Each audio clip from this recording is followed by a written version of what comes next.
certain extreme situations, the law is inadequate. In order to shame its inadequacy, it is necessary to act outside the law, to pursue natural justice. This is not vengeance. Revenge is not a valid motive, it's an emotional response. No, not vengeance. Punishment. Tonight we have a chance to say, yeah, you're right. We're too extreme, we're too wild, we're too out of control, we're too full of our own shit. Or we have a chance to say, hey, fuck you, you're wrong. Fuck you, we're right. Because you have all made it to the dance. Because believe me, this is the dance. Start the show.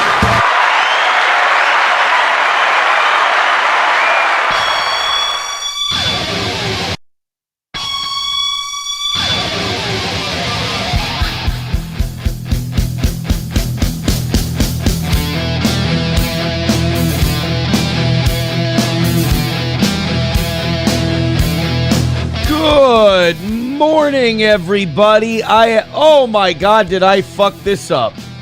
Uh-oh. Yeah. What's that about? I don't know. I'll take it down for now. It's supposed to be just the money ones. My Chat Ninja thing is supposed to be just the money, but it's not just the money. Welcome to the program. I dicked around with the settings. That's always a good idea.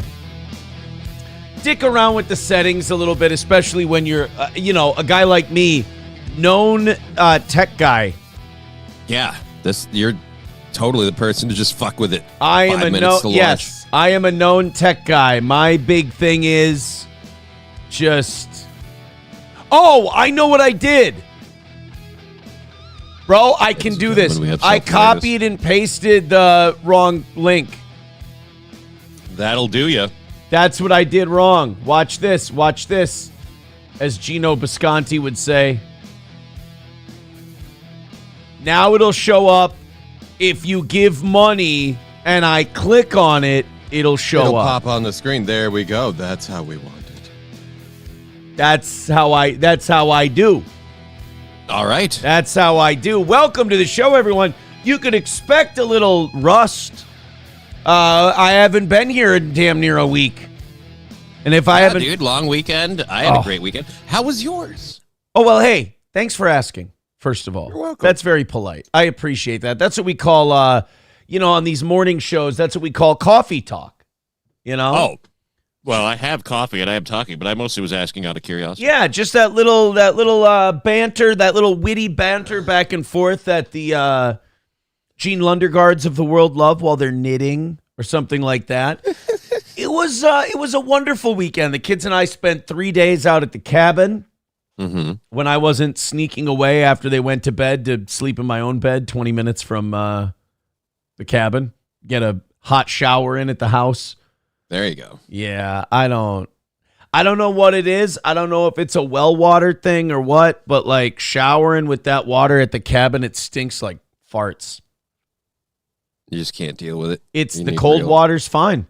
Turn on that hot water. Just the hot water? It reeks like farts, dude. I can't do it. So I always sneak off. I go home. I take a shower. I'm good. I don't. Plus, the kids are always forgetting stuff. Dad, I need it. Can you go pick this up? And I'm like, yes. Absolutely. I left this somewhere. It's like, God damn it. I always make sure, if I notice they're forgetting something on the way out there, I don't say a word. Just like, you know what? That's just an excuse to go back home later. That's all that is. So that was fun. Came back Sunday night. Had a nice, easy evening. We watched some Netflix documentaries, some solid ones. Ask me which ones. Which ones? I can't fucking remember now. I can't remember.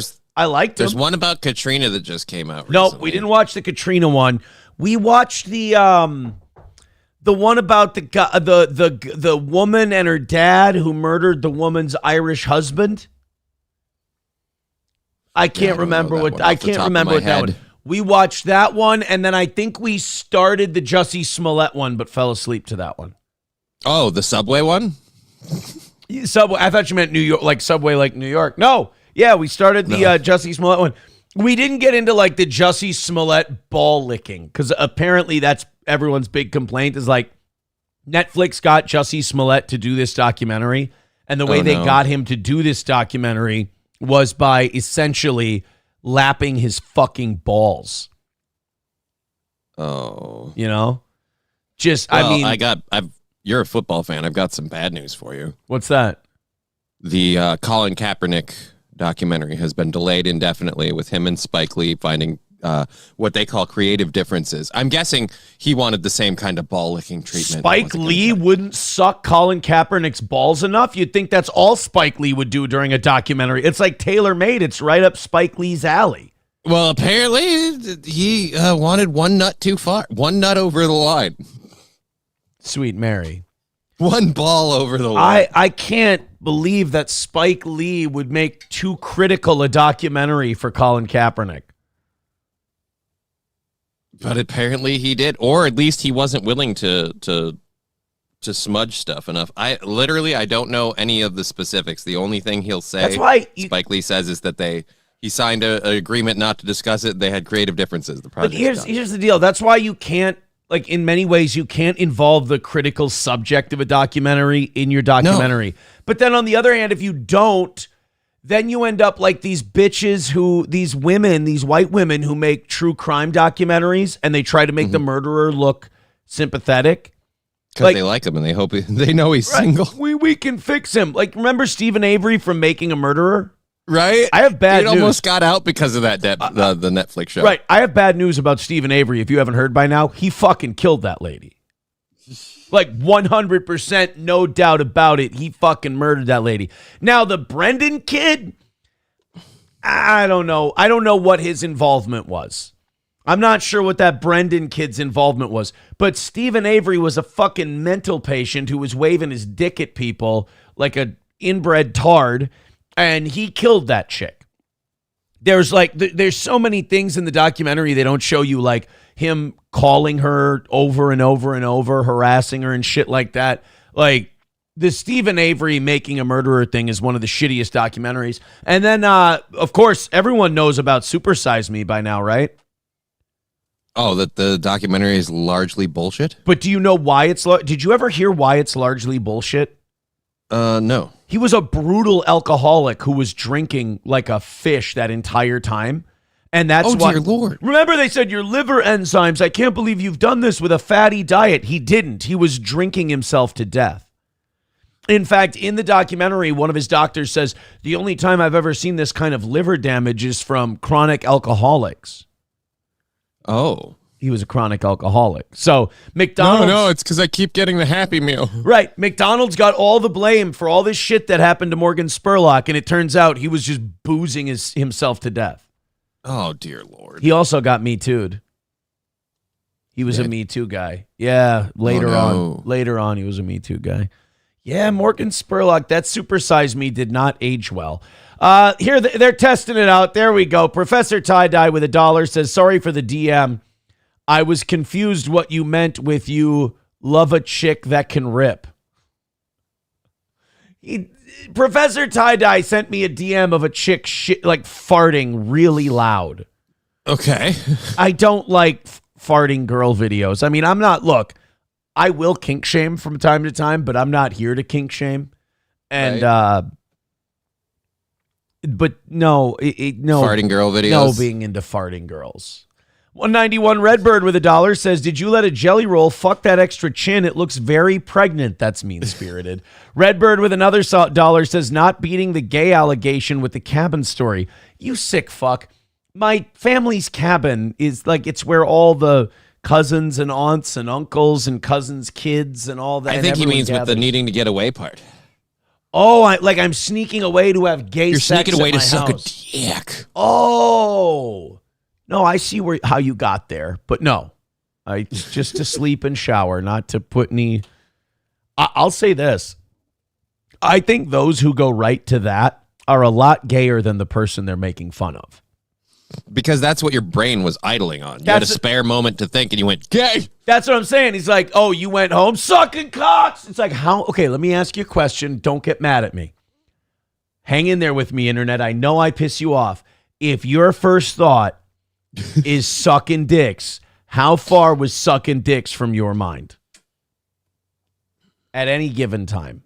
About mouth distance, about That's that far. That's all I'm asking. So people want some classification or some qualifications on my I'm not into farting chicks thing. Okay. Ep didn't says, what about queefing? Queefing is something that is rather involuntary that happens during sexual intercourse. Just sign of a job well done. Look, man, that's just that's part of the game. That's like saying, football's starting up now. We got week 1 starting in 2 days. And that's like saying, oh, what do you think of broken tackles? Shit happens. Shit happens. What do you think of broke back tackles?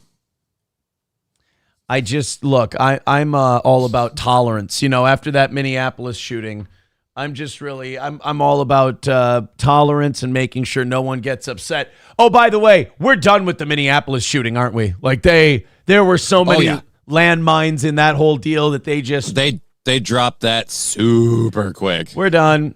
When I went to the cabin, my uncle and my dad were talking about it. Not my white hat, black hat uncle. Damn. I was hoping we had some. Well, it's really one of the clones. It's out to take out the. All right, but yeah, not my real raw news uncle. And Hobo, just because of the way things are, I'm gonna have to give you a break today if you don't cut it out. My dad and my uncle were talking about the Minneapolis shooter, and there were so many things. They're boomers, they don't. They watch whatever they're told on the TV news. So I kind of like talking to them because I get that perspective. And to be honest, that's still the perspective I think that a majority of people get is kind of your basic network news. People don't dig into the internet and look for this stuff. Oh, yeah, I know. That's a minority thing. So the majority of people, I go, oh, yeah, did you see that his mom worked at the school for years and years? And they're like, no, we didn't see that. I'm like, okay, interesting. They knew about the trans thing. There was nothing you could do to hide that one. But I said, did you see the part where they wrote in their manifesto that they felt they were brainwashed and they wished they had never become trans? They're like, no, we had no idea. And here's the thing. These are all documented things. These are all things that clearly exist. But if these people aren't told about it, you tell them about it, you look like a conspiracy theorist who's connecting dots that aren't there. Right. But in reality, you're like, no, this is easily verifiable. Like information. I'm just following the path. Exactly. They were laid out. And then I told him, did you know that... now, born female or born male? I can't remember. I thought born male. Okay. So I said, did you see that his dad worked as a subcontractor for the CIA for 27 years? They're like, no, we didn't see that either. I'm like, okay, this story's dead. It's like they're done with it. Oh, yeah. They're not doing anything. They got super uncomfortable as soon as like literally, because it was almost the exact same day that it happened that they found his internet stuff coming out. And as soon as it started, like just the bare minimum facts of like trans, wrote kill Trump on the gun and all this other stuff, they're like, all right, guys, let's stop. This is a real tragedy. Let's stop using this tragedy to demonize people. And it's like, okay, as soon as it starts, like if it was a super staunch conservative dude who's like, I'm here to make America great again, MAGA mother, like we'd be plastering his face all weekend long. He'd be the new face of white supremacy immediately. Oh, absolutely. Yeah. But no, Jen Psaki and others put the brakes on that real quick. Well, and in Minnesota, so nationally it's died, but statewide it was one of these things where it was still going a little bit, and then like yesterday or Sunday, a state senator came out because the governor said, I'd like to have a special session to address guns. Obviously, he wanted to talk about guns. And a 'cause state it wasn't the problem. Yeah, a state senator came out, Republican, and his response was, all right, but given that this shooter said that they wish they had never been brainwashed and wish they weren't trans, we're not going to agree. Because we have like a 50-50 government right now in like the Senate and the House. They said they have to agree to a special session. They go, we're not going to agree to have a special session unless you guys agree to lift the ban on conversion therapy. Because, again, this kid wanted to convert away from being trans. So they're like, well, maybe we could have saved a life with this conversion therapy, which maybe they could have, maybe they couldn't have. But like they're like, we're not going to have a special session unless you're willing to talk about this. There hasn't been talk of a special session since. Right, because they just want to grab their buzzwords. That's the worst, like the sickest part about this is Walz, Fry, fucking Newsom, all of the usual suspects immediately, oh, shootings, oh, guns, the Republicans aren't going to do this, that. And then as the facts came out, they all just went, all right, never mind. Exactly. So it's been interesting to watch that, that I'm going to say this, I'm terrified for my daughter today. So yay. First day of school. This might sound sick. But my brain works this way from time to time. It already happened. And I know this is like a tempting fate thing. But first of all, what were the odds before this happened? Like in your specific area?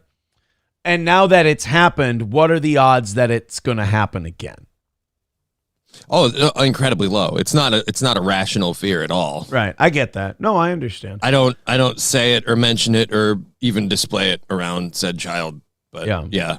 I spent extra time hanging out with her yesterday just cuz. I talked to my daughter this morning before the show. She's starting a new school today. So I talked to her, and then I am going to have you take over.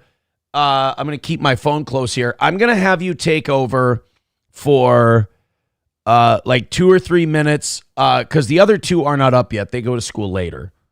Right. And I'm going to take a phone call from them, and I'm going to have you take over for a couple of minutes.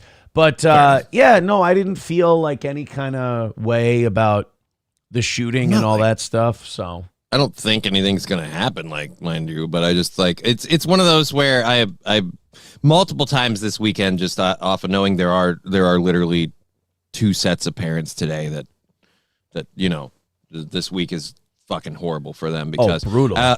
Yeah, and so like I couldn't stop this weekend. Like multiple times I was hanging out with her. She has no idea that any of this stuff happened, and I'm so glad about that.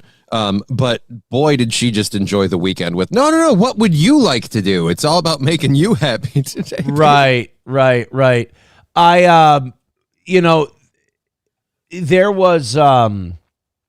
there were rumors that there were like conflicts between the mom and the dad about the trans thing. And I didn't know this, but Redbird says, with $1, says the shooter's mother wanted nothing to do with the transition. The CIA dad started and pushed the whole thing. That's rare. Usually it's the other way. Yeah. Makes that you almost wonder. seems like this whole thing is a CIA hub. Right. That's the worst part. Like I keep pulling on these strings and I go, these are the same thoughts that I normally called people nuts for having a couple of months and years ago. Dude, that's what I hate. Like whether it's Israel, whether it's, I watched a documentary and we're going to talk about a couple of things I watched this weekend. One of them on the Vegas shooting. Yeah. I shouldn't have watched it. We got new info. Oh, wait. Not new info, but some info that I'd forgot about and some info that I wasn't fully aware of.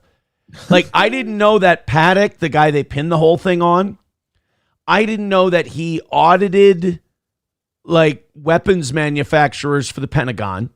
And then after that job, worked at Lockheed Martin.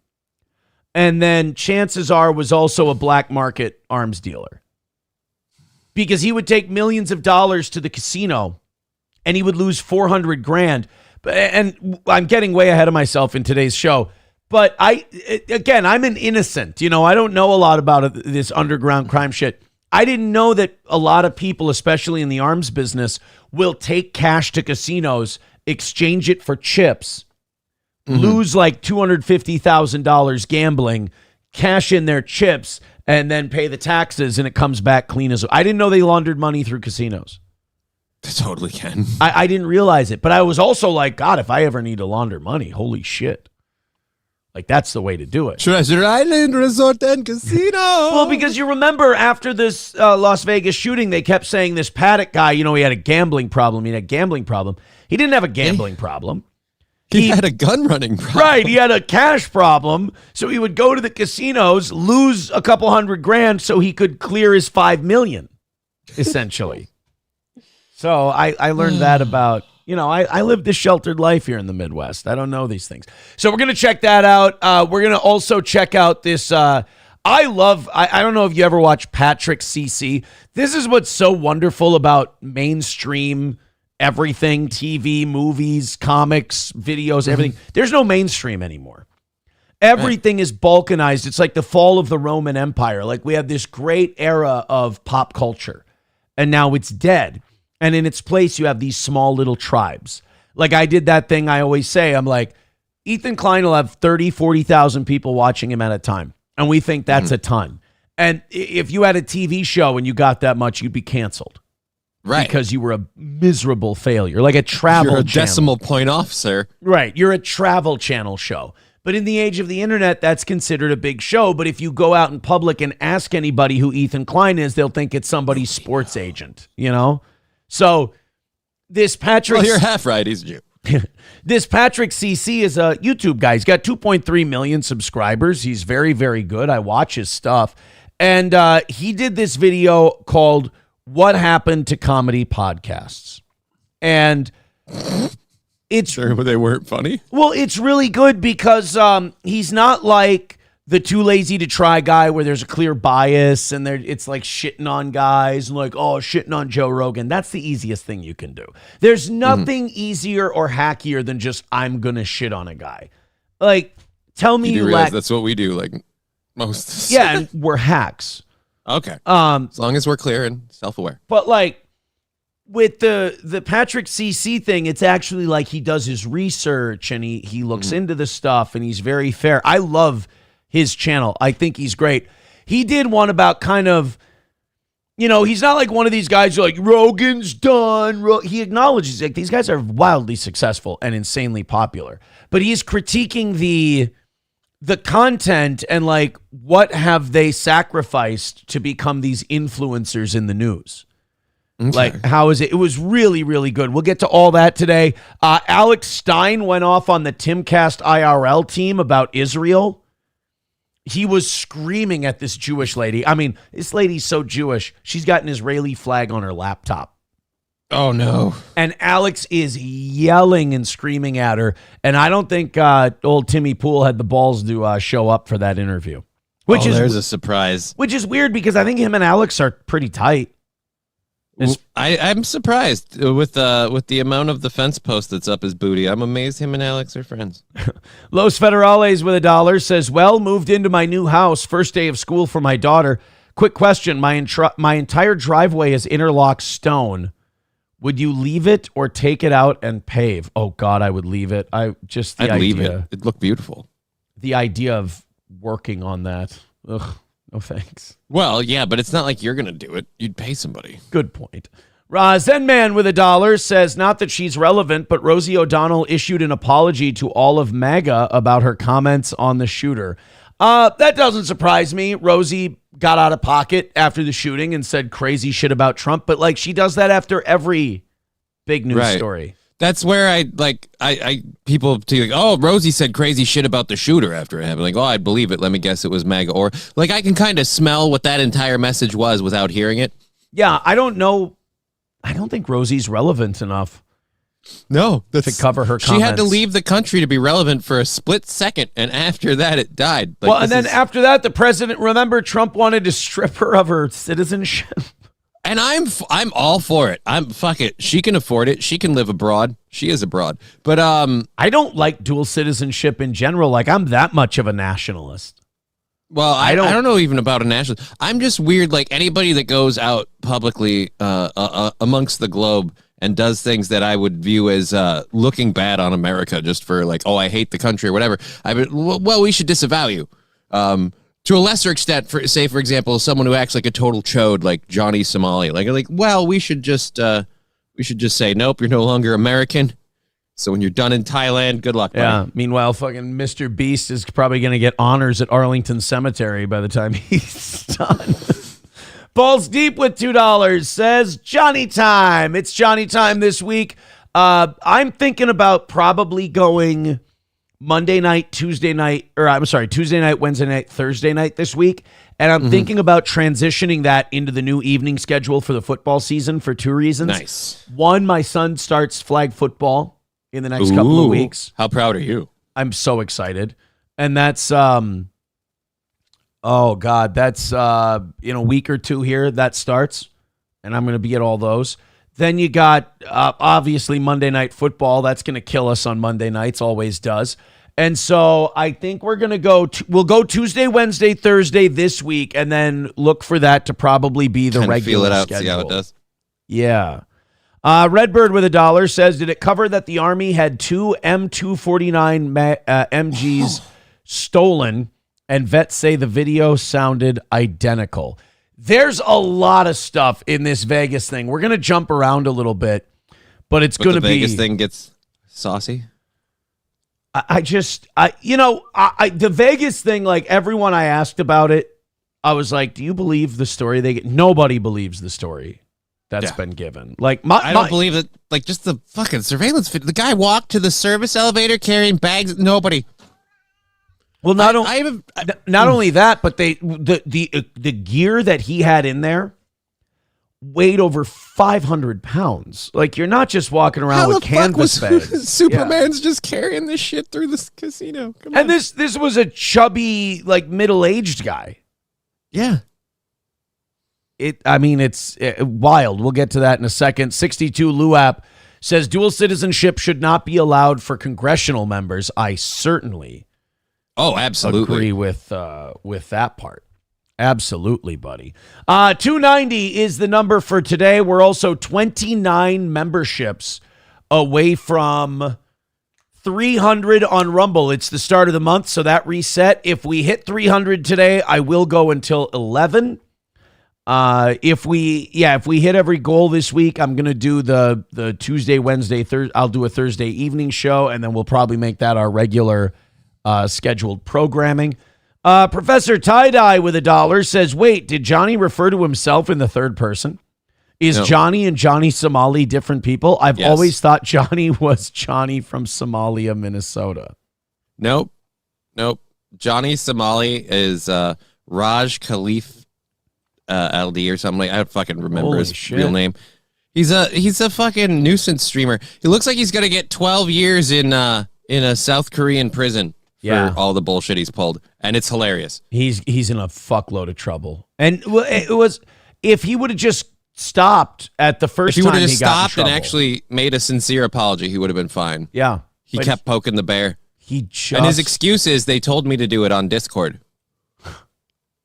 oh, well then in that That'll work. The judge will be like, oh, then we're fine. It's the fuckers on Discord? Fine. in that case, sir, you're free to go. You're good. I didn't realize He's so dumb. I didn't realize that you were victimized on Discord. Right? Did you see what happened in before we get to this Vegas shooting thing?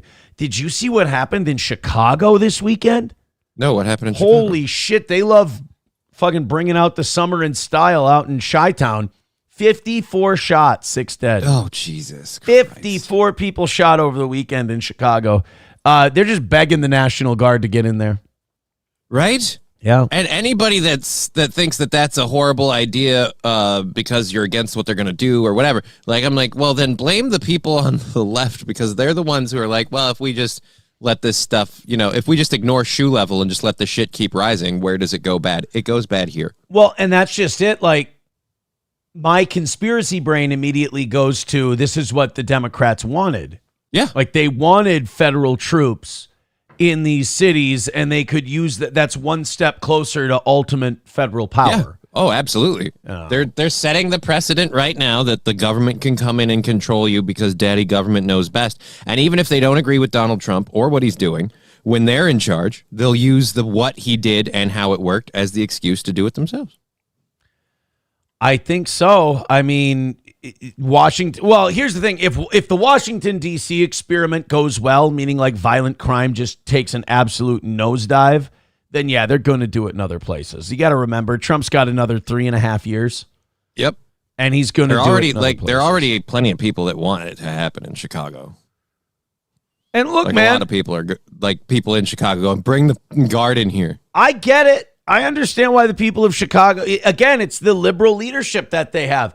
I don't expect people who, have to live in the shit and the crime and the garbage to go, oh, well, I'm really worried about my constitution. I'm really worried about my posse comitatus. Like, I don't think they give a shit. They're more Hakuna Matata, motherfucker. Like, I don't want any crime here. So they're going to be like, yeah, send in the troops if it's going to help. So I don't blame them. Everybody gets to have their, constitutional morals and constitutional principles when they're not getting shot at. And they're, right. They're basically their neighborhood isn't under siege from crime and whatnot. You need a certain level of safety and security to have those morals. Exactly. Thank you very much, Tim, for the $10 over on PayPal, starting us on PayPal this morning. We appreciate it, Thank buddy. you, Tim. Thank you, guys. 280 away from today. Thank you very much. Streamlabs, PayPal, Venmo, Super Chats, and Rumble Rants. Thank you. Very kind of you to contribute to this program. So you want to do a little Las Vegas shooter deep dive after I found this fantastic After we've been doing all documentary? this other stuff, it sounds fun. So this Vegas documentary was done a week ago, and I watched it on Thursday or Friday, one of the two. Had a fucking phenomenal weekend. Started awesome, stayed awesome. Watched this documentary, and I went, oh, fuck, I got to talk about this on Tuesday. This is in my head, and it hasn't left my head since I watched it.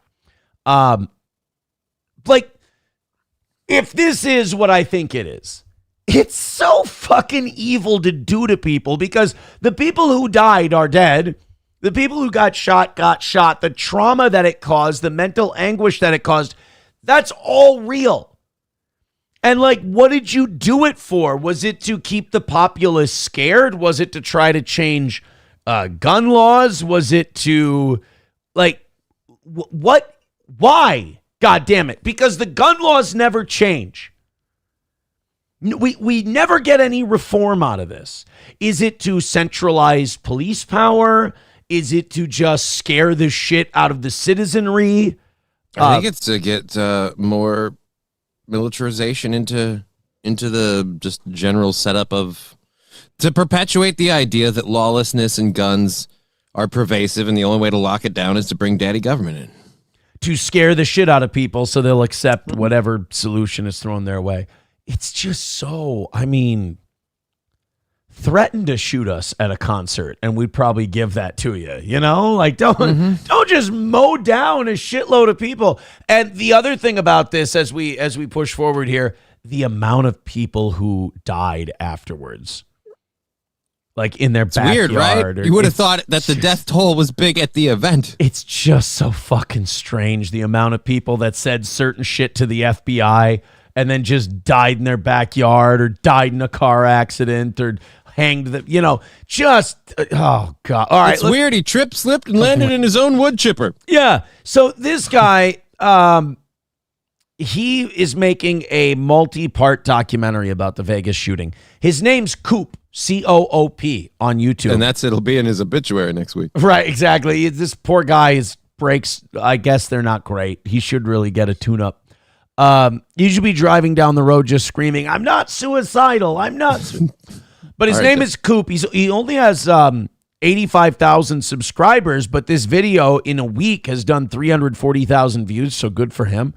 Coop made this 44-minute documentary on the Vegas shooting, and it's only a part one, but part one is already incredibly fascinating. Yeah, here it is.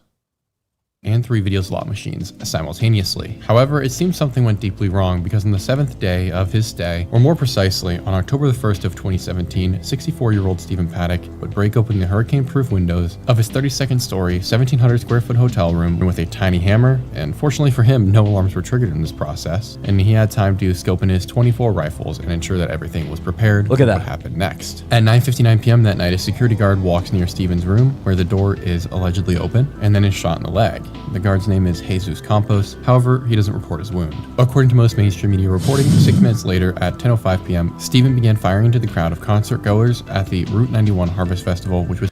So far, there's already a lot. Hurricane. Yeah, nobody who reports their gunshot wounds though. Right. Like then you got to file a fucking workman's comp thing, and your boss is up your ass. We're gonna skip ahead during this We're not gonna watch the whole 44 minutes, but we're gonna skip ahead during this documentary. You want to know something about Jesus Campos? What's that? He doesn't exist. What do you mean? They can't find record of him ever being an employee at the hotel. But they just said that he was a security guard who got shot in the leg. How do we know A if B is? Taking place beneath his hotel room. In just about 10 minutes on the dot, Stephen fired somewhere between 1,000 and 1,100 rounds into the crowd, which was anywhere from 1,100 feet to over 2,000 feet away from him and 32 stories below his room. Look at that. 2,000 feet away. And he's raining bullets on people from 2,000 feet away. Like, that's some shit. Now, don't get me wrong. If it really was him and he really did break out the windows of his hotel room, it's a spray and pray kind of thing. Like he's not. You're aiming at a dense crowd. There's no specific target in there. Not with those rifles at that range. Stephen struck and killed 58 people that day with his gunfire, in addition to injuring roughly 450 others with his bullets. But the panic he caused resulted in an additional 400 or so injuries. And that for most is where the story ends. The media never bothered to investigate, the FBI and police never give a motive, or really much information whatsoever. And as we sit today, the lives of thousands have been irreversibly damaged, and for some destroyed because of the acts of, supposedly, one man. Or so we're told. I want to get into what really happened. That's just it. Like, we never got anything and we were fine with it. Well, I mean, I wouldn't say we never got anything. We got that police chief a promotion to fucking Hawaii. Well, he doesn't even talk about that in this, and maybe he'll talk about it in part 2. The guy who was the chief of detectives in charge of the investigation into the shooting was also not only the guy who became the police chief in Maui when the wildfires happened, but he was also P. Diddy's like security consigliere who took care of all the payouts and everything to these girls who would complain about the freak-offs. Why do you say that? Like that's some sort of weird red flag of this dude's up to hinky shit? He's the fucking Forrest Gump of all psyops. He's the guy who's just there for all of them, chilling, having a Dr. Pepper, showing the president his ass. He's there. I gotta pay. He just happens to stumble into all of it. I'm staying at the Hotel Elbot. I'm naming it MK Ultra. Yeah. But first, I just gotta say the mainstream slop narrative frustrates the actual crap out of me, because by not investigating what really happened that night, they're leaving these hundreds of people and their families to be left without the answers that they deserve. So truly I pray. Spoiler alert, they don't give a shit. In fact, any of the families that dared to ask for answers, well, they took a permanent vacation. We'll get to them.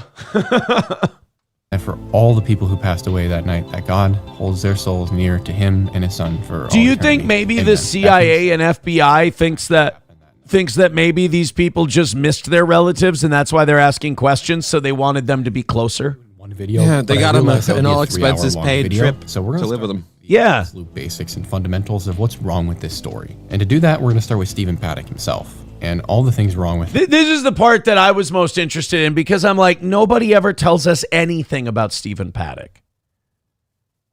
It's always fucking, the tragedy of all those people shot. Yeah, we know. But what can you tell us about the shooter?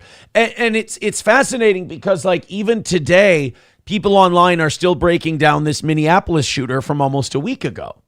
Mm-hmm. But Stephen Paddock, they were just like, oh, yeah, he's a guy with a big gambling problem. Like, okay, why did he have, like, tens of thousands of dollars worth of guns? Like, really nice guns in his possession, and he just walked them up through a service elevator. Like, why did that happen? Him as the alleged shooter. According to mainstream sources, you would basically learn that Stephen was just some random dude we know basically nothing about. We know that he liked to gamble though, and he might have been mad at the casinos and that's why he shot him up, which is absolute bogus and a disrespect to journalism. So let's go a little bit deeper than that. Stephen Paddock was born in Clinton, Iowa on April the 9th of 1953. His mother's name was Dolores, and she by all accounts was a good woman who sought to protect and nurture her children. His father was named Benjamin Hoskins Paddock, and he was quite the opposite of Stephen. We're going to skip ahead a little bit here. Right now, but I promise you, we have the evidence to back it up. And throughout this entire series, we're going to reference back to this point quite a few times. And you'll be surprised that there's a lot more evidence for it than you might expect. So his theory, this guy's theory in this video, is that Stephen Paddock is an arms dealer. He's a black market arms dealer. And he was gun running, basically. So hang on, strap in, let's do this. Firstly, Stephen is the oldest child whose siblings would describe him as the most boring and the only one who wasn't really affected by anger issues in the family. Fix that.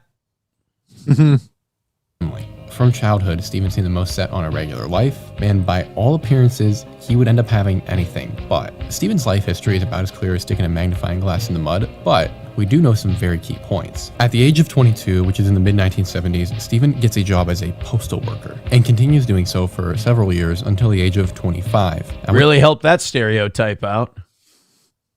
At which point he disappears from all known accounts for about a year and then resurfaces with a job at the IRS. And from what we know, disappears for about a year and then shows up as a federal government employee. Okay. Wow. Just say CIA asset without saying it. Yeah. What did you do at the IRS there, Stephen? Stephen stayed at the IRS until 1984, spending his time auditing defense contractors. I think defense is a pretty bogus name for what they actually do. Defense contractors are the companies that make weapons of war, armor, planes, helicopters, you name it. The last of which is a very key factor later in this mystery. So, as a employee of the IRS, his job is to audit the Lockheed Martins, the Boeings, the Raytheons. His job is to audit them to make sure that the people we're doing business with are on the up and up. Now, you would think that that's kind of an adversarial relationship, right? You would think so. Okay. And then after this, Stephen drops off the map once more, only to reappear on an employee list for the company that would later become Lockheed Martin, where he... So, he's an IRS auditor of companies like Lockheed Martin and Northrop Grumman. And then after disappearing for a while, as people do, he shows up as an employee for Lockheed Martin. It's uncanny. It's remarkable how that happened. He lost his shit. He went into the woods and he figured, fuck it, can't beat him, join him. Yeah. Then proceeds to spend the next several years of his life doing what are known as internal audits. And it's worth noting that Lockheed Martin is one of the largest war contractors on Earth. Now, it's already suspicious that Stephen went from auditing weapons companies to working for these same weapons companies. That's what we would often call a conflict of interest. And it's super strange, too, considering that Stephen had neither a mathematics or finance degree. And supremely strange because he should never have gotten a job within the government or one of these companies whatsoever. So, this happens a lot in Congress, too. Mm-hmm. I was about to make that point. These guys will work for the regulators, mount up, that are supposed to be looking into, like the different places that, receive subsidies or that we're supposed to be regulating, like pharmaceuticals is a big one. And then when they leave Congress, they get these huge jobs at pharmaceutical companies. Right? Almost like they were promised that as a reward for fucking doing them a favor when they were in the place. For looking the other way. By the way, these are the people who are supposed to be looking into your COVIDs and your COVID vaccines and your ivermectin and all of that shit. And then they get jobs with Pfizer when they're done with their career. So it's And these are the same people that'll be in control of where we're going to be deploying the military the next time we have a problem with a city. Like, again, right. I don't trust them. Let me go to the I'm going to skip around a little bit here and go to some of the witnesses stuff. So I wanted you guys to hear that part about Paddock. Then there's, the parts about was he really the shooter? And they talk about a bunch of eyewitnesses who say it felt like someone was following us around and shooting. It felt like the bullets were coming from multiple different trajectories and angles. And then we're going to find out what happened to those people. That spoke about it, something deadly different. Let's take a moment and read a brief account of a woman who was there that night. The entire account is really worth the read, also will be below. However, for our purposes, we're just going to read a bit, otherwise this video would go on for like an hour and a half. It wasn't ceasing, it wasn't slowing down, and it was directly behind us, following us. Bullets were coming from every direction, behind us, in front of us, to the side of us, but I just know that there was someone chasing us. The entire time I felt this way. The further we got from the venue, the closer the gunfire got. I kept looking back, expecting to see the gunmen, and I say men because there was more than one person. There was more than one gun firing, 100% more than one. And as we were running, we kept changing direction because it felt like no matter what direction we took, we were being followed. So we ended up running in a weird triangular path. The first place I remember getting to was a parking lot, and I told Cassie, who is slightly in front of me, we needed to get under one of the trucks. She turned to me and started her way back to me, and that is when the gunfire got even closer than before. It was right there. It was within the parking lot. Everyone around us was panicking once again, so we ditched the idea of getting underneath a vehicle, and we continued the run for our lives. If you know me, you know I'm a big girl who is out of shape, and who definitely does not run for any reason, but I can tell you I ran like I've never run before. The second place I remember going by was Hooters, you get hungry. Right? You want some wings and some titties after And you some hot pants. Yeah, after you run for your life. Where we met back up with the rest of our small group. We ran towards the entrance thinking we could take cover there, but as we got closer, a stampede of people ran out terrified. We could only conclude that there was another gunman inside of that hotel. The woman who posted this article is named Kimberly Schumel, and she made it to her Facebook account about 3 days after the incident. And alongside this post, to prove she was there, she uploaded several pictures of her and her friends at the Route 91 Harvest Festival, including a photo of the group in front of a sign that has the Harvest Festival logo on it. Therefore, because I don't believe in disparaging victims because their story is inconvenient, I'm going to decide to believe her here. And it's worth noting that Kimberly was... Well, I mean, you can believe her. It doesn't mean that that's what happened, but she believes that's what happened. She believes that's how it went down. All right. Of many who would post publicly about her experiences with multiple shooters and her frustration that the media kept saying that it was only one. Unfortunately for us, however, Kimberly would be found by her mother around a week later in her bed, having died suddenly in her sleep. Ain't that a shame? All the witnesses went away. I will say this. If this poor Kimberly Schumel really did die in her sleep, that is very tragic. And it is an absolute tragedy and coincidence that one person with an eyewitness testimony that conflicted with the official story on the Vegas shooting. I mean, that can happen. I mean, people can die in their sleep. There were a lot of people there. Yeah, people do die after these events. It does happen. Now, I'll say this. Like, let's say another person that was critical of the official story that was there, if they were to drop dead all of a sudden, that would be weird. It would be weird. Yeah. There was never a real cause of death given, although some speculation has arisen. And that should be the biggest red flag to you imaginable, but it's gonna get worse. It seems that anyone who knew anything and went against the main... Hey, I did that this weekend, Johnny. You split wood? I split wood. I did some log splitting. I did with the sledgehammer. I didn't have You're not helping the gay rumors with that. Like, no, guys, I had to disappear for 20 minutes to split wood. It's fine. If you guys aren't mature enough to handle that for what it is, I'm a lumberjack. I can't help it. But my son and I were splitting logs down by the fire. And at the cabin, we didn't have like an axe or a splitting maul or anything like that. So we did have to take one of just like the maul heads and then pound it in with the sledgehammer and then fire away. It was fun.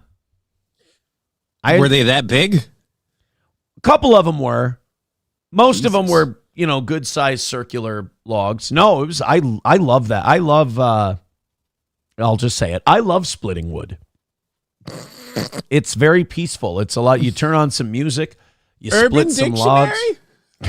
Media narrative was at risk of being put onto the proverbial chopping block. And indeed, saying the term multiple shooters seems to have gotten you on a list of some sort. For instance, there was a man who was present at the shooting named John Beelman. After leaving the concert and making his trip back to New York, Beelman would receive a very strange visit from the FBI 2 days after the shooting. And then the following day of October the 4th, around 5:20 a.m., he took his disabled daughter outside along with his 12-gauge shotgun and ended both her life and his own.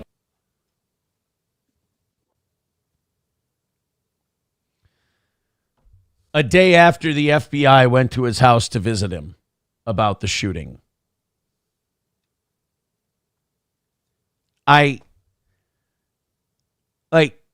We really are just fish in a fishbowl, and they're in charge. Yeah. And they'll just do whatever they want to us. They really will. Right there in the backyard. No information has ever surfaced about why he did this or really what the FBI had come to his home for, but we can speculate for sure. But to that matter, I say just wait. No, that's fine. So those two, okay, I can still go coincidence. You know, I'm having a hard time believing you go to a concert, you're so upbeat about life, and then you get home from said concert and you figure, F it, I'm going to shoot my daughter and myself. Right. Well, it doesn't seem, but we don't know their lives. So right. 2, that's a lot. 2, that's a lot. Now, if there were another one, then I would start to go, I feel like there's something up here. But there can't be another one. McLennan was another individual who was present for the shooting. Oh. He was incredibly heroic, getting his wife to safety and then bringing his truck back to help take people to the hospital and out of harm's way. Wow, so he's like the Forrest Gump of this whole thing. Like a fucking hero. Yeah, so he's a hero. So I wonder what he's doing today.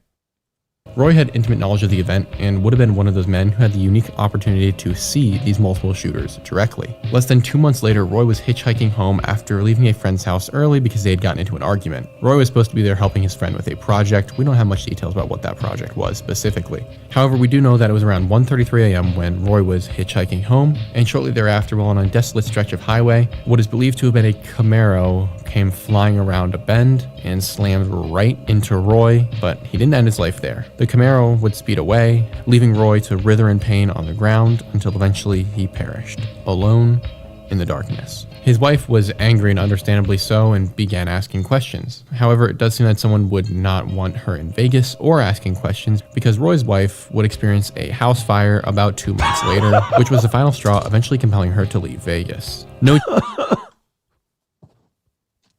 It's fucking everybody. Dude, movies are written with less predictable plots than this. Jesus Christ. There is no head of the snake. It is a conglomerate. Charges were ever pressed in the incident with her husband and his demise, nor in the burning of the home. Indeed, there is actually very little information online about either. Once more, the couple of Dennis and Lorraine Carver, who were No, there's not another one. There's not another couple from the Las Vegas shooting. Present at the heart of the shooting, and also based on available evidence, believe that multiple shooters had been present, survived the shooting. On that day, Dennis had gone so far as to lay on top of his wife, sacrificing himself to save her, before getting her up to run. And it worked. They both, through God's grace, made it out alive. Great. However, so what are they doing today? What are they just enjoying the quiet life at home, not going out much? Taking it in Florida on the beach? Yeah, just kind of taking her easy. However, it would seem that they were still on death's door. In here, I want to make a specific note that these two had 2 daughters who would report that they were just in love with life, had a new perspective on everything, were stopping this whole worry about the trivial things of the world, were loving each other and their daughters, and focusing on what really mattered. And if I were those 2 daughters, I would just say no comment. This doesn't have a very good track record, ladies. So I'm sure that when they got in the car 2 weeks later, it was with love for one another and excitement for the day. And yet this joy would be short-lived because not long after entering the vehicle, they would slam into the front gate of their community at such a high rate of speed that the car would explode into flames, melting the 2 alive inside. Come on! They were at the Vegas shooting. They thought there were multiple shooters. And they loved their daughters, and they were great family people. But goddamn, those community gates, boy. I mean, how many times have we seen it? People crash into those wrought iron community gates, and their car bursts into flames, and they melt alive.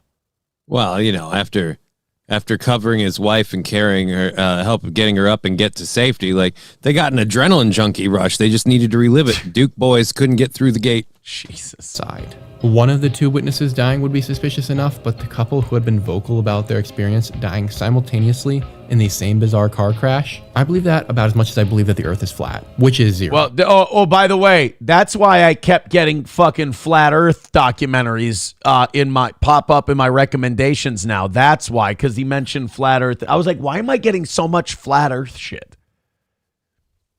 So that got me on a fucking bender. That got me on a run, man. That whole deal was just. I watched a thing. Then I found this guy named I think it was Johnny Harris, who does these history documentaries. And then because the internet is just an evil, disgusting, gross place, then after that, it was why Johnny Harris is a fucking asshole videos. So Johnny Harris would do these history videos. I'm like, oh, this seems fun. This is nice. This is easy to listen to. And then the recommendations are why Johnny Harris is a propaganda dickhead. And it's just like, we can't have anything that's just here. No nice stuff. Enjoy this. This is fun. God damn. 191 Redbird with $1 says Hillary was supposed to be president and they were supposed to have the House and Senate at the time. Oh, shucks. Redbird. Well, here's my question though: if they're doing shit like this and controlling us like that, what proof do we have that these elections actually matter and count, or that they're happening? Right? Like they're openly taking out people who are conflicting with this narrative of the shooting thing. They're like, well, it's because they were supposed to be in control and here, and here. And it's like, yeah, but how did? Like, but, I don't know. Does my vote get counted?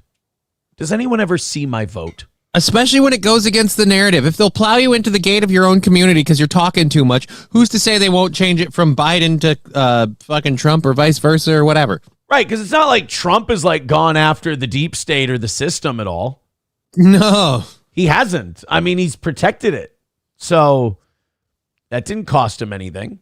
Redbird with $1 says, did you see that 4 leading members of the AFD all dropped dead right before the election? Well, they were probably sick.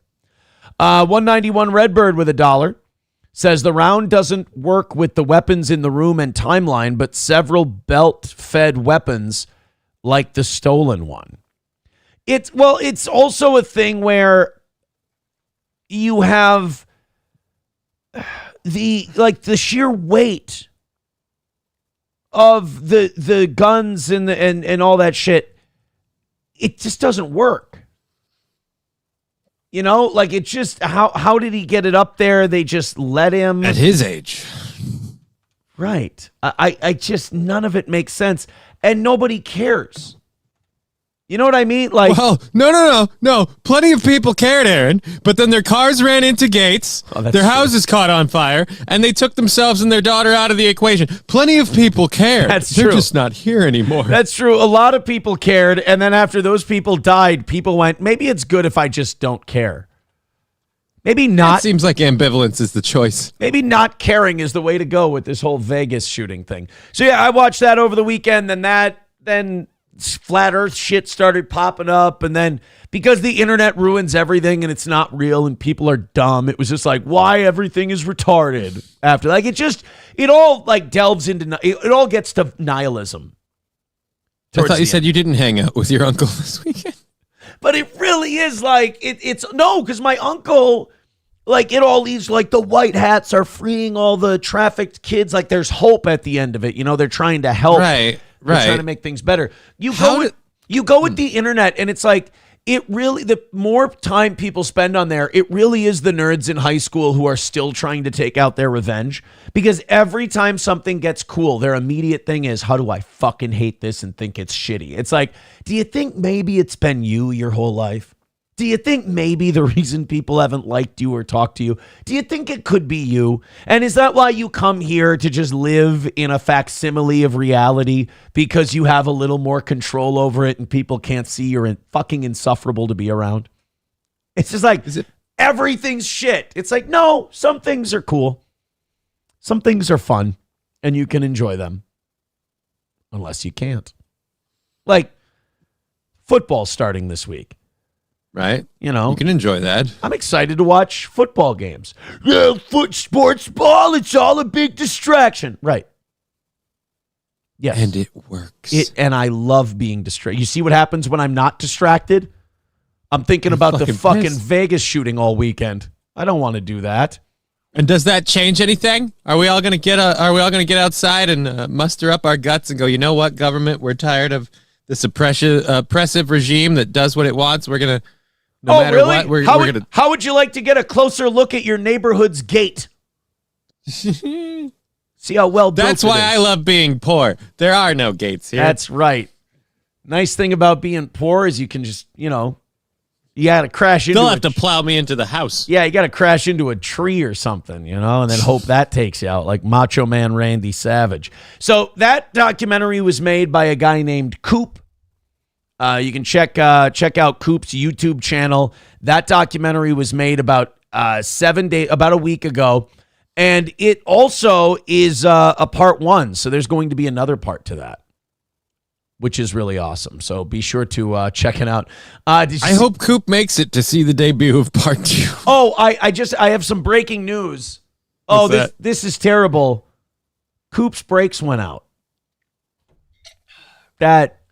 And he drove off. Coop saw a really hot chick and stepped into an elevator that was out of order. Didn't see it was open and just all the way. Coop's brakes went out. I don't know why he was driving down Pier 60 in Clearwater Beach, Florida. I don't know why. You would have to go well off the beaten path to get there, but he just drove right off the damn thing.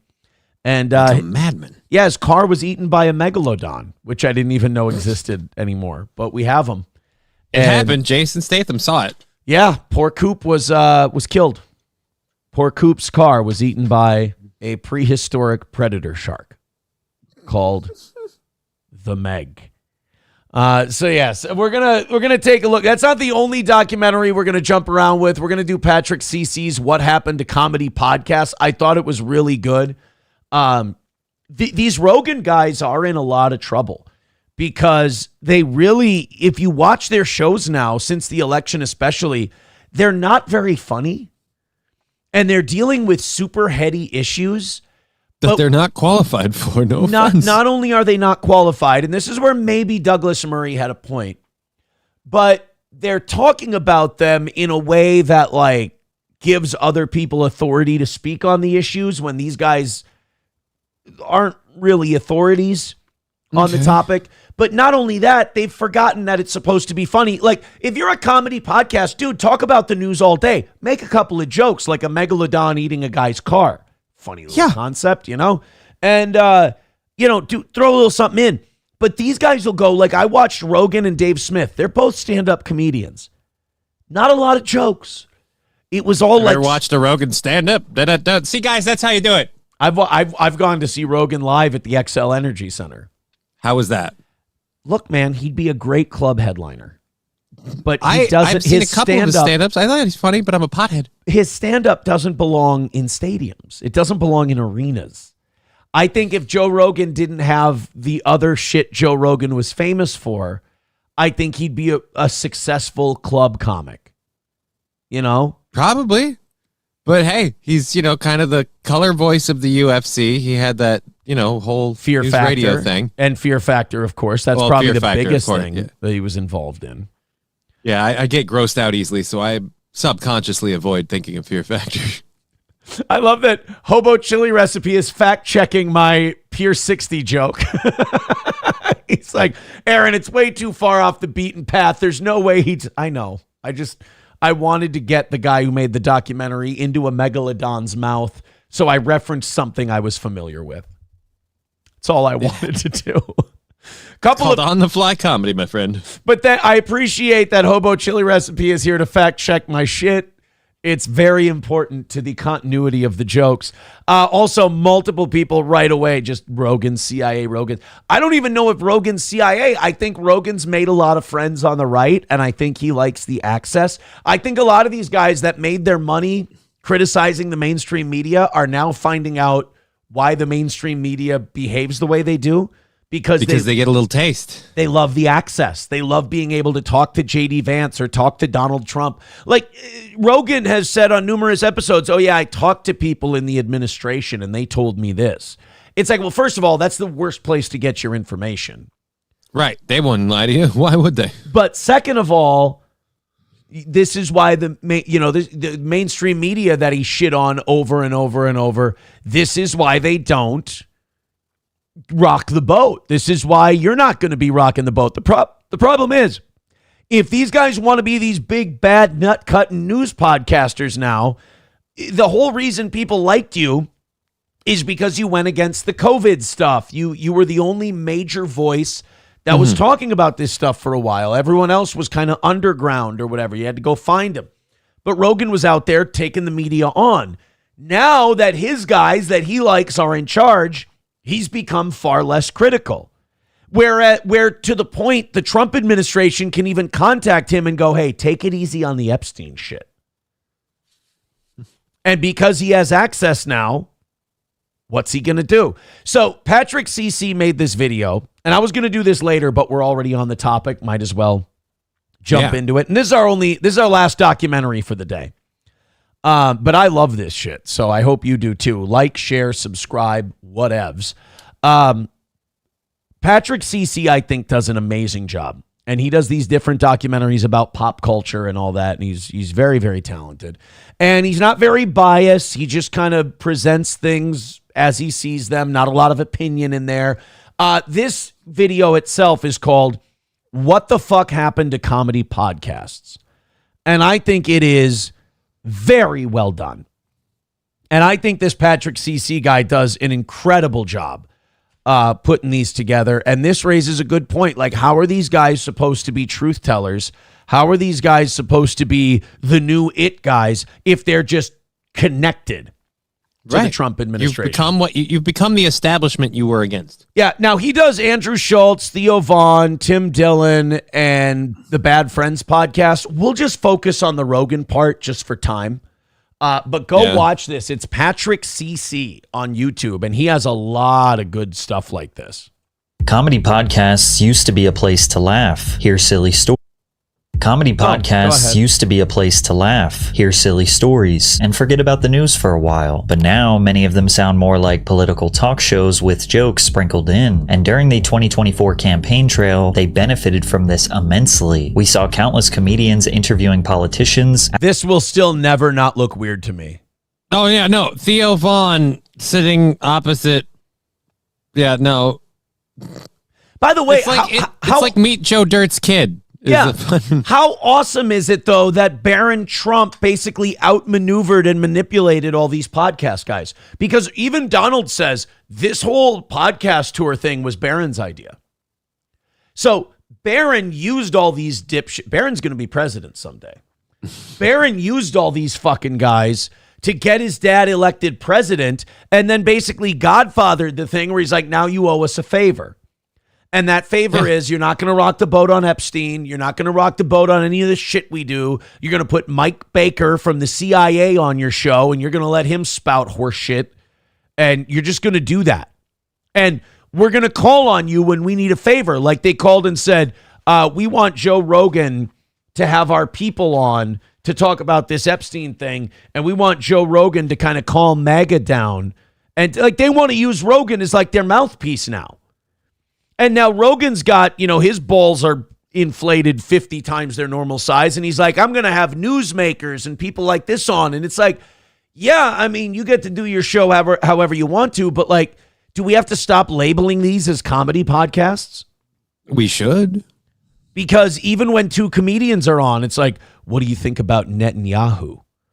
It's like... Gonna put my thoughts out there. He's a Jew. Can we just do some Jew joke? Like a Jew and a Netanyahu in a canoe. What tips first? Ha ha ha ha.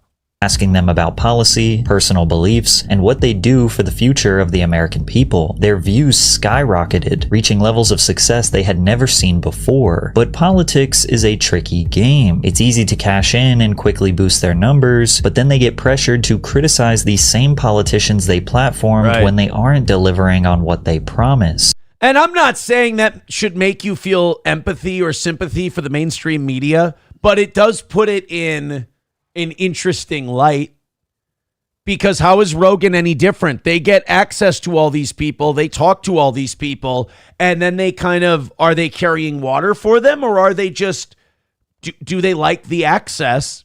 And have they met these, like once you meet someone and talk to them, it becomes much more difficult to harshly criticize them. Once you meet them and they're just a normal guy and they charm you out of your shoes, hard to really go after them and shit on them, especially when now they're giving you access. You have access to the most powerful people in the world. Do you want to give that up? To what? Probably not. But that's the weird part about Rogan. Like, you have access to the most powerful people in the world. Like, yeah, you have access to that, but like, you got really big and you had a really nice audience off of just doing your own thing. Do you need that? Like, what do you get out of that you can't have right now? I'm just really happy that this guy's doing these videos for us when he's not busy being Morgan Wallen. I really do appreciate that. They'll DM me and be like, you see what your boy's doing? You voted for this. I'm like, I voted for none of this. He's doing the exact opposite of everything I voted for. Now it seems like some comedians are backed into a corner and the fans don't know how to feel. Today we're going to talk about the problem with podcast politics, how it has negatively impacted comedy, as well as some of the worst offenders. But to understand how it got so bad, we must talk about the guy who arguably started this trend in the first place, Joe Rogan. The word comedian is not the first thing that comes. And honestly, I don't think Rogan's nefarious. I don't think Rogan's like twirling a mustache and like, this is how I got people. I think Rogan's just kind of a big meathead who stumbled into all this, and he's in way over his head. And now these people can use his podcast to just manipulate his audience, manipulate the messaging. And he's not a guy who's qualified to really bust their balls necessarily. So he'll be like, oh yeah, that's really interesting. Oh yeah, that's really fascinating. And like, oh, that's really fascinating and oh, that's really interesting is great if you're talking to some hippie who's talking to you about an ayahuasca trip. But like, oh yeah, that's really fascinating. Oh yeah, that's really interesting. When it's Kash Patel telling you there's no Epstein list, like we need someone in that chair who's ready to fucking push back against that guy. Well, and that's another thing too. Wasn't Kash Patel like one of the people who was doing like shows and shit like this before he got in? Yeah, saying Bongino. Both, but they were both doing the thing that Pam Bondi did. I've seen this, I've seen that. This is fucking crazy. I can't wait to show you. And then they get on Rogan and they go, "Oh no, I think the story we put out there is pretty gosh darn accurate." We got it hit right on the head. That's why people are pissed. Like Rogan's best follow-up question is like, "Wow, are you for real?" And like, that's great if you're talking to a NASCAR driver or a pro. Like if The Undertaker's telling you the story of Survivor Series 91. Okay, cool. That's a great response. But if it's Kash Patel telling you there's no secret Mossad blackmail of our politicians by a billionaire financier whose money we don't know how it got there, wow, that's crazy, isn't exactly the follow-up question we need. Not really, no. And I trust Kash Patel because he's shaken my hand before. To mind when describing Joe Rogan, but he is a veteran in stand-up who has been performing for nearly 2 decades. But it wasn't his jokes that earned him the worldwide influence he has today. It was his podcast. It was the CIA. No. The Joe Rogan Experience originally featured an interesting and dynamic mix of guests: scientists, historians, UFC fighters, philosophers, comedians, authors, actors. It was seemingly boundaryless. Joe was naturally... Right, like if Jordan Peterson starts talking to you about how you're just like a lobster, like now we've got a fun time. That's interesting. That's wild. That's crazy shit. But again, if it's a CIA employee who's like, oh yeah, all that conspiracy shit you've heard of, oh no, that's been thoroughly debunked. None of that's true. Wow, that's crazy. Are you serious? Curious, and he let the conversations flow for hours without any structure or forced topics. One episode could be 3 hours of absurd stories and inside jokes. The next could be a deep dive into the mysteries of space or the limits of human performance. And yeah, sometimes politics got brought up. Rogan identified himself as a left-leaning centrist in the 2010s. Yeah, I think socially I lean more left in terms of like welfare and things along those lines. And, you know, obviously this protected status is driving me crazy. This thing that Trump's doing with children that were born in this country or born in other countries and then brought over here as children, and then they're talking about deporting them. That drives me. Yeah, that's that kind of shit. And the hard right version of that is despicable. These people that I see online. But then you have to give amnesty to their parents who are here illegally. So we can't really enforce any immigration laws, because what's to stop you then from just bringing your kid with you? And now, oh, well, we feel bad for the kid. There's a saying, the family that's deported together stays together. I like that policy. I mean, harsh but true. You can't It becomes that, where do you cross the line? Like, oh, well, we can't do this to the kids. That's despicable. Fine, then we'll send their parents back. They can stay here. You're breaking up a family. That's despicable. All right, so then what about grandma and grandpa? Do we get to tell them to fuck off, or do we got to import them too? Like how far down the tree do we go? It's great for the anti-enforcing immigration laws side because they can say, well, we're not for amnesty, but then just say no to everything that's not amnesty. Right. Until that's de facto our last choice left. Why didn't they apply for citizenship? Oh, who knows? Maybe because they're 13. He even once said he would never have a politician on his show because he understood they'd never be as authentic as his buddies. I've had requests from all of them. Really? Oh yeah, Biden, Warren. How do you resist that? Because I have my friends. I'd rather talk to my friends. Yeah, I know. But everything. By the way, great choice of a guest for that clip by Patrick CC. They would never let Jimmy Dore get that big because Jimmy Dore's out of his fucking mind. In a good way. I love Jimmy Dore. Like, Jimmy Dore is one of those guys where he'll have Trump on and he'll scream at him for 2 hours. Jimmy's a fucking psycho. Rogan, he's chill, man.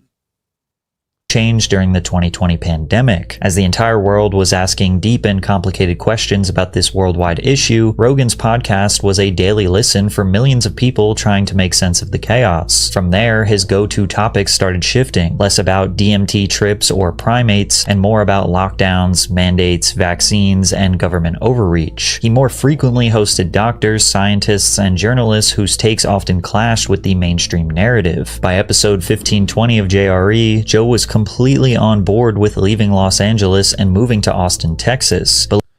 You know, I just kind of came to me now. We always talk about lefties who were broken by COVID. Mm-hmm. We never talk about centrists or righties who were kind of broken by COVID. Because think about what Rogan's podcast was and a lot of his friends' podcasts were before COVID. And then when they just went hard in on the COVID stuff, they never really fully regulated back to where they were. They just kind of pushed forward with more politics. Well, say in Rogan's case, it didn't help that the COVID pandemic helped push him because people had time to watch his show. And then on top of that, he was not against the vaccine, but he was going against the grain with all of that. So the mainstream media kind of pushed on him even harder.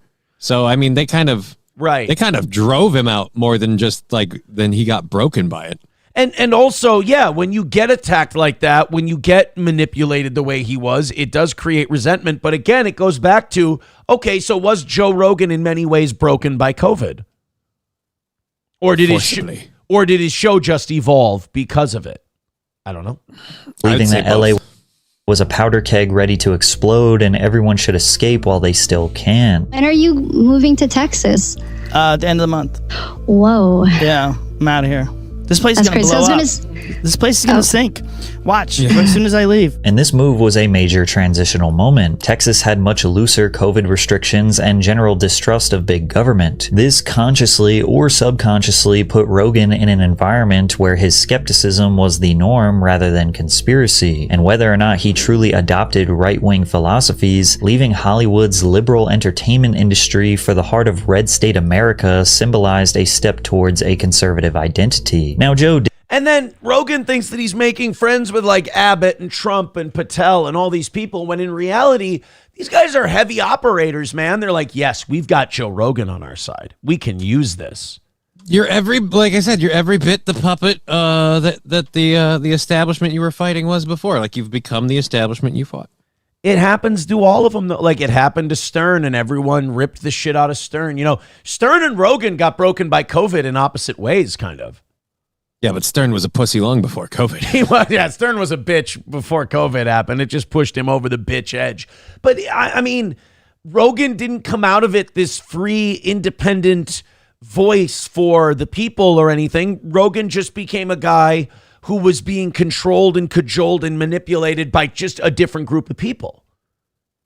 In this case, Greg Abbott, the Trump administration, all these different folks. And look, man, this isn't me shitting on Joe Rogan. Like, who would say no to that? The money, the fame, the access, all of it. But it gives you another window into, like we said, the mainstream media. Why don't they ask tough questions? Why doesn't Rogan grill Kash Patel? Because he wants Kash Patel to answer the phone when he calls. He wants the access to the Trump administration to be able to find out what's going on. Well, guess what? That's what MSNBC and Fox News wants too. They want to be able to talk to these power brokers, and they don't what's the line? And they don't want to know the real story because they know it's a lie. So they're just like, yeah, whatever. They just open up and go, whatever these people feed me is fine with me. Did remain a pretty neutral guy. He would constantly recognize alternative arguments to any issue, but he did take a firm stance against the mainstream narrative about the pandemic. There's a disease that kills some folks, and there's a disease that in the beginning stages of this pandemic thought was going to be far more severe than it turned out to be, and they never adjusted. That's the problem. It's still not good. You don't want to catch COVID, but the vast majority of people who get it will be fine. This made him a hero to skeptics who felt silenced, and a villain to those who saw him as spreading dangerous misinformation. To Joe. Meanwhile, that wasn't the debate we should have been having. The debate we should have been having is, should we go back to being funny? Right. Should maybe have a joke. Right. Instead of, should Joe Rogan be the voice on COVID? I mean, maybe have a show once a week or once every couple of weeks where you have a guy on who's skeptical on COVID, but then after that, But Joe, we're still going to talk about getting high, right? Right. That's why I'm here. Right. So it's an odd deal, man. But it's again, I don't want to show entire documentaries on the show. We've shown about 5 minutes of it. It's Patrick CC on YouTube. Go check it out because it goes over like Andrew Schultz and Tim Dillon and a bunch of other people. And it's really, really good. And it's also like, if you want your favorite comedy podcaster or comedian to get big, it's like maybe this part's inevitable. Maybe you get big enough and it's like the powers that be are not going to let you get big enough to where they don't want a piece. Right. You're going to get corrupted getting there. Like nothing else, just because eventually at a certain point you become something they want as much as you want to be part of them. He's the mainstream. You become the mainstream. And to me, it's like, if you want to go down the political truth teller route, it ends on one of two paths. You either become the mainstream media you were criticizing, or you have to be Alex Jones. And there aren't a lot of people with the fucking balls to be Alex Jones because, as Alex has proven, that is a fucking rough road to go down. Oh, yeah. They will destroy you and in some senses try to kill you or get you to do it to yourself. Whereas Rogan, dude, there's so much money and there's so much, you get access to so many different people, and all you have to do is be a little less funny, dull your edges a little bit, and bring some people on that want to spout some bullshit to you. And you get hundreds of millions of dollars. It's a lot of money. I mean, I can tell you which one I'd probably pick. Oh, I know in a heartbeat which one you'd pick. I'd be right there. I'd be going, you know what? I love this Joe Rogan guy. I can't wait. I can't wait to be the next Rogan. I mean, it's either that or a bunch of parents of shooting victims come out and say, we're going to take billions of dollars from you. And you're like, I don't have billions of dollars. I'm filled with existential dread all the time, and it's making me more psychotic. But I can sell brain supplements. Exactly. You can go down that crazy path, and here's the thing. Which one is, if you go his route, say you go Alex Jones's route, you scream against the system, you point that stuff out. Do you change anything? Do you have an actual effect on anything? You're demonized as a quackpot conspiracy theorist, so everything you say kind of gets muddled from there on out. Yeah. I mean, it's not like Alex Jones is in a place now where he's making changes. Like, they're still just trying to kill him. Before Alex Jones, there's Bill Cooper, and who's really talking big and bad or wisely about Bill Cooper? Go back and listen to some. That's a fucking name. I don't. I forgot Bill Cooper was even a guy. Dude, I've by no choice of my own, I've been listening to Bill Cooper stuff, and going back, listening from stuff from then to now. Holy shit! Somebody said that Owen Schroyer left InfoWars. Uh-oh. He did a 5-hour video on it. I'm just seeing it now. He did a 5-hour video on it yesterday. He has resigned. I'm wondering if that's what we were just talking about. You have access, so you don't criticize them as well. Alex Jones is one of the ones where I'm like, at a certain point, he's got to start going, all right, so they're fighting the deep state, and it's a multi-tiered battle, but it doesn't look good here. No shit. Owen Schroyer revealed he's out at InfoWars. Last Thursday, he walked off mid-show in frustration with Alex, but intended to return. Alex lied to the audience, calling it a family emergency. He said Owen's too anti-Trump, told him he doesn't need him, and wished him luck. Wow. So Alex is... the allegation here, and we got a couple clips here from Owen Schroyer that people are sending me. Owen's alleging that Alex told him to be less pessimistic on Trump, and that he left. We were because literally of it. just talking about this. Holy shit! Wow. All right, here we go. You probably noticed that I had not been hosting the War Room a lot this month. And, you know, Alex had been coming into my show and talking about how I'm negative and calling me a pessimist and all this other stuff, which is fine. You work for Alex, you're going to get hit with it a lot. Alex is not easy to work for, and that's fine. You know, that's okay. But, okay, he says I'm too negative. He says I'm a pessimist, whatever. I'm too anti-Trump. So I just said, all right, you know what?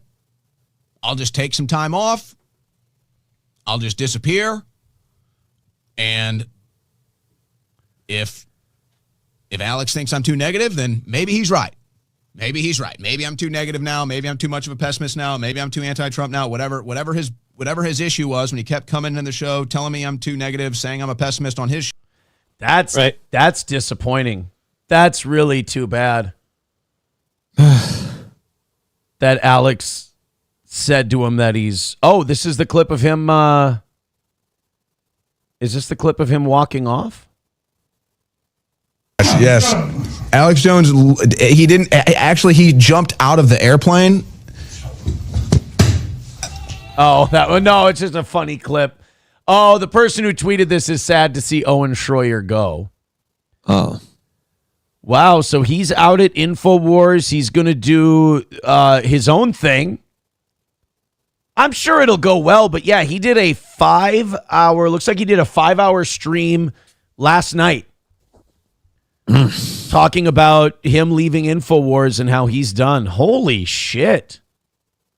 Crazy. He's launching a new news organization, World Independent News, along with a new show, The Owen Report, that's going to debut October 6th of 2025. Wow. So Alex, you know, shit like this happens though. Like this is kind of normal. You get a guy who gets popular on your platform and eventually he's going to want to leave to keep more of the money for himself. He'll have his own audience. You'd like them not to fight on the way out and fracture and split the audience. But like Brett Cooper had this with Daily Wire. She became so popular that she's like, I'm going to keep all of this for me. Like, this is going to be my thing now. And they tried to replace her with some blonde chick. It went nowhere. Brett's doing great. I'm trying to think of... Yeah, but it's kind of ironic that this happens now that he's being critical of Trump and pessimistic about Trump. Honestly, if you're Alex, I'm sorry, but you need that because you're not critical of Trump or pessimistic about Trump.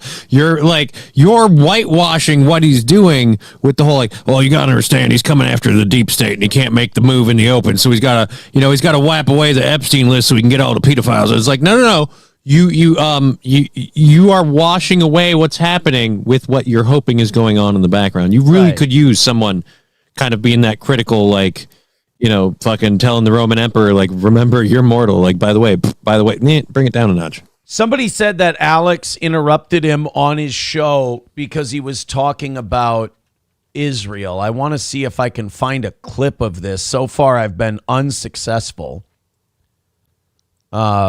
Owen Schroyer sends, this is from July 3rd, so this would have been a while ago. Alex Jones interrupts Nick Fuentes and Owen Schroyer. Oh, wow. So we got Nick and Owen talking about Israel. That's a conversation I'd watch all day long. Hey, you know how you do a really good Nick Fuentes interview? How? Nick, Jews, go. then you just sit back. You let Nick cook. But I want to get back to what you were saying about college, because I think it's... Hold on. Hold on. Hold on a second. Hold on a second. I just got a call from Tel Aviv. It's got the call. Stop talking about Israel right now. Oh, he's being so. Oh, he's being. Yeah, it's a joke. That's a joke. Oh no. Although have you guys never seen Alex Jones before? Although Owen doesn't look too pleased. Oh, it was straight out of Tel Aviv, huh? Yeah, Benjamin Netanyahu, my boss. Are you sure it wasn't Jerusalem? Stop right now. Or Washington, D.C.? I'm ordering you. Or Trump Gaza International? I'm in here every day telling Owen. I have to restrain him. Did you? Are you going to take the trip, Alex? You want to go touch the wall? That is okay. Let's be honest. That is the creepiest fucking part about any American criticism of Israel. Is like, we'll pay for you to come here and suck on our wall. It's like, you want to suck on my balls? Like, no. I would love to go to Egypt. I'd love to go to Israel. I could arrange that for you. I want to go see the Great Wall of China. I mean, I'm going to work with Xi Jinping. Yeah, no, I would love to go see Golgotha where Christ was crucified. And I would love to do all that. Would you kiss the wall? Like Vance? Probably to troll people, yeah. That'd be a good troll. That'd be a pretty good troll. I would do the opposite thing. I would refuse to touch the wall to troll. How about piss on it? How about whip your dick out and piss on the wall? I have a feeling like you don't live very long after you do that one, but hey, no, you're going to make a mark. You're definitely going to become trans after you do that. Involuntarily trans. People. No, listen. They, like Kai and Tai, they choppy your pee-pee if you piss on the Wailing Wall. That's a Titus destroyed that in 70 AD. So you can't hate those people. And we say we're not Judeo-Christian. I know that. We are Christian. But the point is, it does Abrahamic religion and all that. We can't, you even hate the Jews. Islam all right, he's not happy. No, wait a minute. Islam is an Abrahamic religion, and Islam holds Christ up as one of their main prophets. Judaism murdered Jesus Christ. I brought that up to my uncle because he said Judeo-Christian this weekend, and not that uncle, not that uncle. And I'm like, why Judeo-Christian? Like, they murdered our Savior. And he says, yeah, but how is he supposed to become our Savior if they didn't kill him? But I'm like, yeah, that's not why they fucking did it, though. They did it because they were dicks and that he was cramping their bank accounts. It's like if a guy became up, well, he was claiming to be the Savior, the King of the Jews. He was right. But he was also denouncing... He was also denouncing the monetization of the church that he was running. Oh yeah, he was hardcore, and right. But I'm like, they murdered him, and he's like, yeah. Then he became our Savior. It's like, okay, but fuck, they weren't like, here you go, guys, we're gonna help you out.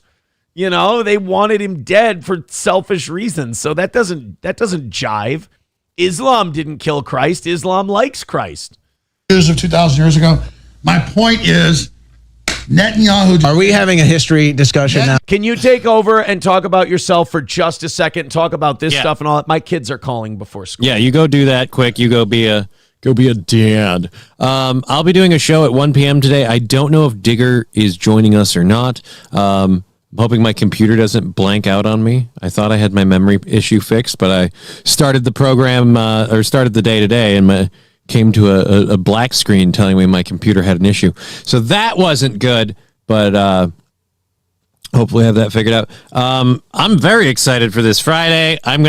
Speaking of Joe Rogan stuff, I'm going to be getting on the ivermectin horse-based train and seeing what it does for MS. We'll conduct an experiment live in real time. People can check up with me daily or on this show weekly to see how that goes. There's a couple of things we're going to be talking about on my program today, especially if we don't get to them here. Let's pull up the list there. There is go back up. We've done a human pig transplant, and I'm very, very weirded out by this. Just everybody always said like humans are like part ape or whatever, but I guess you can make a pig work in a pinch because we got a pig lung in a person. He is not happy about going to school today. Oh, dude, how long's he been enjoying his summer vacation? We had a blast this weekend, but like The youngest is pumped. She's excited. She told me about her frosted flakes and toast that she had for breakfast, everything else. I'm like, I go, buddy, you excited for school? No. Like, I get it. I understand. The oldest goes, she's in middle school now. Holy shit, I'm old. She goes to middle school now, so I can talk to her before the show starts. She's up early. Mm-hmm. But the other two, yeah, they go a little later. They're in elementary school still. But yeah, he's not pumped. The youngest is excited. I mean, when you're in like first grade, though, you're just school's fun. You're happy to. My daughter's very excited to get back to school. Yeah, she enjoys the routine. She enjoys hanging out with people, and she enjoys like the arts and crafts and shit. But then as you get to like closer to middle school, it's more like, all right, now we have to buckle down and learn things. This fucking sucks. Well, I mean, want to go play. My son's going into third grade, so he doesn't need to be skeptical that yet. Pessimistic yet. Yeah, but he's not happy about going to school today. Let's go ahead and just finish up this Owen Alex Jones clip. Owen Schroyer leaving InfoWars, which sucks, quite frankly. But here's some of the Alex. You know, it started as a joke, but I think you're right. I think Alex is a little nervous about the Israel talk. But isn't this the same Alex who blamed Israel for 9/11? Like, what happened? Right? To that? What happened to that guy? It's weird. Well, like you just said, you get access, you get power, you get in on these groups. You're less likely to be critical of them, which is why I was saying, like, Alex needs an Owen Schroyer, and Christendom needs a crusade. Do we have to do this now? It's because we disagree with a bunch of the bad stuff Israel does. We don't have to hate people. What's wrong with the solidarity? You know, J.D. Vance also goes to the Catholic Church. He's Catholic. You go say hi to the Pope or whatever. My point is, you think somebody's bad if they go do this? Well, Vance visits the Pope. What happens? Pope dies. Oh, you think he killed him? He visits India. Nuclear war is about to break out. He dropped the trophy. He broke the trophy. Is he the Antichrist? Isn't I'm it just funny, saying, though, how nobody's talking about that Pakistan-India situation? It's like there was a huge shootout at the border. Yeah. They didn't even talk about it. They're threatening nuclear war with each other. Yeah. They've been doing that for years, but it's like... Wait a minute, how do we tie that into Israel? How do we blame Israel? They're working with India. It's true. That is true, right? So it's Israel's fault. Okay. You said it, not me. Yeah. All right. Owen is not a happy camper. All right, it makes sense now. It makes sense that Owen Schroyer's leaving InfoWars. I mean, at some point, well, that's the thing. Like, you work for Alex, you're a believer, right? Like, you're a true believer in this shit. You believe in all the Alex Jones stuff. I said the kids' deaths were fake. Burr, burr, burr, burr. Now I'm a believer. I'm sorry. And now Alex becomes a little less of a believer, but you're still all in. You got to go somewhere else now if you want to go be a true believer in all this shit. Now, I guess I'm misunderstanding. Did Alex fire him or did he quit? He quit. He left. Okay. He's starting his own thing. And that is kind of normal when these guys start taking off. Like Paul Joseph Watson left InfoWars. Now Owen Schroyer's leaving. This is what happens. That's why I'll never leave here. You got to become a... Right? Well, in fairness, the platform you're on is tiny to begin with. Sorry. And I suck, so it's just a downhill trajectory no matter what we do. It's kind of my fault. Like, 0 people have been launched from this show. I mean, Zach Halverson is still a mid-level producer at KFan. I'm almost walking, so I'll count that as a plus. Oh, yeah. When does the ivermectin start? I have the appointment with the doctor this Friday. I'm going to talk to them about maybe, I don't know, there's got to be something other than baclofen for my legs so I can actually move in the mornings because this shit's getting difficult. But yeah, we're going to hopefully, if God wills it, we'll be starting the ivermectin like this Friday or Saturday because it can't be that hard to get a hold of once you actually have the prescription. That seems like in Minnesota, the only fucking ball busters, it's prescribe only. Is getting the prescription for ivermectin.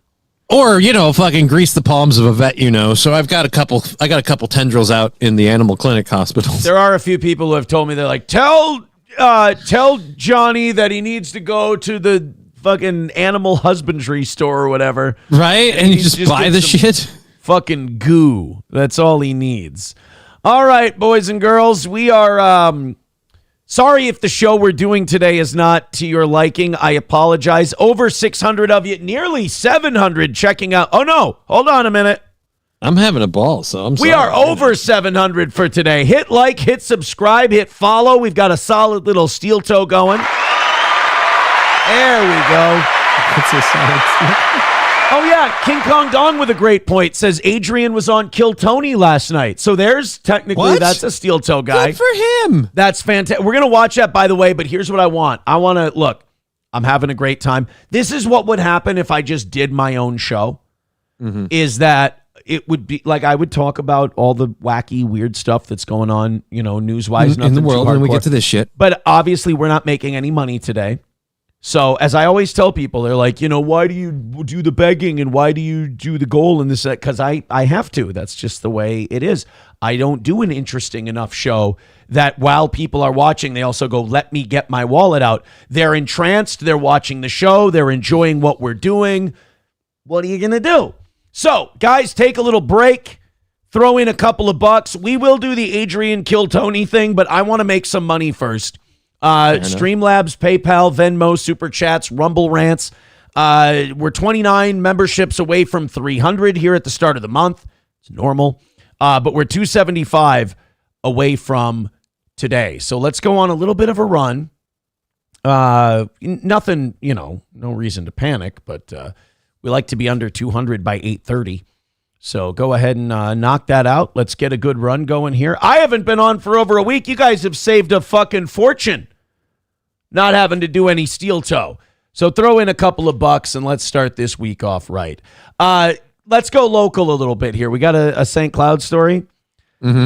So this guy stabbed somebody back on Thursday or Friday. This guy stabbed a woman. She was in critical condition.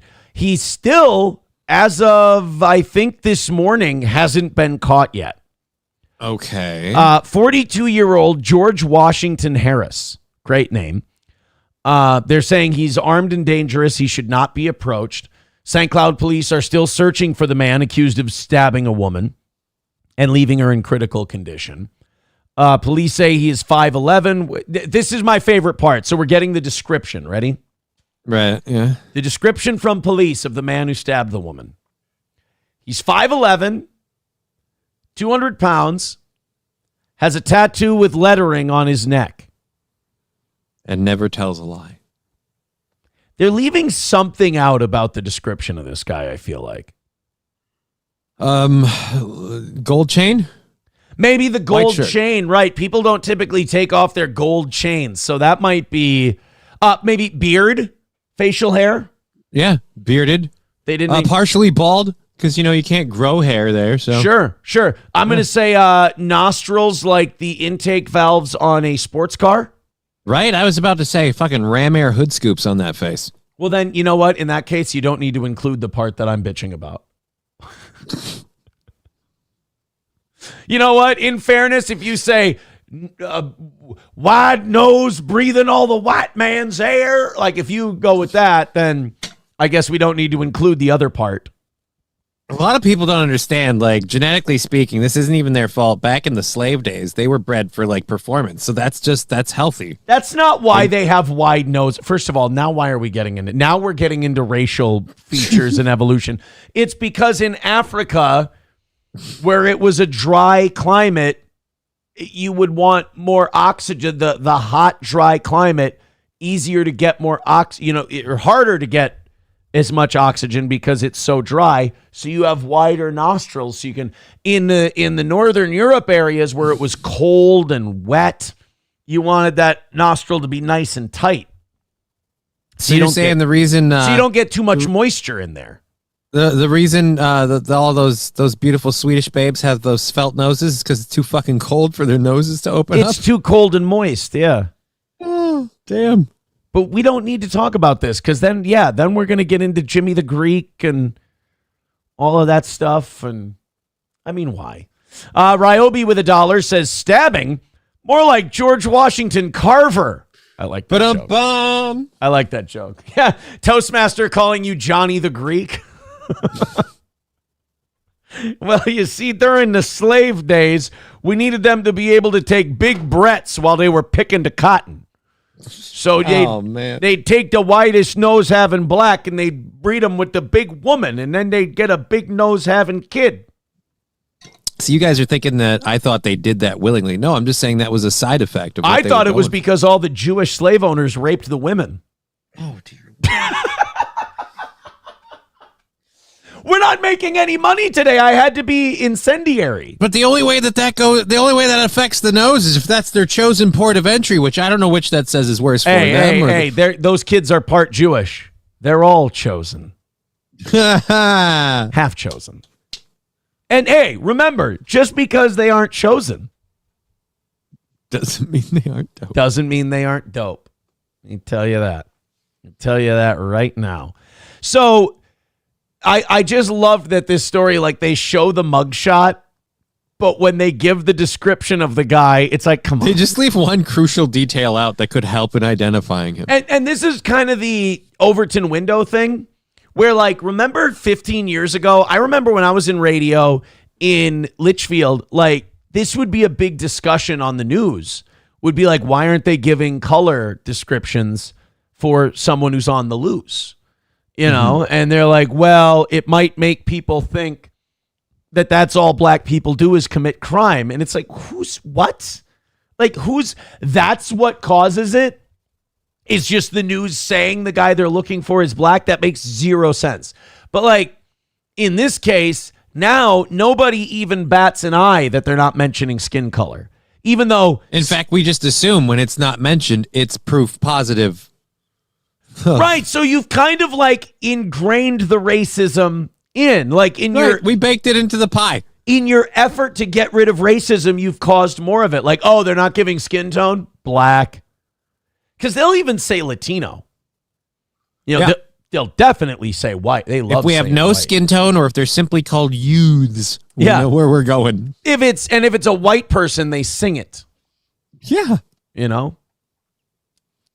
The hills are alive with the sound of gunshots. The person who did this is a white man. It's a white world. And the whites. But if it's black, they go, yeah, he's 5'11", 200 pounds with a tattoo. All right. Moving on.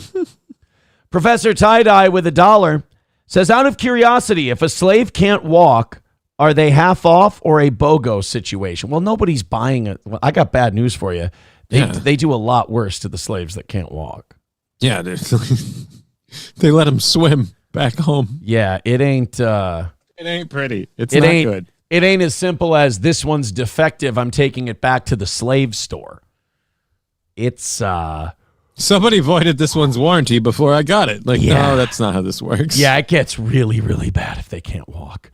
Brian M. gifting 5 memberships over on YouTube. Thank you, Brian M. Thank you. The gold sucker, Hulk Hogan. We coming for you, nigga. And that brings us down to 260 for today. Thank you very much.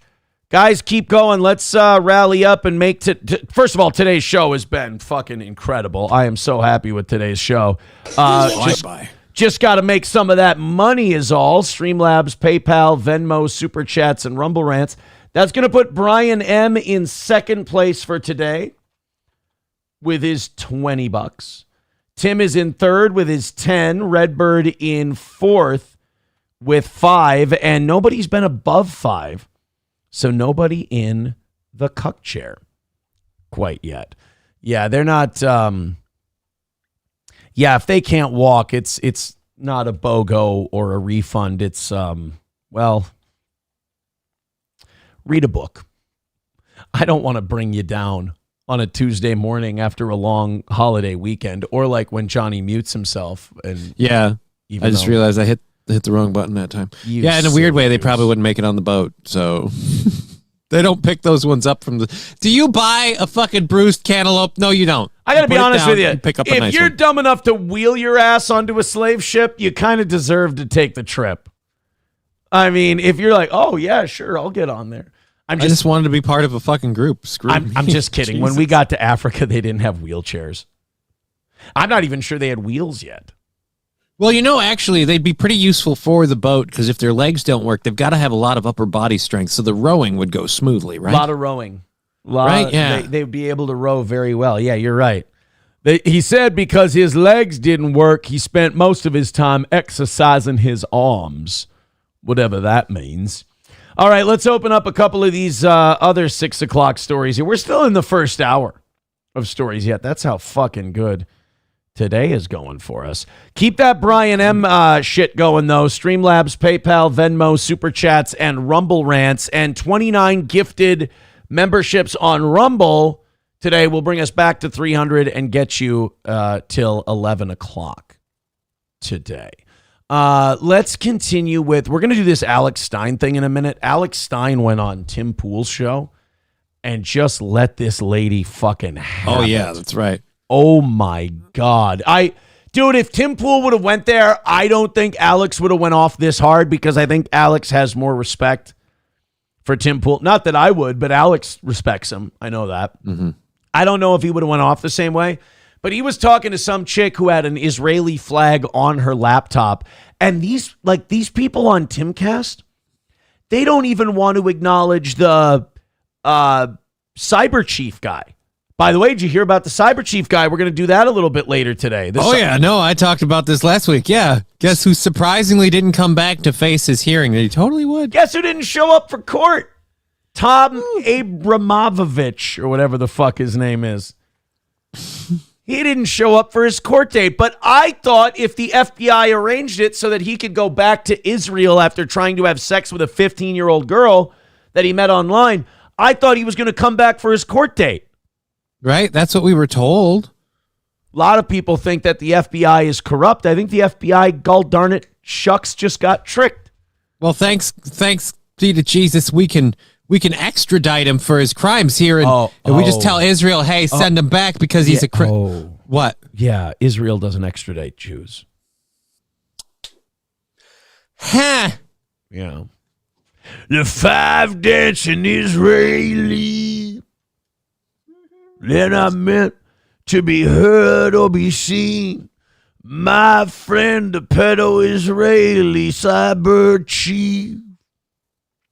They're trying to sleep with girls who are 15. All right, yeah, sorry.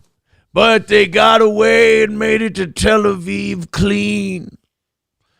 President Trump calls out Pfizer and other COVID drug companies for refusing to release their COVID data. This surprises the hell out of me. Trump is fully behind Secretary RFK Jr. He says it's possible Operation Warp Speed may not have been as great a success as he thought. Wow. Fucking, he can't take an L. I hate it about him, but you got to admire. Before you get on him too much about this is as close as he's ever gotten to admitting that the vaccine shit was a bomb. You got to give him that. Oh, no, absolutely. I'll say this is as close as we've ever gotten to him admitting, and not just in COVID, name one time ever that he's admitted to making a mistake. It's just picking Mike Pence as vice president, I'm sure he'd say was a mistake. Okay, maybe. So at least there's that one. Hopefully someday it'll be backing Bibi Netanyahu. He'll admit was a mistake. It is very important that the drug companies justify the success of their various COVID drugs. I want the answer, and I want it now. Oh, cute. He thinks he's in charge. Still? After the Epstein shit? Do you feel in charge? They don't seem to be showing them to many others. I want them to show them now to CDC and the public. They don't even have to show their data to the CDC. The FDA, nothing. Who's really in charge? Who runs who if you have to beg these drug companies that you gave billions of dollars in free money to make these vaccines if they don't have to show you any information? And clear up this mess one way or the other. I hope Operation Warp Speed was as brilliant as many say it was. I don't think a lot of your supporters think so, sir. If not, we all want to know about it and why. Thank you for your attention to this very important matter, President DJT. Oh, yeah, that'll make him get right on it.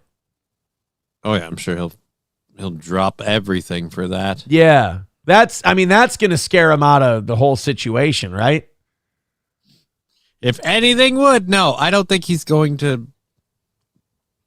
I don't think he's going to get what he wants with you that. Don't think that Pfizer's. You don't think the drug companies are intimidated by President Trump and will release everything they have right away? Well, dude, like not to rip on Trump, but like that's kind of a cuck request. Where you're like, hey, look, you're banging the shit out of my wife. Can you at least tell me how it like what happened?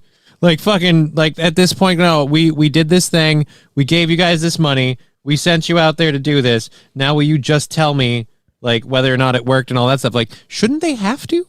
Like their whole request part makes it seem very much like they're in control. Yeah. Pretty awesome deal though when you get to like steal a bunch of money and then release something that doesn't work the way you said it would. Oh, right. And then when they ask for people, and then when they ask for data, you can go, oh, or we have a counteroffer. Go fuck your mother. So seems because like, if you won't, we will. Yes, with a needle. Professor Tie-Dye with $5. Thank you very much for the $5. Says, not going to lie, Aaron, if you sold Johnny, I'd pay full price. Unlike your mail-order brides, he'd be grateful for the improved living situation. I'd even let him eat at the table and not on the floor. Oh, is that where I went wrong? Shit. Zen Man with $1 says, R.I.P. Graham Greene was in some great shows and movies. Yeah, the Graham Greene thing. Yeah, that sucked. Was he the guy who got fried in Green Mile? Yep. That was him. That's where I recognized him from. Okay. Green Mile, Thunderheart, fucking Dances with Wolves. Pretty much almost any movie except I think like Code Talkers, and he might have been in that, where they needed a Native American. And the best part is he was Canadian, apparently, I found out over there. Yeah, he wasn't like Native American. No. He was in House of Cards, too. That I don't remember. Yeah, you're right, though. Like, pretty much any time there was an Indian, they got Graham Greene. Right? Oh, no, he wasn't Cochise. Or Chief. Whatever. He wasn't the Con Air guy. That was a totally different guy. Oh, yeah, no, that was a totally different guy. Wasn't Graham Greene. Not even close. But yeah, Graham Greene dead. Oh, God. I thought we lost someone else over the weekend, too. But Joe Blow! down! No, I just get so mad because you guys are just so so thick. It's like just because we don't agree with you, chill out. I can't. That's the Alex Stein thing we're gonna get to in a little bit. Okay, but it just started. I clicked on the tab and it went. Now I get a link from Fox News. Jesus. Now I can pause it. No, it's a Twitter link. Strange. So if you want to know about the Alex Stein Tim Pool clash, that was a little taste of it. It was historically white. Just writes, it's loud, Aaron. Yes, it was. It's a little aggressive. I thought it was a football play for a minute there. That was Alex's cadence pre-snap. Down set. Israel occupies America. Down set. Taking orders from Tel Aviv. Said hut. That's about it. St. Caesar, Aaron, did you see The Rock's body transformation over the weekend? What did he do to himself? He got thin. The Rock thinned out big time, my man. Him and fucking Batista. Because fucking Dave looks nothing. Like, not even just for people who knew him as a wrestler, but anyone who watched him as fucking Drax. You can only do those roids for so long. It's probably smart to get off them for a while. Let your body heal your up. body just rebounds and you shrivel like Bane in the old Batman movie when they pulled his hose out. Yeah. The venom's out. There's no more venom in them. They get off the steroids. When you watch, if Drax needs to make a comeback, he'll get on the juice again. And if The Rock is going to do WrestleMania next year, he'll hit a cycle. That's for sure. But yeah, you can't keep doing steroids, day after day after day after day after day. That's how these wrestlers end up dead at 40. Is they just never took a break from it. So The Rock's using his steroids responsibly. I thought The Rock was one of those all natural dudes. That's good. That's really good. I like that. You're, you know what? You're plucky. 255 away from today's goal.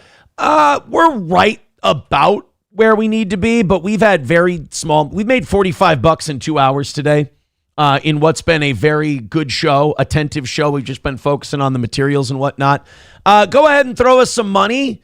That goal is what's necessary to keep this show on the air. The numbers have looked great today too, peaking out in the 700s. Hit like, hit subscribe, hit follow, support the show. Streamlabs, PayPal, Venmo. Those are great ways to do it. That's the lowest percentage. Click on one of those links.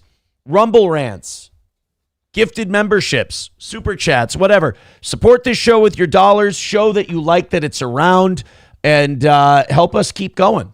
Hit subscribe, hit follow, hit like if you're broke and you can't throw us any money. If you can throw us any money, jumpstart us today. I sure would appreciate it so we can keep doing the show the way we've been doing it today and not have to browbeat for cash. All right, let's go to the Alex Stein, Tim Pool thing. I watched this yesterday, and I don't know who I loved more.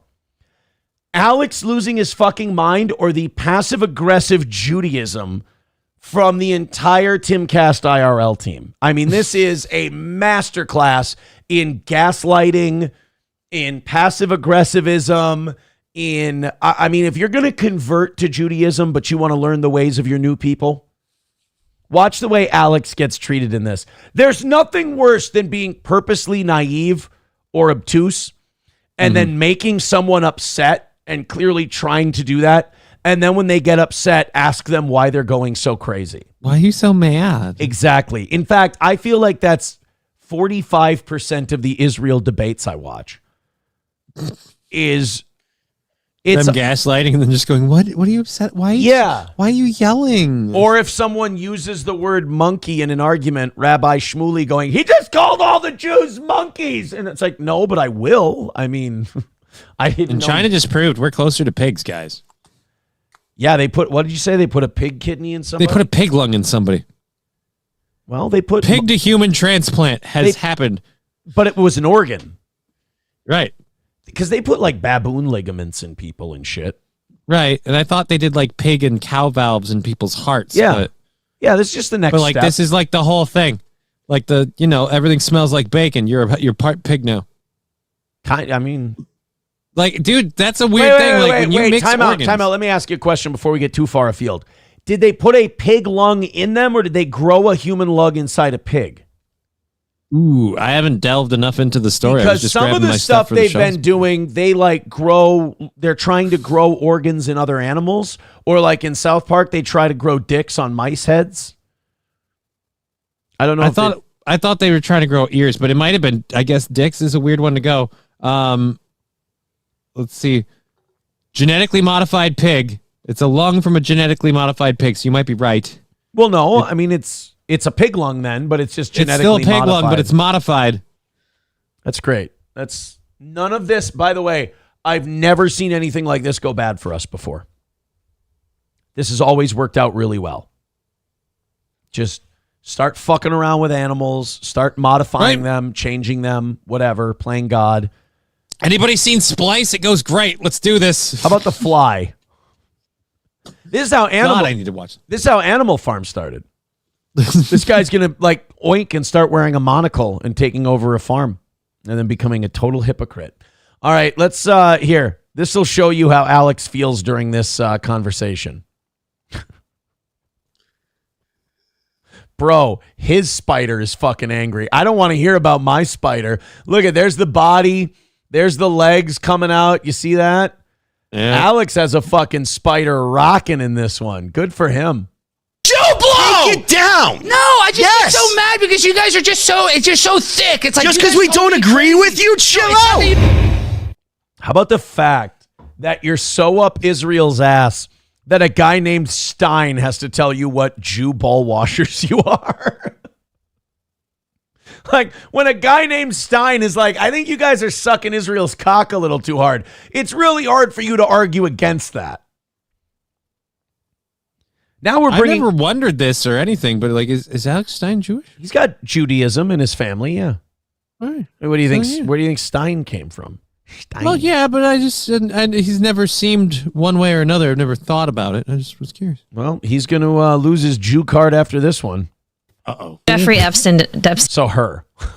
I mean, let me move us for this one because I want everyone to see this gem of a lady.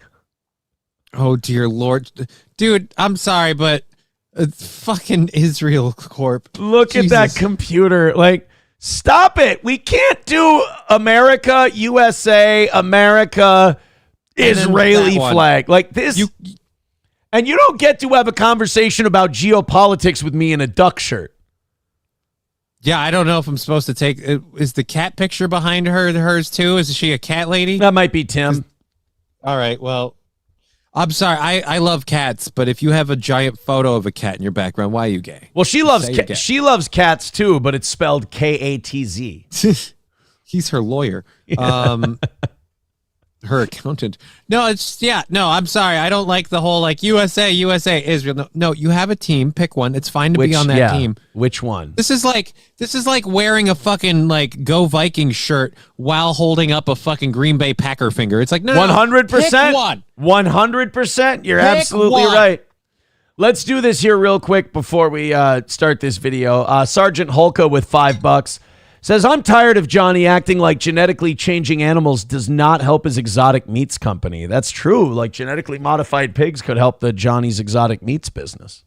Again, there is no exotic meats business. Firstly, pig isn't really an exotic meat. I wonder if it's genetically. Pig itself is not exotic. I was about to say, if we want an exotic pig, we have to modify the motherfucker. Yeah. Exotic pig is if Rosie O'Donnell would have moved to Tahiti instead of Ireland. We've unlocked the maple chromosome and we've bred it into the pigs. Nice. Maple bacon just naturally. Right? That's pretty good. I like that. All right, let's speaking of pigs, let's continue with this or begin with this. He didn't work for Mossad. Oh, come on. You think anybody who works for Mossad is going to wear a shirt that says I work for Mossad? Do you know who Ghislaine You really Maxwell think the is? Mossad is that thick? Because you're so smart. Do you know who Ghislaine Maxwell is? Do you know who Ghislaine Maxwell's father is?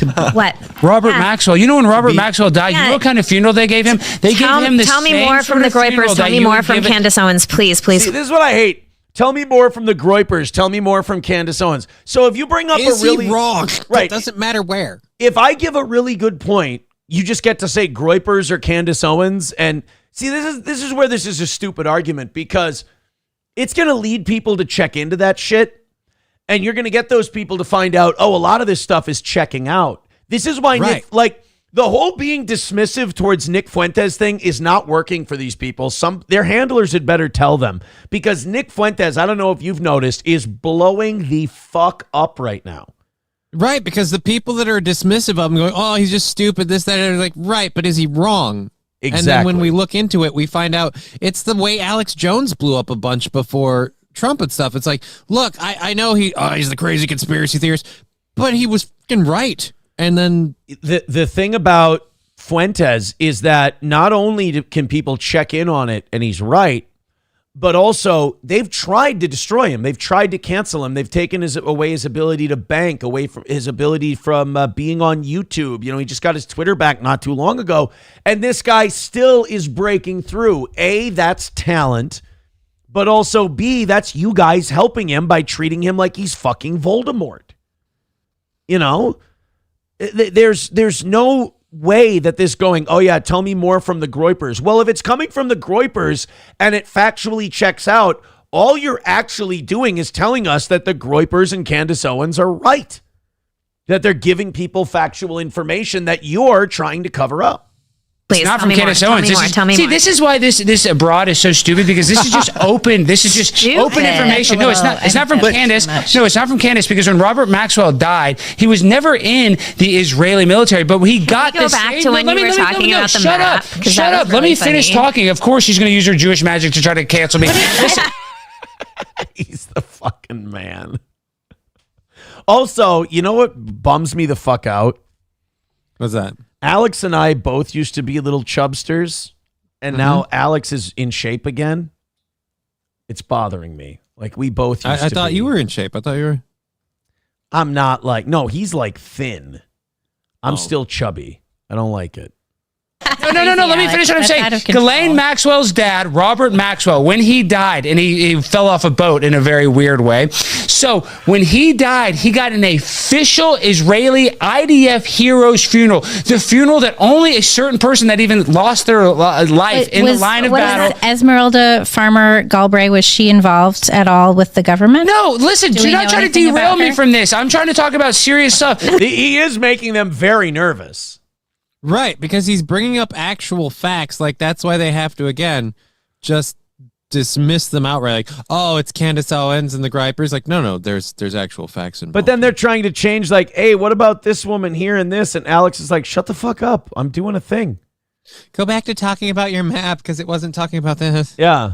Because nobody cares. No, because I have idiots like you that say, "Oh, there's no connection to Jeffrey Epstein and Mossad." Look at how emotional you are, Alex. Shut your mouth for 2 seconds. You just shut up.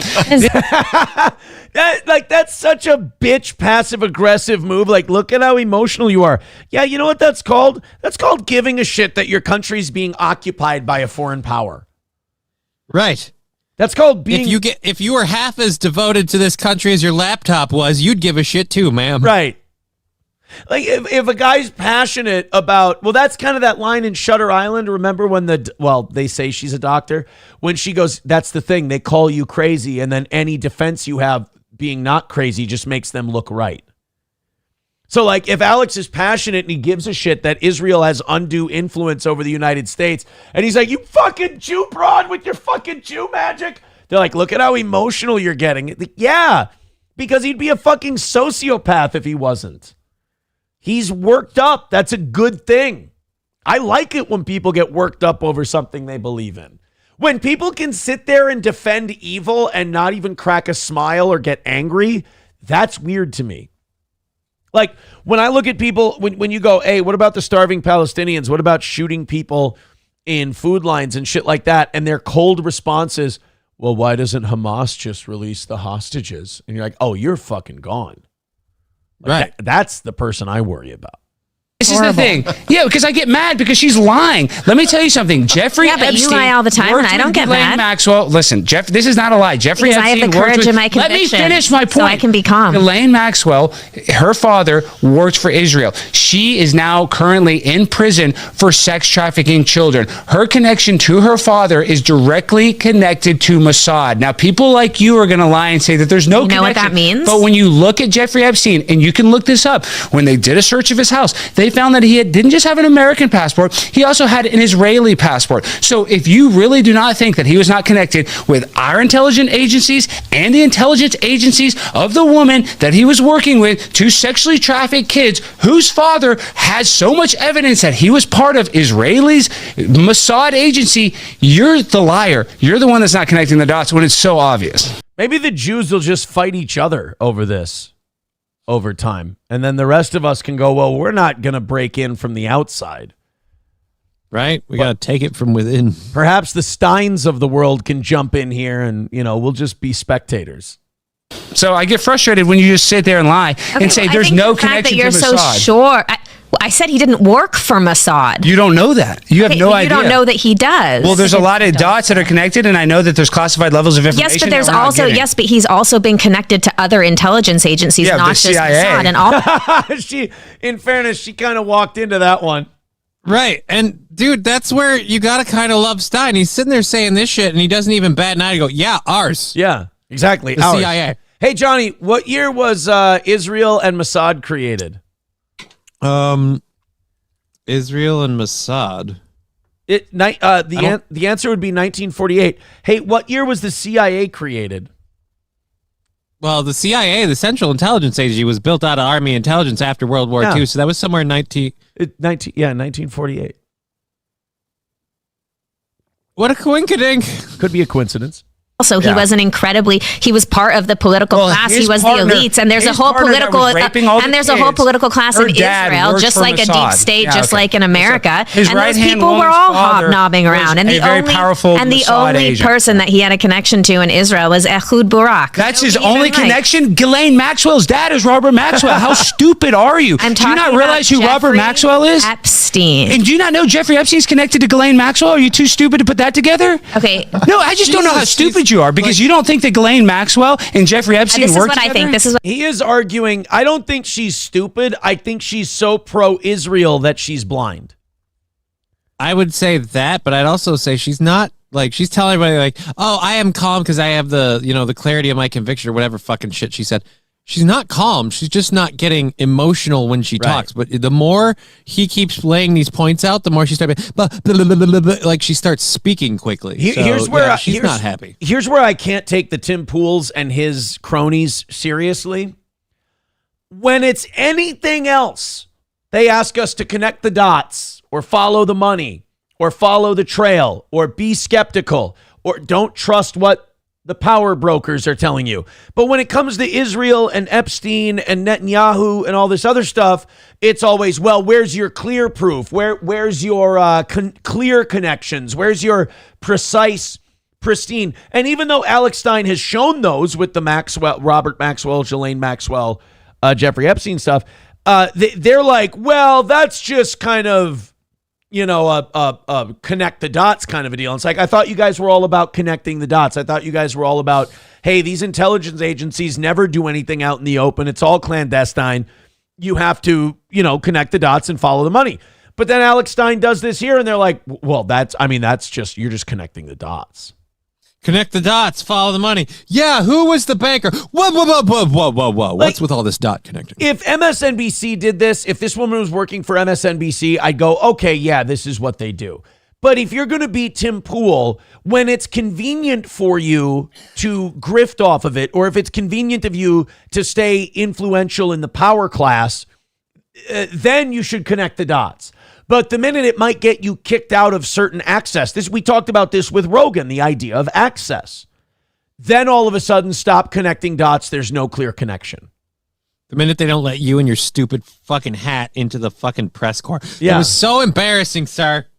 Show us your bald, you pussy. Yeah, what's wrong with being bald? I'm going bald. My fucking hairline's moving back at a glacier's pace. This is it's happening in real time.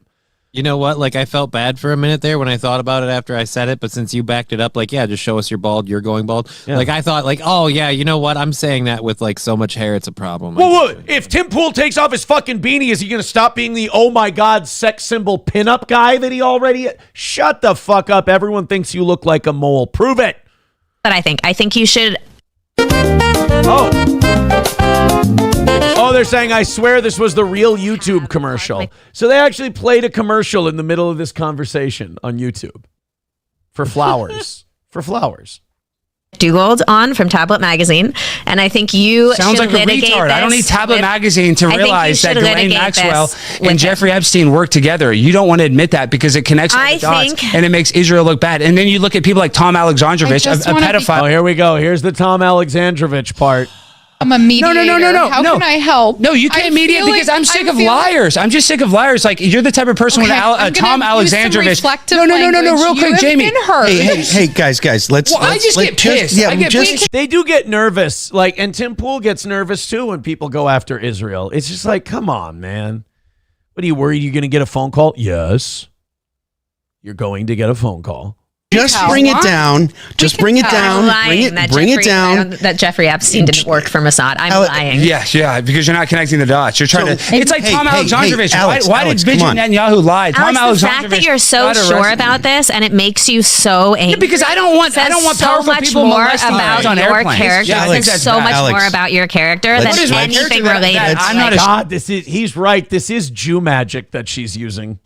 Well, I was about to say, I don't think people realize this. He went this hard in April the first time they went at it back in the day. This is just his speed. Yeah, I am sick of the fucking, like, we did this and we got him spooled up. No. This is just Alex moving at Alex's speed, you hunt. He went after April this hard and he was mad at me. Right. He wasn't even mad at April and he went this hard at her. He was pissed at me. Well, now it makes sense. It's because he didn't know you. He heard your name and he's like, it's a goddamn Jew name. This anti-Semitism is killing me. I'm willing to call balls and strikes. Bring the temperature down here a little bit. No, I want to raise the temperature up because we're not pussies. No, I'm coming because it's 9:30 and it's a Friday, man. I do give a damn. I'm passionate about this, and I don't want these people out here protecting Jeffrey Epstein. I think it's a big deal. She's not protecting Jeffrey Epstein. He didn't have any connection with Mossad. If he didn't have a connection with an intelligence agency, for Mossad. Obviously, okay.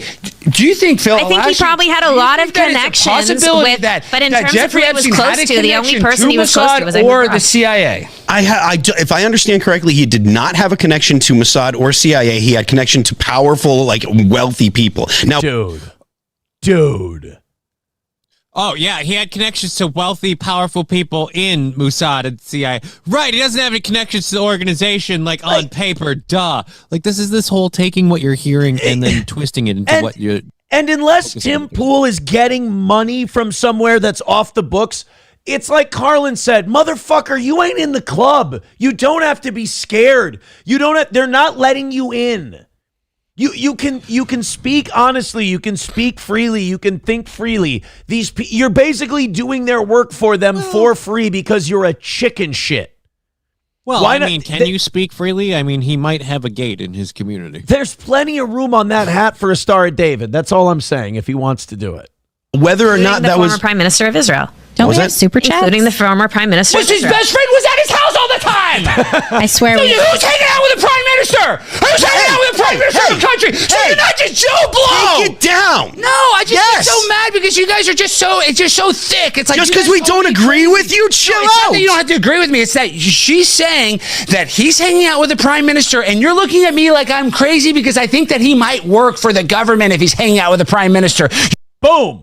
That's what makes us all so nuts, and that's why we talk about it. That's why we talk about it more than people want us to talk about it, is because we go fucking crazy because it's right in front of us. We know, we see it. We didn't seek it out. We didn't look for it. It's right there, and people tell us we're crazy. It's like, but we're not. We're right. It used to be back in the day that you were assuming these relationships were a thing, and that was the conspiracy theory. Now the conspiracy theory is to assume that these friendships actually mean something in terms of what they're doing. Like, nope, you're just crazy. No, they love hanging out together and grilling hot dogs. Kosher. That's all it is. Kosher hot dogs. They share each other's meat and they go their kosher. separate ways. The dogs are kosher. I just want to let that be known. You're the one gaslighting me. I'm not the crazy. I'm not gaslighting anyone. Can't see the forest for the big tree in front of your face. No, again, this is not gaslighting. This is straight up saying, okay, we don't see things the same way you do. Generally, disagreement around this table is something that we take in stride. This is a very normal thing for people to disagree. Okay, we do. It's also a very normal thing for Tim Pool and his minions to defend Israel to the hilt more so than America. What? But none of this. Benjamin Netanyahu went on Timcast. You don't think they'll be critical? Not need to go ahead and start screaming at each other like this. It gets certain people emotional. I just look at her smile. She's enjoying the fact that he's losing his fucking mind. Like, just when I go, Aaron, don't, Aaron, don't. She does a thing that makes me go, see, that's what they do. Get emotional because you can't defend it. Like, can you defend how Benjamin Netanyahu just lied and said when Tom Alexandrovich just got arrested for doing a pedophile sting in Las Vegas that he wasn't actually arrested? Do you think that's cool that he lied about that, protecting another pedophile? I think the fact that you tie pedophiles to Israel and not a country. I didn't do that. Again, he didn't do that. No, I'm on his side. He didn't do that. Israel did that when they went, no, he's coming over here, he's staying over here, and we're not sending him back because, no. Israel did that. Israel did that, so hopefully y'all don't have to go through that. Israel and not a country. I didn't do that. The pedophile that works for the cybersecurity division, he's the one that did it. I'm not the one that diddled the kid. He diddled the kid. He happens to work directly for Benjamin Netanyahu. And do you think that's cool that Benjamin Netanyahu lied and said he wasn't arrested? If Netanyahu lied about some pedophile, then I think that he should be accountable for that lie. What the fuck does that even mean? Exactly. What does that mean? You fence sitting. You know what? She was taught well. Mm-hmm. She was taught well by Tim Pool in the art of taking that fence post right up the old keister. Yeah, dude. But without looking into some sort of accusation that you're leveling at Bibi Netanyahu, who I'm not even a fan of. Like, I can't stand Bibi Netanyahu. Why are you not a fan of him? And yet, well, not for the reasons you aren't. What do you don't even know the reasons I don't like him. I don't like him because he bombs hospitals with Exactly. rescue workers who are trying to get. Yeah, she doesn't hate him because he bombs hospitals and kills rescue workers. That's gay. I don't like him because he's not eliminating Muslims fast enough, is probably her position. Aid. Yeah, you I don't like that. Yeah, I mean, look, when it comes to Netanyahu, like I know the way that like the media frames Netanyahu because I've been privy to the way that they framed Trump, and Netanyahu is the same type of figure internationally like Trump was, and so I find myself having to defend this guy that I don't even like because I know that certain things that people are saying about him is not true. But when it comes to the recent thing that just happened with the idea that he pedophile, believes in a two-state solution. I have an If she is not getting paid, it's a crime.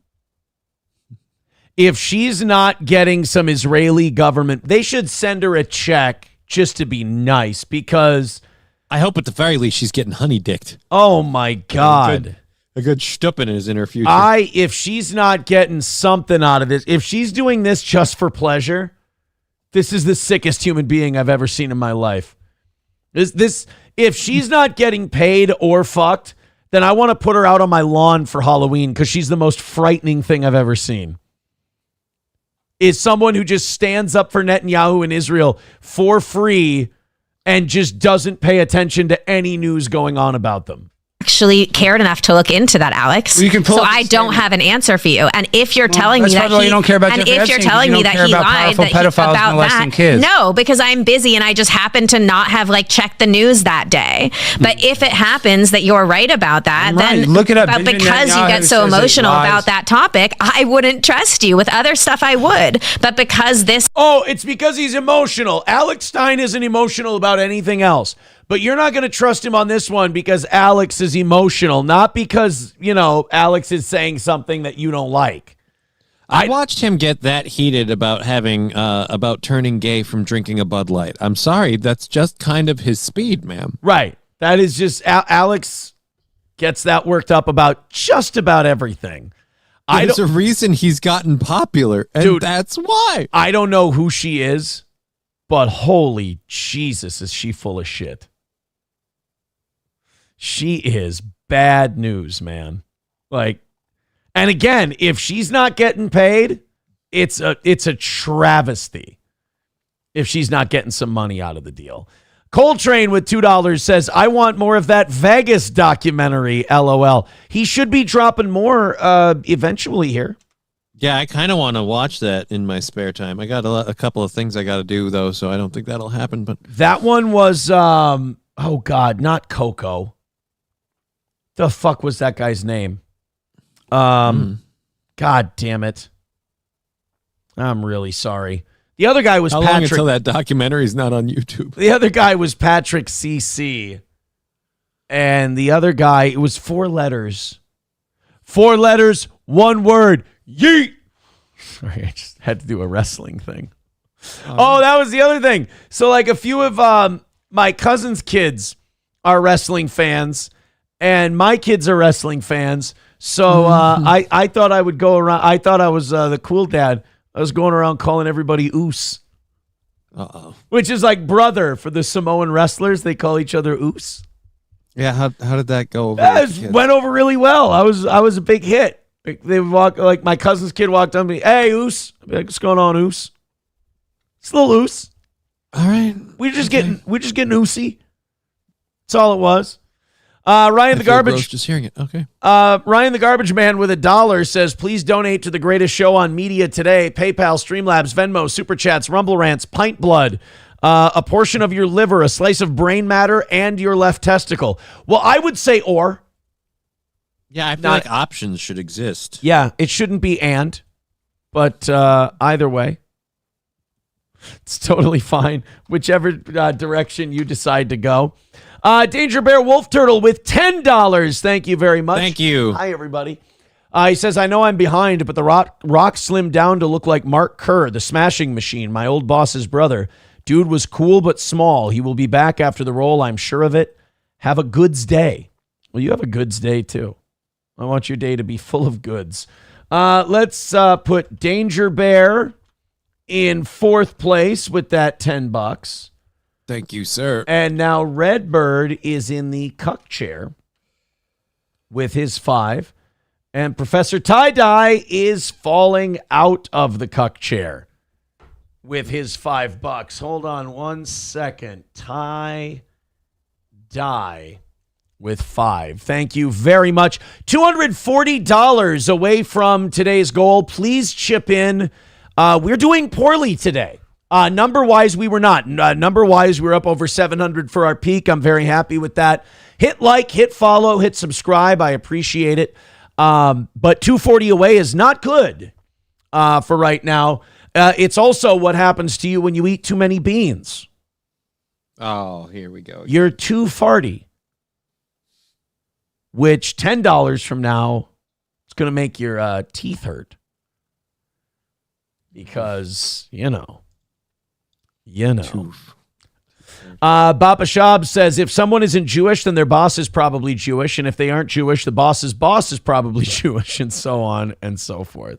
There's some stories that, like, I just tap out on because I'm just like, I know what the answer is and I don't want to see it.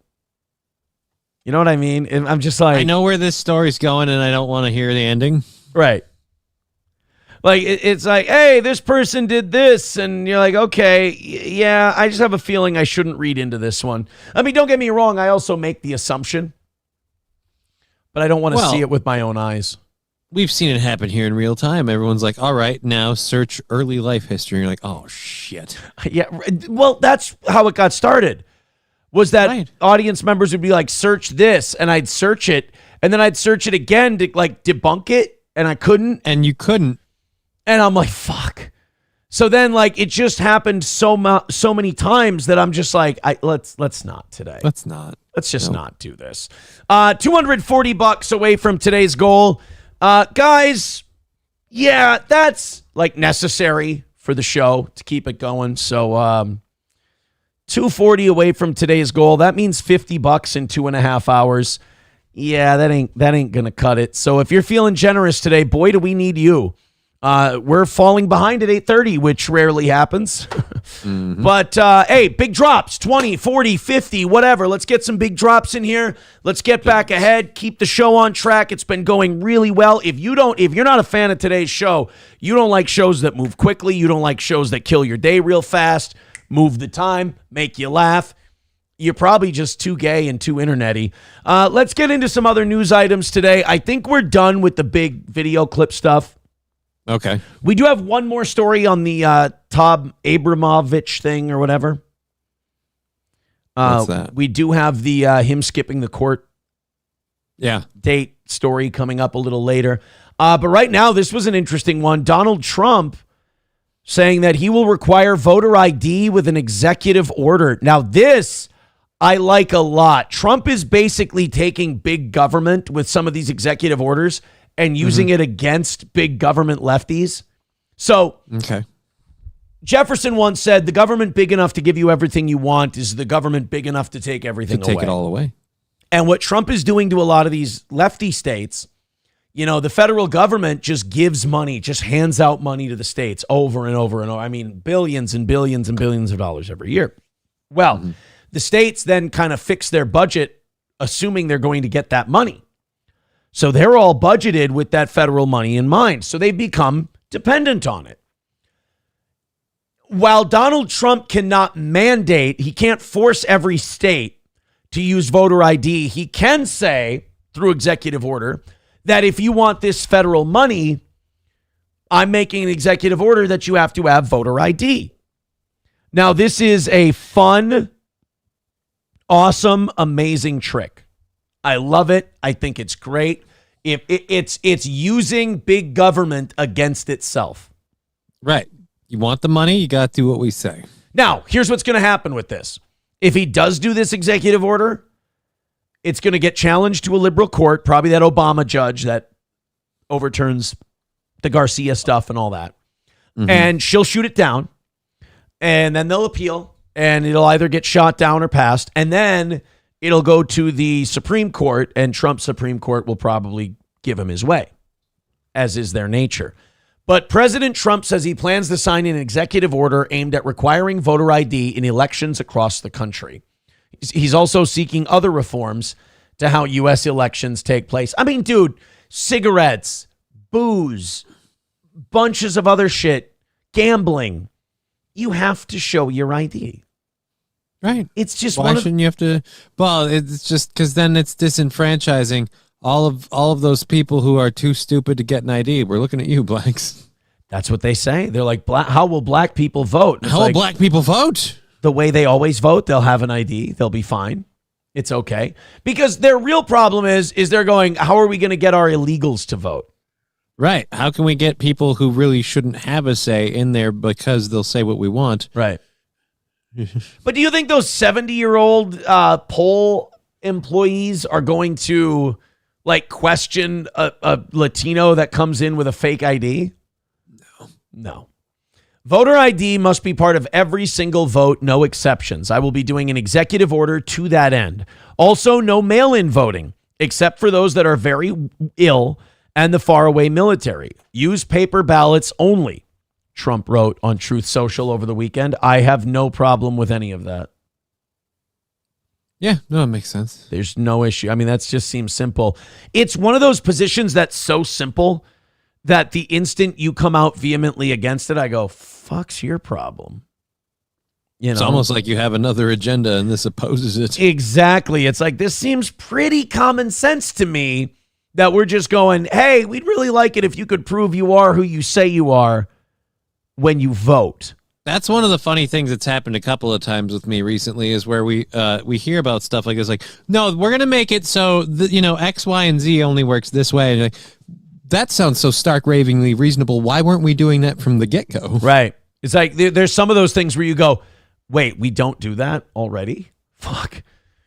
In April, Judge Colleen Collar-Catelli of the U.S. District Court for D.C. struck down the portions of that order that related to voter ID requirements. Collar-Catelli maintained that Trump did not have authority to issue such an order as the Constitution delegates control of election regulations to Congress and the states. Consistent with that allocation of power, Congress is currently debating legislation that would affect many of the changes the president purports to order. Clinton appointee, by the way. No statutory delegation of authority to the executive branch permits the president to short-circuit Congress's deliberative process by executive order. That's a very good argument, but again, when you start tying this shit to money, right? He's not regulating. He's not saying you have to have voter ID. He's saying if your election doesn't have voter ID, you don't need federal money. Right. We're not saying you have to have voter ID. We're just saying you can't have voter ID and get federal funds. I mean, you don't have a right to that federal money. I mean, it's conditional. Right. It's conditional on a lot of shit. But yet here we are. I don't know. She does, like, that judge does have a good point, though, like when it comes to Congress and the states being in charge of, like, that one might hold. Like the president using his authority to mandate voter ID, that's a tough sell. That might be overreach. Like Congress at can this pass point, on. though, we're watching the president use his authority to put the National Guard in cities to bring law and order into them. So it's just like, where are we? Where are we in the whole, like, it's an overstep of power? Right. Well, you could argue on that one maybe that the president has a authority to declare an emergency. Right. And he can deploy the National Guard. I don't think he can do that with elections. I would say personally, though, a voting issue is an emergency, too. Well, and here's what pisses me off about, like, when you get power. It's like, what's the point of having a Republican Congress, House and Senate, if you can't get your fucking shit done? So this judge says this has to be done through Congress. Well, Congress is Republican. Republicans are the champions of voter ID. Get your shit together and pass a voter ID bill then. It's almost like, just like with the whole women's rights issue, they want this to be there as their whole, like, no, we need to be in power because we need to get these changes made. Right. Right. Yeah, we need to get in power, and then we need to keep using this as a cudgel that we can beat the other side with. However, like, the people this is where the people come in. They didn't fix it for you when you voted them in last time. Why are you going to vote for them on this issue again? And the answer, because we only have two choices. We have two choices, and this is the one that still at least talks about it, even though I know they won't do shit. And I get it why people don't say that, because it's fucking demoralizing. It sucks to go, I know it'll never happen. You don't want to be Eeyore when it comes to this stuff all the time. Thank you to Nicholas, my golfing buddy, for $10 over on PayPal. I appreciate it, buddy. And that puts us at 230, which is not good for this time of day. No. If you guys could help us out, I would appreciate it. That also puts Nicholas. A short week especially, can't be missing goals, that's for sure. So if we're doing a good job for you, throw us a few bucks.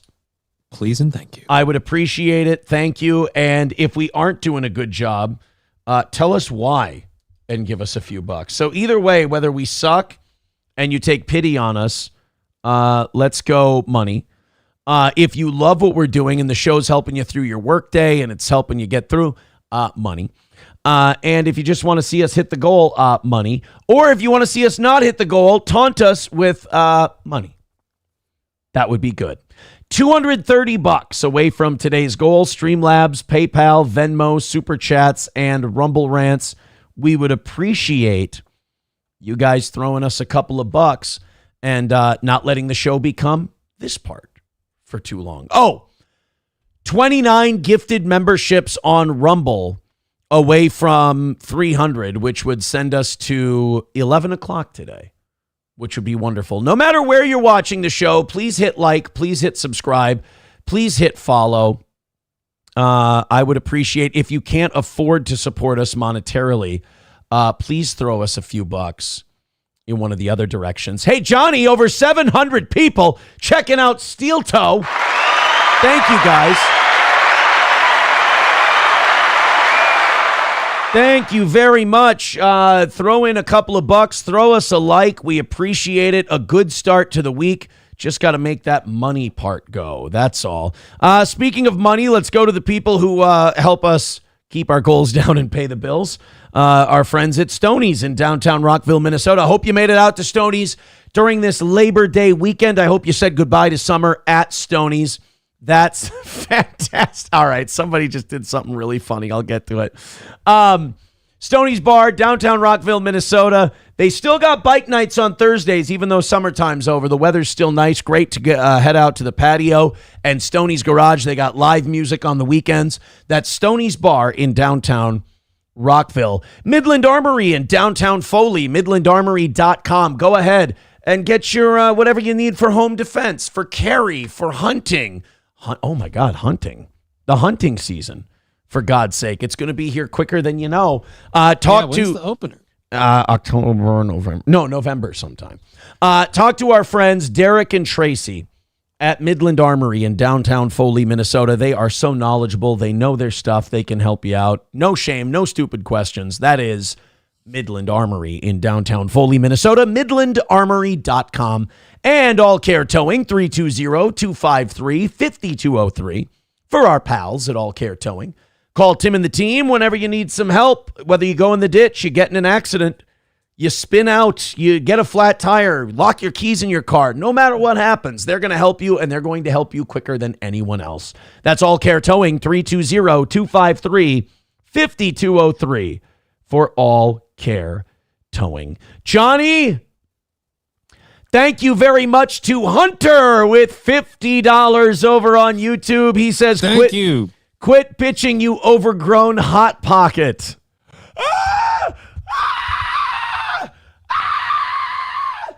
Yeah, why would you call him gay? Oh my God! Why would you? Holy shit! Holy shit! And that's our new $50 drop, everybody. I like it. You like the $50 drop? Mm-hmm. Thank you to Victor for that one. That's going to put us at 195. Hey, we're back on track. Under 100 by 9:30. Let's go, baby. Let's go. Streamlabs, PayPal, Venmo, Super Chats, and Rumble Rants. Hey, you know, those $50 drops, those work really sweet. Yes, they do. Those help a ton in a very quick fashion. That's for sure. So consider those. They're great. That video's hilarious. You Need Me More with $5 says, happy September, Toe. Fall is the best season. Have a great week. Oh, I love it when you call me Big Toe. Thank you, Rebecca, for the 190 away from today. See, now, to me, I think if that just keeps going that way, that's a beautiful thing, and we'll just have a fun show. Perfect. Let's put Hunter in first. He's taking over Sandy's spot. Oh, darn it. The women. I wouldn't stand for that, Sandy. The women are being pushed out. Sandy, do you hear? You're being fuckers encroaching on your turf. You're being taken out by the man folk. Then Danger Bear is now in the cuck chair. And Nicholas is getting kicked out of Danger Bear, Silver. Yeah. Right? Danger Wolf, Danger Bear. Fuck. I just forgot what his goddamn name was, Johnny. Danger Bear Wolf Turtle. That's a different guy. Right. All right. Danger Bear. There we go. $10. I fucked that up. And Nicholas, my golfing buddy, is falling out of the cuck chair. God damn it. To be fair, we have a Danger Bear Wolf Turtle like person. And then a Silver Wolf. And yeah, so Danger Bear just in there was. Yeah, it's confusing. It's confusing for a guy like me. All right, there we go. Thank you guys very much. Now we're looking at 190 away from today, 29 gifted memberships away from 300 on Rumble. Streamlabs, PayPal, Venmo, Super Chats, Rumble Rants. We appreciate you guys being here. Thank you so much for your support. So this was the most surprising story of the week to me. I couldn't believe this. You know that Tom Abramovich? Or Alexandrovich. I keep calling Abram. Alexandrovich. You know why? Because Abraham, Jewish name. I'm being anti-Semitic. It's my fault. Or overly Semitic. I'm not really sure. But Tom Alexandrovich was the pedo that was caught trying to get with the 15-year-old girl. He did the whole Dateline NBC thing. He brought the condoms, probably some Zimas. You know, he did the whole 9 yards. And they caught his ass. And it was funny when he got arrested and charged and everything else, the Israeli press was trying to report that he was just detained for questioning. And then he was allowed to go back to Israel. As Stone Cold Steve Austin would say, it turns out this guy was charged and he had another court date. Well, somebody got involved on his behalf, and he got to go back to Tel Aviv with his buddy Benjamin Netanyahu. He's the Israeli cyber chief. He was the guy who got Grok banned from Twitter, not Gronk. Gronk is fine. Gronk just tweets about Hot Pockets and shit. Like, right? Grok turned into Mecha Hitler. And then everyone's hero, rightly so. Right. And then Alexandrovich, he ended up getting to go back to Tel Aviv, but he had a court date, and they said, by God, we're going to be there. You let this pedo guy jump ship to Tel Aviv, and he'll be back. Now, you would think that the United States of America would not be so naive, seeing as this is not an uncommon practice for people to get busted for pedo things in America.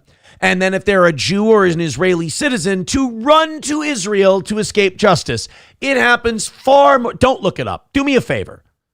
You're just going to get mad, right?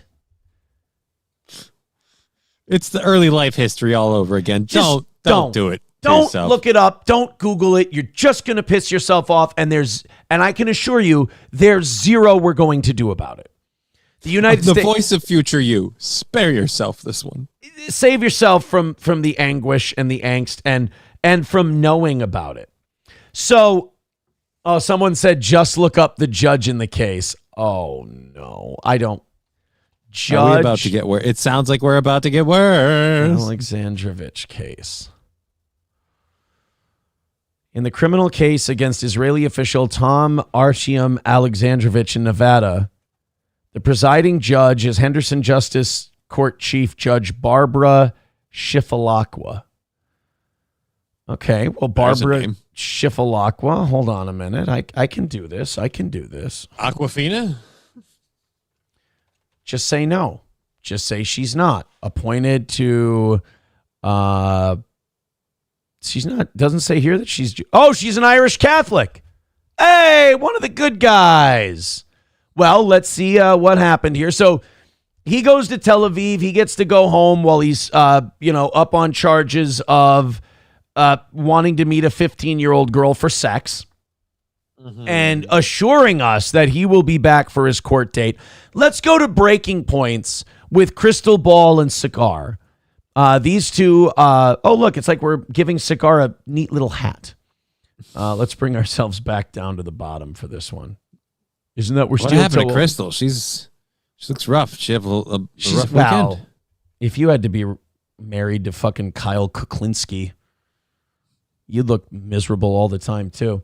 All right, so let's find out what happened here, because again, we were told that, this is not a big deal. This does not show corruption. Israel doesn't protect pedos, Jewish pedos. So therefore, he'll be back for his court date. Let's get a quick update here.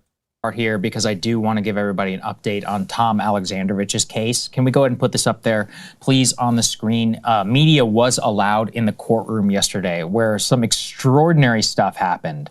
So basically, as I'd said before, yesterday, Alexandrovich had a court appearance, basically to respond about the criminal complaint that was just recently filed against him regarding this case where he effectively got caught in an FBI joint operation with the local police department where they posed as a 15-year-old girl online, and which he showed up basically to meet with her with the intent to have sex with her.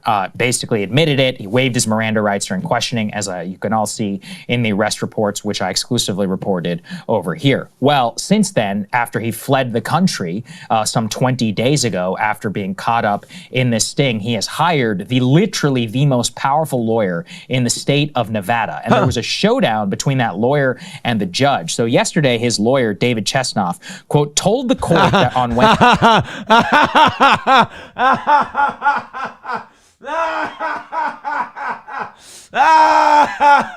Sorry. Anyway, continue. Say his client, he told his client not to attend the meeting. Quote, he was instructed by me that he did not have to be there. The judge very quickly shuts down David Chesnoff, says that suspects released on bond have to, quote, make every court appearance. I am looking at his bond documents to indicate court appearance that he was ordered to appear was today. So your oral request without anything before the court to waive his appearance today is hereby denied. Think about this. The Israeli media reported this as he was just detained for questioning. Even though there were charges, he posted bond. You don't have to post bond if you're not charged with anything. There was a bond agreement, the whole deal. They just skipped over all of that and said, nope, he was just held for questioning. Sure. That's all it was. And then the lawyer tries to go, oh, no, don't worry, Your Honor. It was totally cool that he's not here. I told him not to. It's like, fuck, why? You don't have that authority. Eventually came after some back and forth with the judge is that Alexandrovich will be due for a virtual appearance next week in court. Apparently that's the compromise. But remember, all of this is about the showdown. By the way, hey, Johnny, you think if you're a factory worker and you get caught up in something like this, do you think they work out some kind of compromise for you? No. Do you think if you're just Joe Blow who works at the grocery store, you think they work out a virtual compromise for you? Nah, probably not. It's interesting. Now, I'm not saying it's just a Jew thing in this case. Like, if you have any kind of money, they'll work it out for you. If you have any kind of power, they'll bend the rules. Between whether he is ever going to return to the United States. Because I can help you. Not a fucking chance. That would be the answer. One of the things that Chesnoff actually said is that the state attorney and him had, quote, come to some sort of an agreement. That's what he alluded to from the reporting here in the story. And the judge was like, I don't care what kind of agreement you have going on with the state. I'm the judge overseeing this case. This guy has got to appear in my courtroom. So that's the only... It's amazing. It's like a little kid getting in trouble and he goes, no, it's okay, Mom. We worked it out. It's like, no, I don't give a shit. I'm in charge. I don't care what you two worked out. Only in this case, it's like the Israeli government. They go, yeah. You thought that was a thing, did you? Do you feel in charge? But it's just like, oh, no, don't worry. He's totally sorry. It's his bad. It's like, yeah, but he's still got I caught you trying to hook up with a 15-year-old, and this gives you power over me? Only update that we have so far, but already we're seeing the signs of like some sort, basically a corrupt bargain, okay? Most powerful lawyer in the state of Nevada who donated to the state's attorney. This is a verifiable fact. You can go and look. It was actually a scandal in Vegas. Wait a minute. That shouldn't be allowed. You shouldn't be allowed to be a defense attorney and donate to the campaign of the state's prosecutor. That's fucking madness. And all of this is public information. Like, you don't have to dig for it. So wait, they just let the biggest defense attorney in Nevada give money to the state prosecutor, and like that's just totally fine, and nobody suspects that they'll go easy on his clients? Right? And, I'm sure the state is every bit as hard on him. Because they look at it like a sport. Every criminal case is a joust of wits and verbal acuity. And then you wonder why rich people don't go to jail. In 2021, they called it pay-to-play justice, where they had somebody like this, the high-powered lawyer, who, by the way, went and, quote, volunteered at a hospital in Israel after October 7th, got an award for being a friend to the Jewish people. See you guys tomorrow. Yep. If we could knock that goal out before he gets back, that would make the bankers happy. So at least we'll have that. We black-pilled him into tomorrow. Fuck. Fucking lie to me. Tell me shit that's not true. Gaslight me. Make a fucking effort. It's weird because we were all begging for the truth when we were younger. Just tell me the truth. Just tell me what's going on. I'm not capable. I can't. You're right. You can't handle the truth. I can't handle what's actually going on. I was full of shit. Yep. I was wrong. Just let that. Just lie. Say you're sorry. Dude, it's fucking week 1 of the NFL. All right. Let my people Jew. It's week 1 of the NFL. Don't step in here with your Jewish magic and fuck over my week 1 of the NFL. Let me enjoy my. Today is the beginning of the Viking dominance of this season. If we win a Super Bowl, but it comes at the expense of me finding out that everything is fake, I'm totally fine with it. Yeah, actually, you know what? You're right. Thanks for talking me down. I was really getting crazy there for a second. Right? Like, yeah. I feel like you're about to be like, look, some things are not just like, no. It's okay, Aaron. The Jews can nuke the West Bank and everyone in it as long as the Vikings can hoist the Lombardi trophy. Honestly, it ends a lot of pain that's already going on. So it's not ideal, but it's a solution. If Israel and the Zionists are wondering, like, what'll it take to get you American right-wingers off our fucking back? Dude, I can't answer for the rest of them, but, like, give me a Viking Super Bowl and you guys can do whatever you want. Right? Just one. Just give me something back that's important to me, Hunter with $2 says, stop noticing and go to your football. Well, like, here's the thing. I went into this Alexandrovich story thinking I knew it all, and I'm like, this is a really corrupt story. This is a shitty story. So I didn't think I was going to get upset at this one because, like, I already know how corrupt and evil it is. But then it goes deeper into that. The defense attorney donated to the prosecutor's campaign, and then the defense attorney is also like in the Best Buddies of Israel organization and like went to Israel and volunteered at hospitals on October 7th, which is fine. That's wonderful. Great. I'm sure that false flag operation that Israel knew about and didn't do anything to stop so they could go to war in Gaza. I'm sure that guy really helped people, which is good. But why does it have to be like, why can't it just be corrupt? You're a wealthy, powerful lawyer and you're representing a scumbag client. That's nothing new. Why does it have to be like you now have tendrils and tentacles inside Israel and all? Oh my God. Like, make it less obvious next time. Leave some benefit for. How is Tim Pool supposed to defend it? Like, Do these people, are they this corrupt and they never stop to think about how this affects Tim? Nope. Like, how is Tim Pool supposed to defend this motherfucker if it's just so blatantly obvious that the lawyer is connected to Israel, the guy is connected to Israel, Israel's covering for pedos on the regular? How is Tim Pool supposed to suck cock when it's that big, hard, and bursting with fucking Jew sauce? Okay, I had a retort, but that last Go ahead. line Don't threw let it it throw you up. You're a professional, goddammit. No, a ball in each hand and a fence post up his ass. That's how he's going to do it. That's about it, my friend. That's about it. Coltrane with $1 says states that have required voter ID have consistently had higher turnout when they did it. Their argument of disenfranchisement is bogus. Wait, you mean they're lying?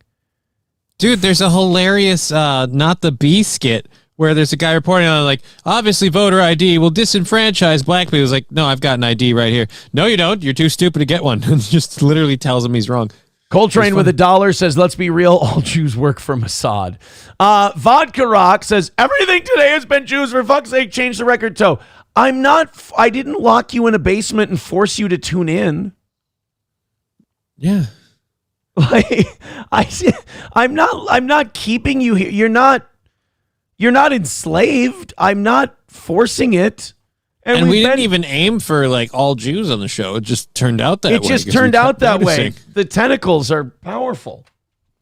I don't know what to tell you. I'm sorry if you felt I've locked you in a room to make you do this. Now I feel bad, but I swear I didn't do that. Hunter with $5 says, definitely don't get involved with local politics. Keep cheering the sports event of the month. Yes. Yes. Thank you, Hunter. Hunter's going to keep me on the straight and narrow. Hunter will keep Vodka Rock happy. Okay. That's for sure. Because if I don't make Vodka Rock happy, we're going to see Ragnarok. I thought that happened to Vodka Rock once a month. Ragnar Vodka Ragnar. Vodka's on the Ragnarok. Nah, fuck it. Just go back to the Jews. Yeah, Jews. 185 away from today. All right, I swear to God, I just saw this. This is like a breaking news thing. So I'm not trying to go Jews. So, you know, Howard Stern was going to answer the question of whether or not he's staying at Sirius XM today. Yeah. Today was going to be the day where he told you. I don't know if this motherfucker is just trying to get everybody to hate him. I don't know if he's just trying to turn away every last fan that he ever had on purpose. I don't know if he had some kind of like Brewster's Millions challenge going on or what. But it looks as though that Howard has now pushed his announcement back to next Monday. Why? Just did it this morning. I don't know. He might have found a germ on his keyboard. You know?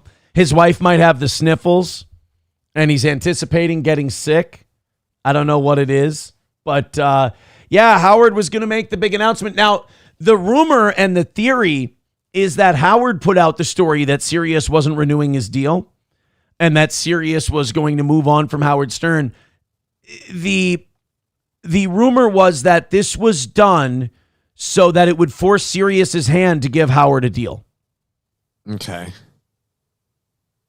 And now Howard got his deal, and he's going to renew at Sirius. Okay. But again, we're pushing it back a week. 09 Canyon says, day after holiday, nobody's paying attention. That might be it. That could be true, too.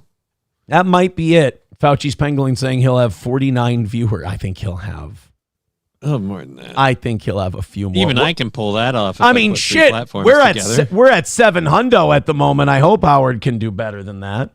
I mean, we got 5 platforms. Holy shit. Thank you very much to Lab Glass for $5. Says, question of the day. What was a lawyer helping with at a hospital? Was there paperwork and lawsuits? Well, no, they're trying to say he's just a good guy.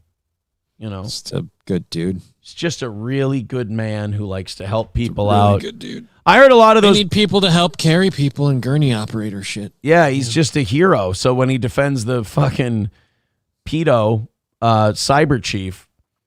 That is, I wonder how many lawyers do that. Like maybe that's like cleansing his soul. You know? Yeah, I got to do the good. Well, you know, you're kind of a sin eater in a lot of ways. So I guess this helps wash the stink off, but you get to keep the money. Perhaps. Hey, guys, that brings us down to 180 away from today's goal. You know what does really well? You know what usually works out really well for us? If we're at 100 by 9:30. So in the next half hour, let's drop that 180 down to 100. So keep those 5s and 10s coming in. It's working great, you guys. Let's make it a good comeback. The numbers have been strong today. Hit like, hit subscribe, hit follow. I appreciate that. T. Duden says 700 people watching Aaron dance and Johnny sleep and occasionally mumble incoherently. Did you fall asleep? I don't think so. I haven't even yawned today.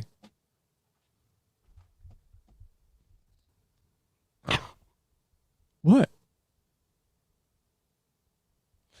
I just love to hear that from my co-host. I love to hear him go, hey, I haven't even yawned today. Thank you. Well, that must mean that's the measure that I'm doing a good show. I haven't nearly put Johnny to sleep today. It's not, well, this is something I point out to people. It has zero to do with you. My body very much likes to do the whole, like, you know, when you wake up and you yawn and you stretch, you do that. I can't get out of that gear for like 3 hours every morning, whether I'm here or not. I have encouraged you time and time again to smoke crack cocaine.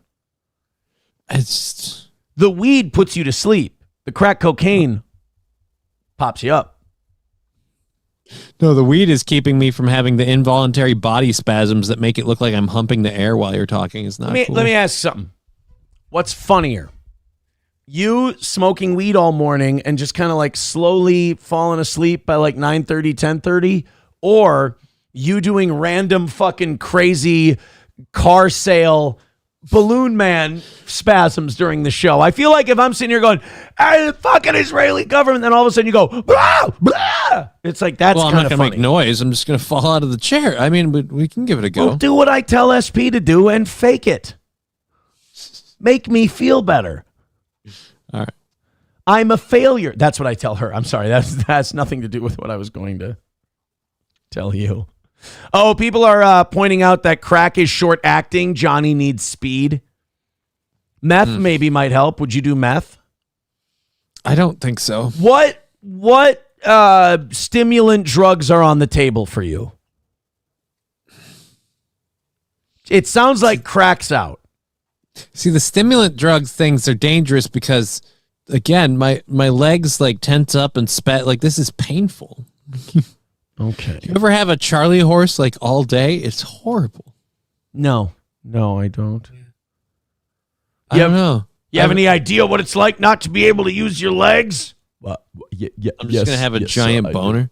We're gonna get that dewormer in you, and we won't have to worry about that. Right? We won't have any of these problems. We won't have any of the weed issues. Who knew I was several spoonfuls of Mr. Ed medicine away? And is meth a no? Is meth a no for you? I just feel like there's too many downsides for those.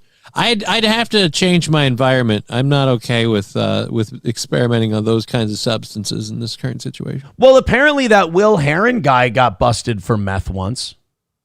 Really? Yeah, they found out, they were digging through his history, and they found that it might have been meth, or it could have been cocaine or heroin, that he had a Schedule I drug arrest, that he had to plead down to a misdemeanor drug arrest. So it would make sense if it were meth, because remember he has those terrible fucking horse teeth.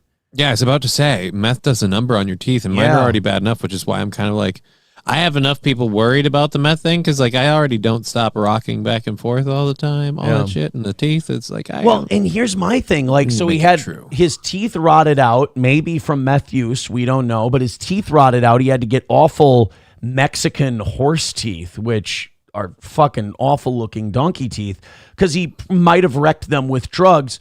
But then also, if you're an addict and you've been busted for cocaine, meth, or heroin, and you then drink all the time like a fish, you have a severe drinking problem, which he seems to have by observing him. I don't really know if you've gotten any better. You've just kind of switched to the legal stuff. Right? So that was I do. I always stay on the legal stuff. That was unfortunate to hear that old donkey teeth is might be a what do you call it? Not a geeker. He might be a tweaker. Yeah. Old Donkey Teeth might have been a tweaker at some point instead of just a miserable, depressed drunk, which also sad. 180 away from today. Speaking of sad, 180 away from today. Streamlabs, PayPal, Venmo, Super Chats, and Rumble Rants. If you want to throw a couple of bucks at the toe, hey, we love that shit. Kristi Noem was on Face the Nation talking about immigration. And Face the Nation did another one of those things that, you know, like CBS and all these news channels, they've had their run of the place for so many decades that they used to be able to pull little crazy bullshit tricks. But they can't pull the little bullshit tricks anymore because people like hyper focus in on it and they find out what happened and or it gets leaked or something like that. So Kristi Noem was on Face the Nation and they asked her about Kilmar Abreu Garcia, which why the left has made this guy their fucking hero, I have no idea. I mean, he does nothing for them. But they've made him a hero. He's their guy. They're trying to send him to like Ghana now or Uganda or something like that. They keep trying to send this guy to different countries because they're like, look, he's here illegally. He's been a hitter and he's also been a human trafficker. And the Democrats are saying, no, this is fascism and we can't kick this man out of the country, at least not until he's gone through the court process of his human trafficking case. It's like, oh, Christ. So they're still trying to deport him. Democrats are fighting it in the courts, which, again, fucking why? But it's part of the Democrats' strategy since George Floyd to pick the worst possible representative of their point ever. And so Kristi Noem was asked about it on Face the Nation. And we have first her unedited response. And then we have what aired on CBS because these are not live interviews. And the one thing that we will continue to do is to make sure that he doesn't walk free in the United States of America. This individual was a known human smuggler, MS-13 gang member, an individual who was a wife beater, and someone who was so perverted that he solicited nude photos from minors. And even his fellow human traffickers told him to knock it off. He was so sick. Dude, when people who traffic humans for a living call you a pervert, bro. Like, whoa, man. All right. Like, we smuggle people, but dude. Look, man, we don't take work home with us. Jesus Christ. What the fuck is your problem, Kilmar? Jesus. So you could have literally picked out another one of the human traffickers that he works with. And still been in a better spot. And you would have picked a better, you didn't even pick the best, like the best behaved human trafficker guy. Illegal. Wow. And CBS didn't want to air this. Huh. I wonder why. I mean, this doesn't seem like information that would be harmful for the American people to have unless they were trying to protect this guy's reputation for whatever reason. And what he was doing and how he was treating small children. So he needs to never be in the United States of America, and our administration is making sure we're doing all that we can to bring him to justice. Because that would make the Democrats look even worse for continuing to fight this guy's deportation in court. It would make it look like you're trying to protect a guy who solicits images from minors and traffics human beings. Right. And I got to say, you'd look like a pretty big piece of shit if you did that. You would. But thank God you could just call all those people MAGA hat conspiracy theorists because, again, they cover up things like Kristi Noem saying this stuff on CBS.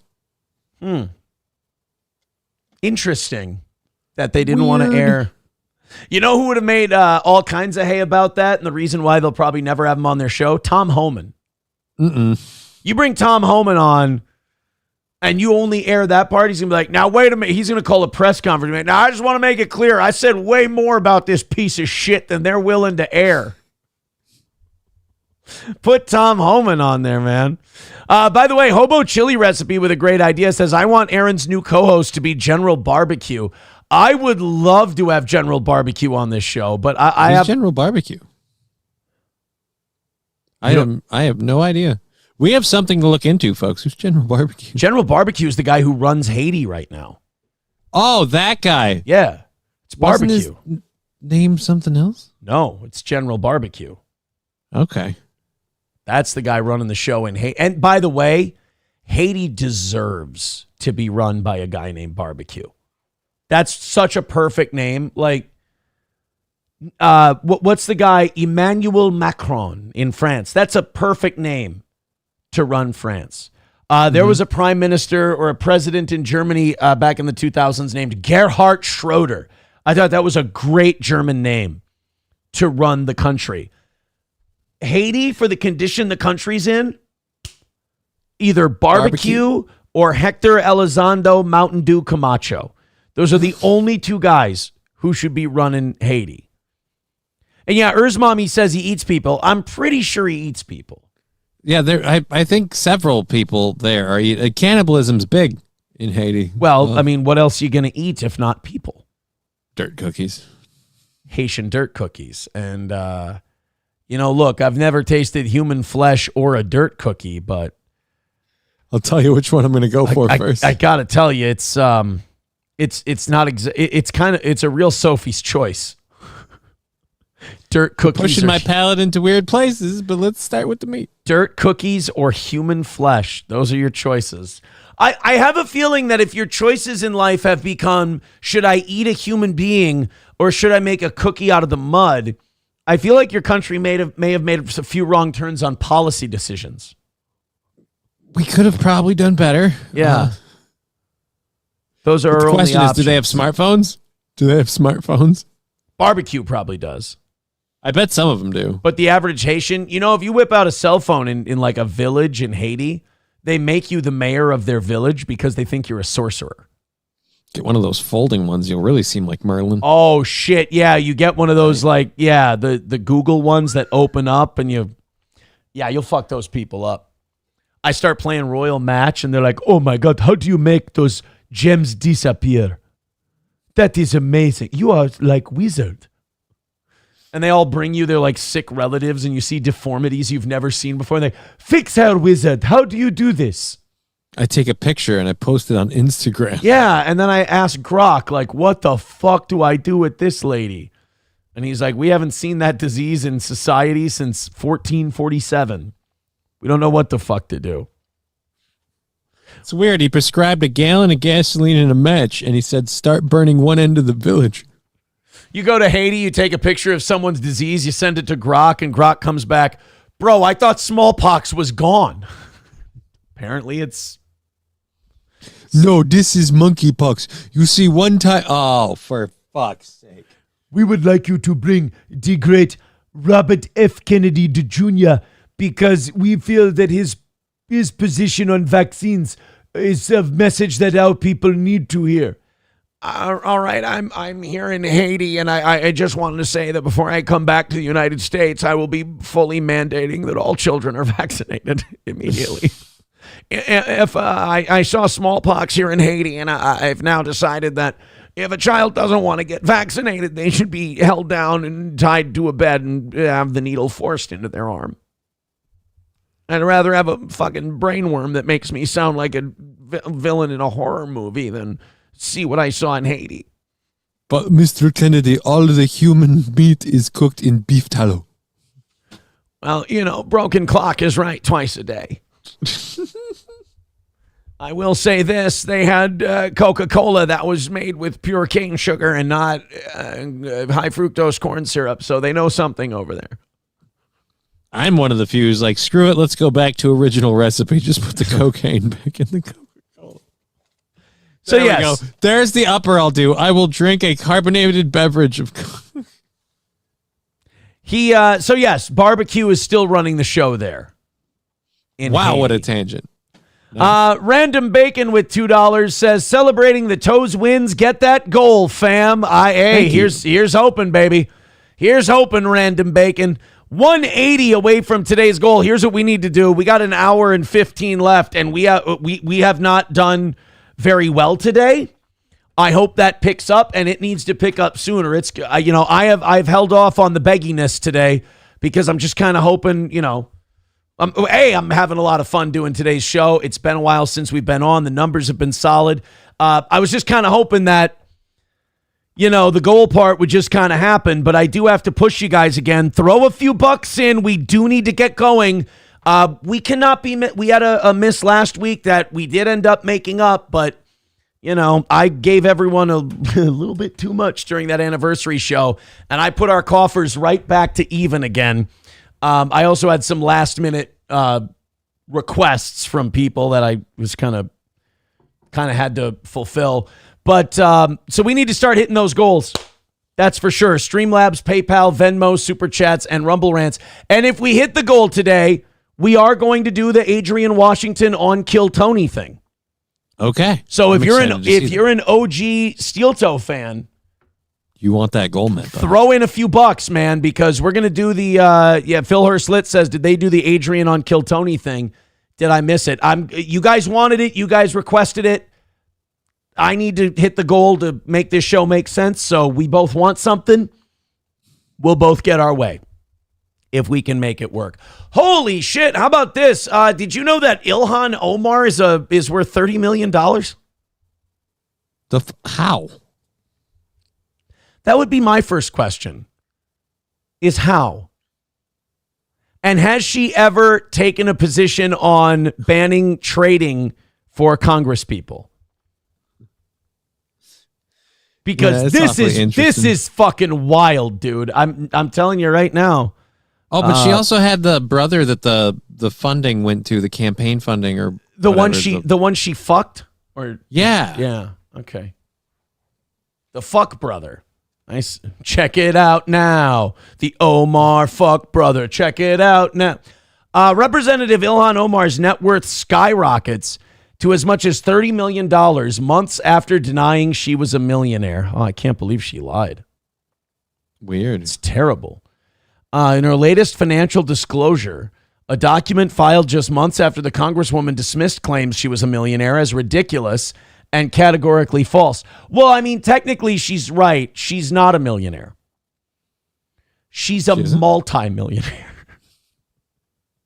I've got way more than one. Yeah. Oh, I'm sorry. I thought you guys were talking down to me. I apologize. The disclosure filed in May shows the far-left squad lawmaker and her husband, Tim Minette, that's not her brother, experienced a roughly 3,500% increase in net worth last year compared to 2023. What happened? I mean, outside of winning the lottery, whose net worth goes up 3,500% in a year? I mean, that's like saying you can pick the Powerball numbers, but only for several months.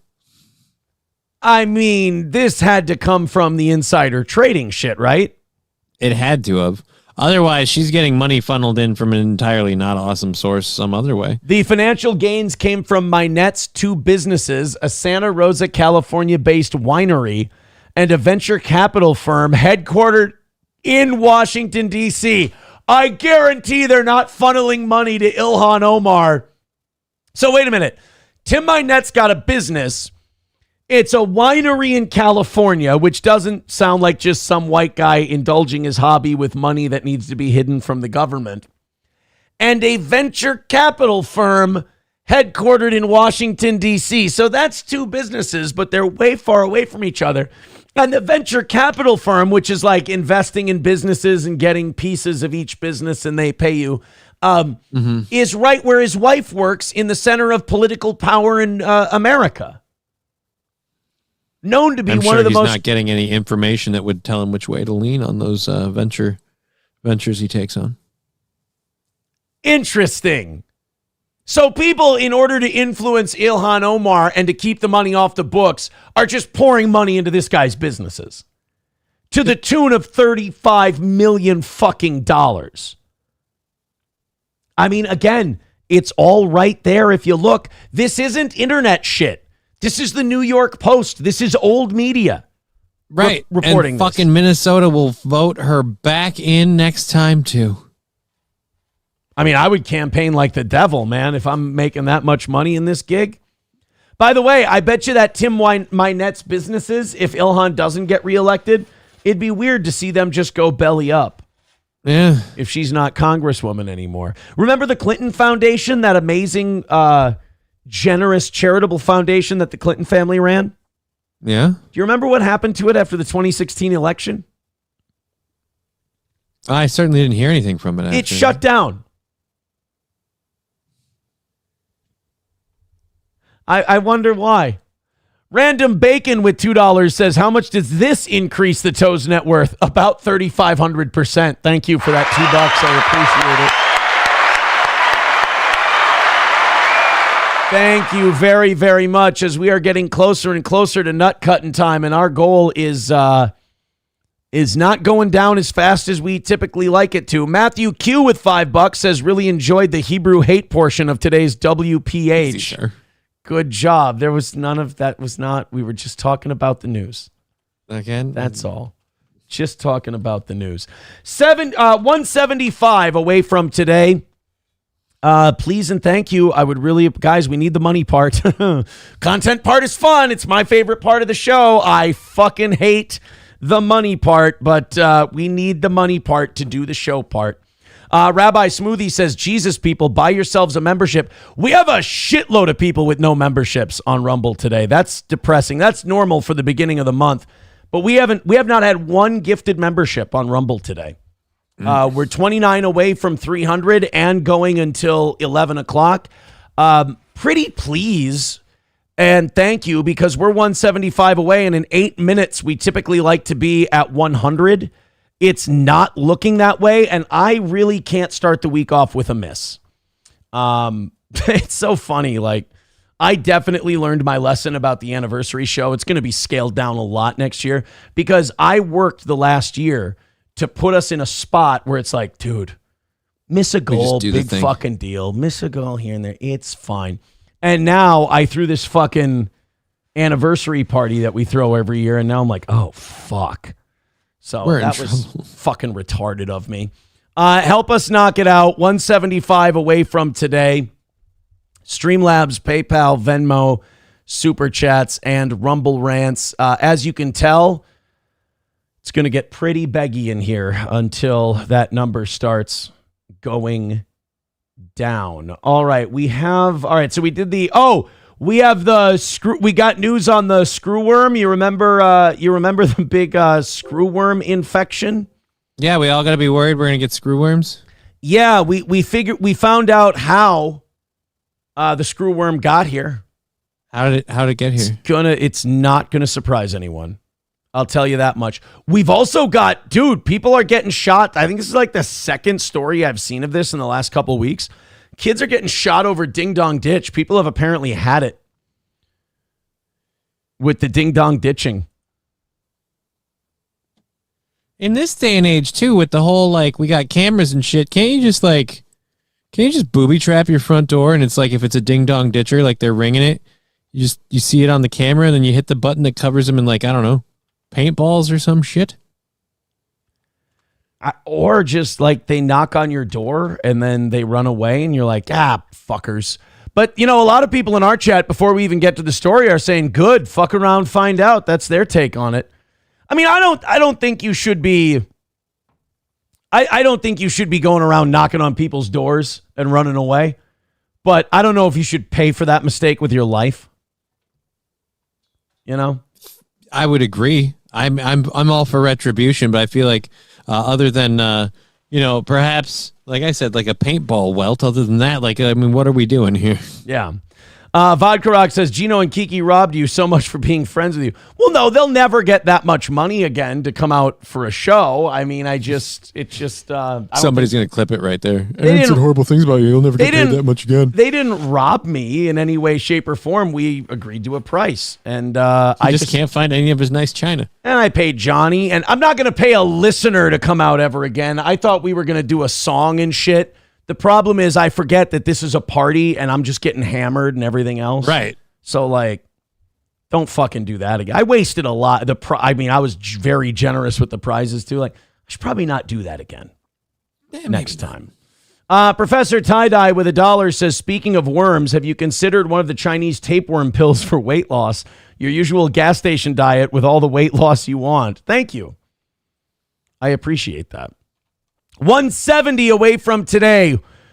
We need to make moves. I am getting very nervous about I can't start this week with an L. So I love you guys. You're great. Fauci's Pangolin, thank you for gifting a membership. Let's get rolling, guys.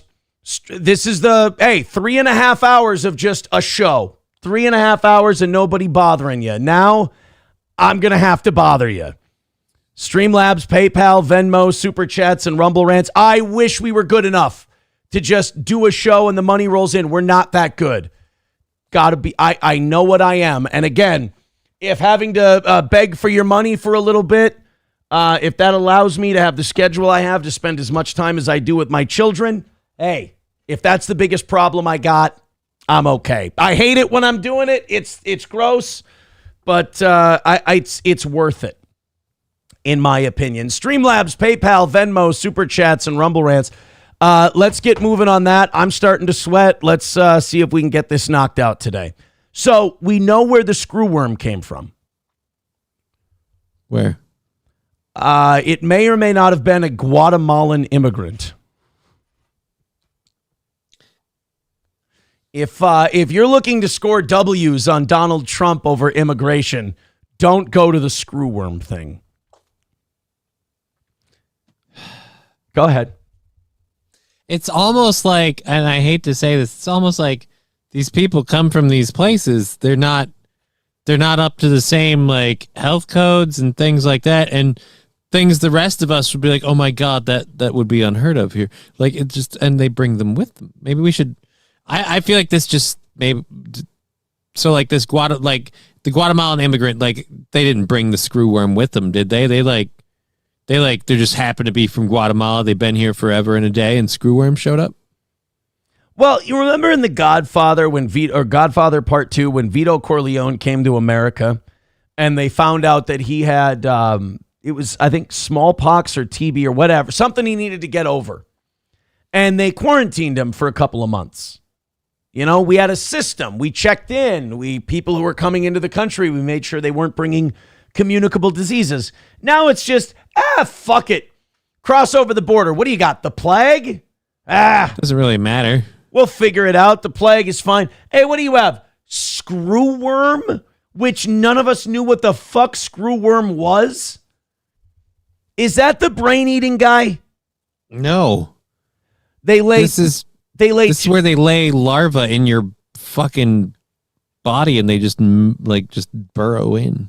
250 to 500 eggs in the exposed flesh of warm-blooded animals. The larvae hatch and burrow into the surrounding tissue as they feed. So they're like botflies. They're like botfly larvae. Okay. Should the wound be disturbed during this time, the larvae burrow or screw deeper into the flesh, hence the larva's common name. The CDC has confirmed a case of New World screwworm in a person in Maryland that had traveled to the United States from Guatemala. So let's call it old-timey screwworm. There's nothing new about it. And the CDC says the only proven way to treat an infection is a painful physical removal of the worms one by one. Oh, so you could have 250 worms in your body and you have to have them pulled out. That's like, remember those, have you ever seen videos of like howler monkeys that get infected with shit? And they have to pull worms out of howler monkeys? Oh, yeah. That sounds horrible. No, that's a thing. Yeah, that sounds like a thing I don't want to see. Here. Howler monkey parasites. Shut the fuck up. I'm already not making my goal. I don't need you to not do things I didn't click on. Fuck. Today is already a failure, goddamn you. All right, howler monkey. Well, the show has been very good quality with no money today. I should start letting the quality match the monetary outcome that we've received. So maybe that was good. Parasite or botflies, whatever. Yeah. These fucking baby howler monkey has his botfly removed. There's more. There's more of these. Yeah, check this shit out. So they got to shampoo the howler monkey and brush out the parasites. Look at that. Look at them fall off.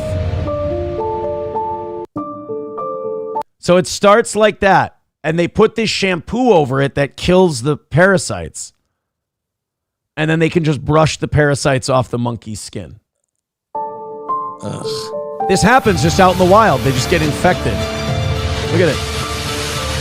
Bro, it looks like... That can't be real. It looks like Cocoa... It looks like AI. It looks like Cocoa Pebbles falling off of them. That has to be AI, right? Yeah, that has to be AI. They're like just there was no... I don't think it's that easy. One looks like they're covered in barnacles, and then they just brush off a healthy monkey. 3 months ago, Sea Help mission, millions of parasites removed. This is from like a nonprofit organization. They'd never lie to you. Yeah, howler monkeys get like botfly infections so bad that they literally die from them. Oh God, here's one of a guy with botflies in his face. No. This one's AI for sure. This is AI. Yeah. That's AI. But they do. I've seen like videos where howler monkeys, like they just have nothing but holes in their skin with these botflies in them, and they suffocate them. They die. Ugh. Yeah. Real deal. I got fooled. Silverwolf with $5. Thank you, buddy.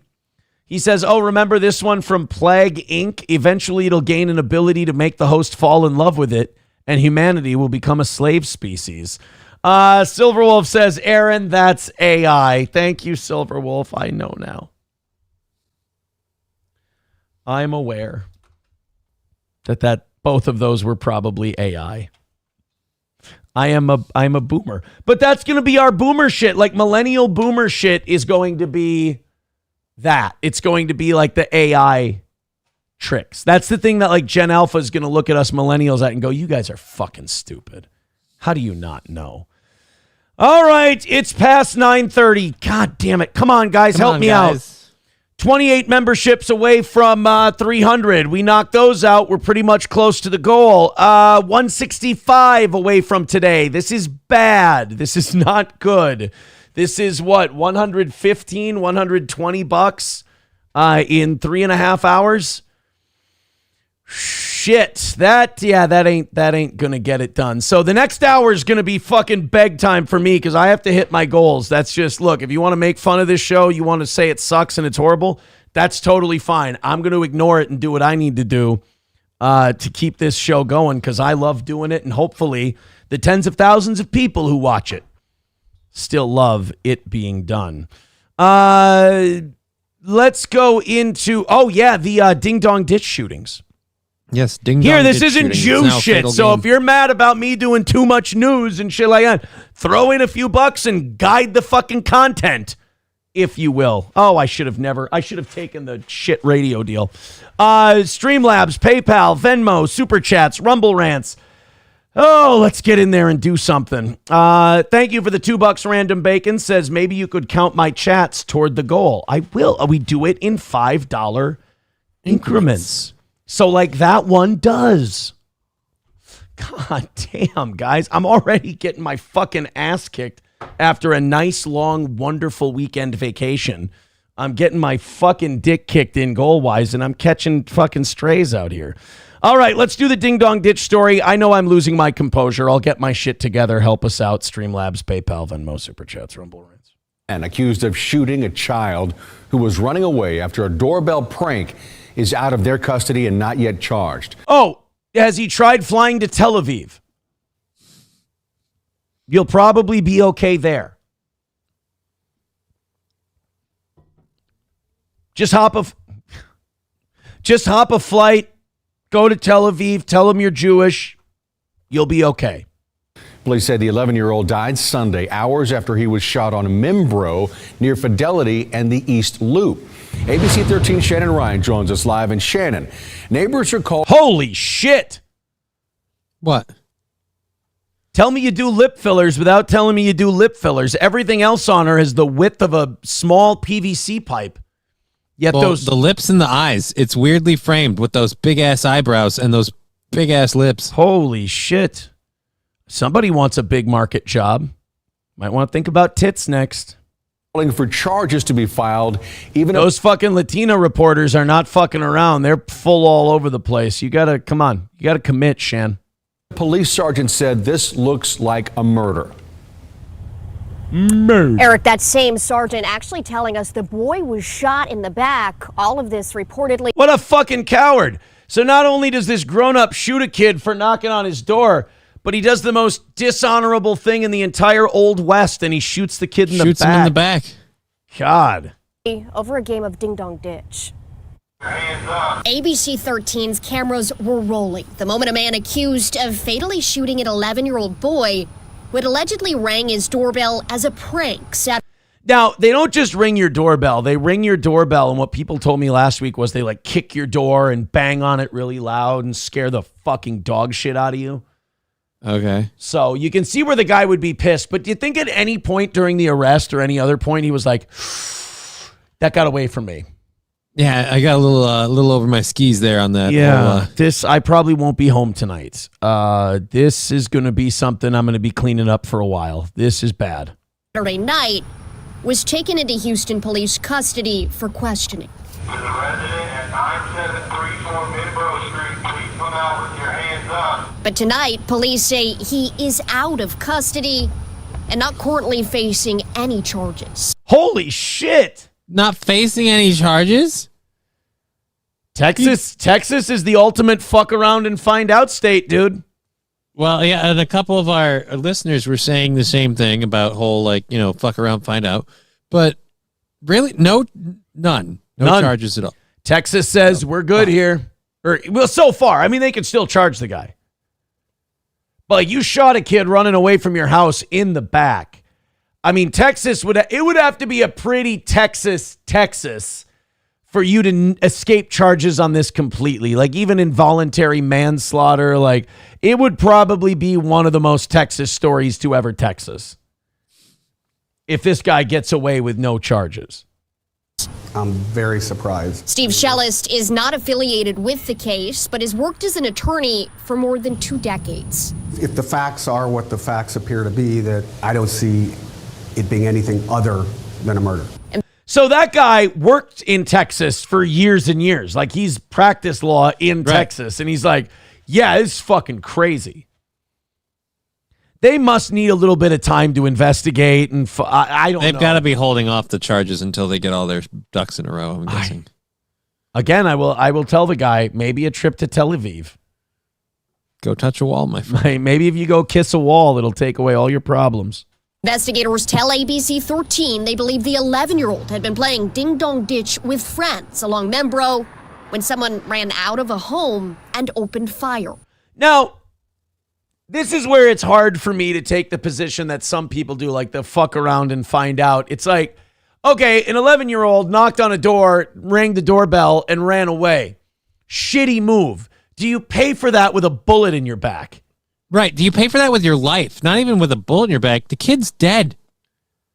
Like if the guy wants to, like if he runs one of them down, he catches them and he throws them down and he yells at him like, okay, I get that. You were a fucking asshole and the guy checked you. But like the death penalty for Ding Dong Ditch? Dude. Right.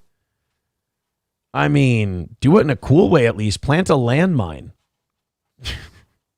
Our witness says the suspect came out of the door, ran out into the street, and was firing down.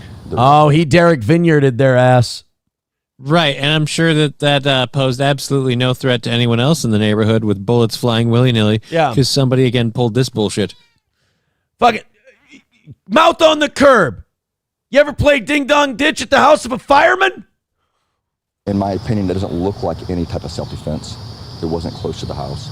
So yeah, but if he didn't shoot the kid, then he might get Ding Dong Ditched again. Now they know. Consider the real victims here. It'll more than likely be a murder charge. Investigators say the boy was shot in the back and ran for about a block before collapsing. He was taken to a nearby hospital where he died.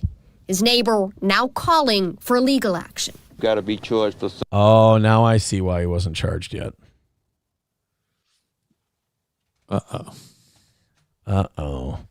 Don't let the media get a hold of this one. Hey, this won't disappear like the Minneapolis shooter story. If the kid's black and it looks like the shooter's white, we know that. But like, if the kid's black, don't let the media get a hold of this one. This one will go national pretty quick. They'll be charging his ass in no time. Like after George Floyd, even though there was a coroner's report or an autopsy report that said, yeah, this might not have been the knee on the neck. They were like, dude, it doesn't matter. If we don't charge Chauvin with murder, they're going to burn more of the city down. Something because of an innocent life was taken.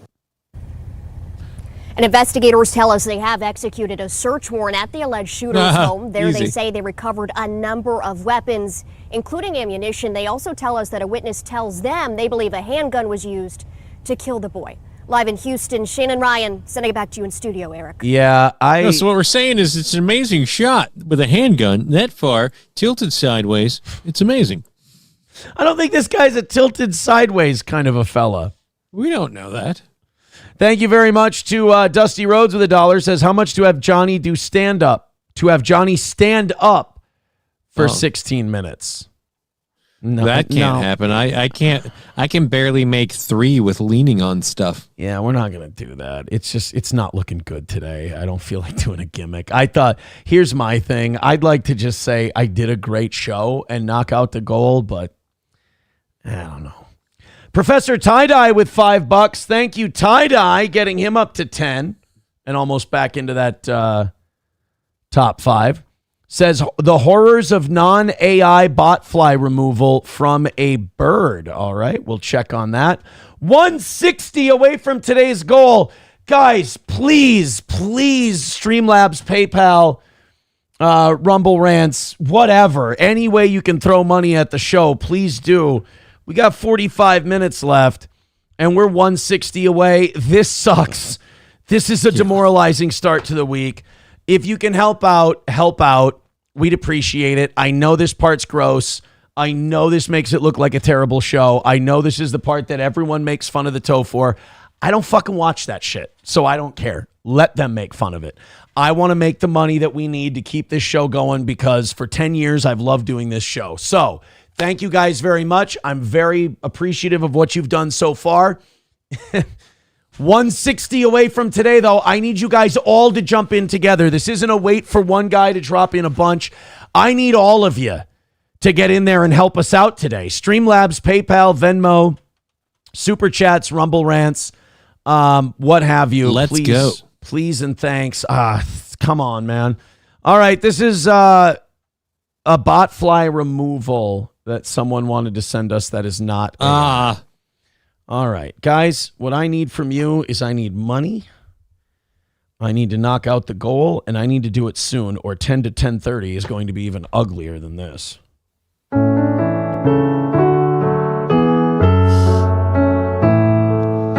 This is from a bird. It's a little baby bird. Oh, no. It's disgusting. Can we not? We need to eradicate the bot fly. Like, that's a really shitty thing to do to a baby bird. I need to round up all these bot flies and get rid of them.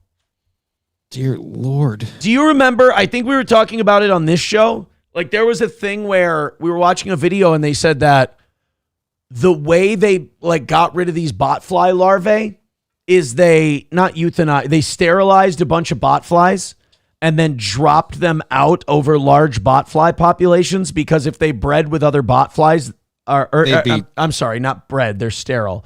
But if you introduced enough sterile bot flies into the community, ultimately the population would drop. Yeah, because they can't reproduce. Right, so people would mate with them, they would have sex with, they would try to mate with the sterile bot flies, and nothing would happen. So let's work on that. This is gross. Let's continue working on bot fly eugenics. I'm a supporter of it. Oh, poor little guy. I'm glad that he's getting the help, though. I mean, look at how big those bot flies are.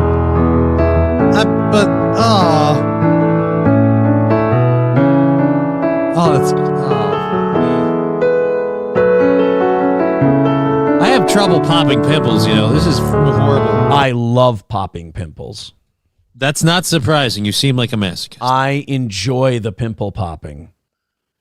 I don't know what I enjoy more, the pop of the pimple and the shoot, or the blackhead and the ooze, the snake of the blackhead. I don't know which one I enjoy more. I think I like the satisfaction of the splat on the mirror.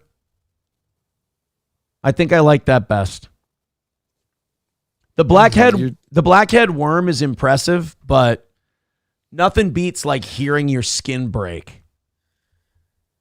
You know that sound? You just want me to puke. Thank God I didn't eat that one. Fuck that, dude. We're not making any fucking money today. I can just talk about whatever I want to talk about.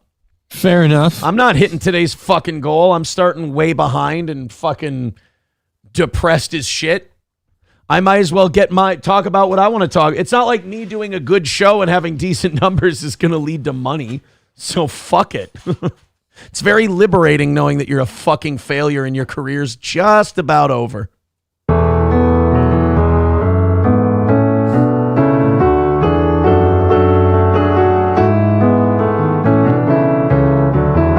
Oh, and then he got little holes in his skin now. Oh, he's just a good boy.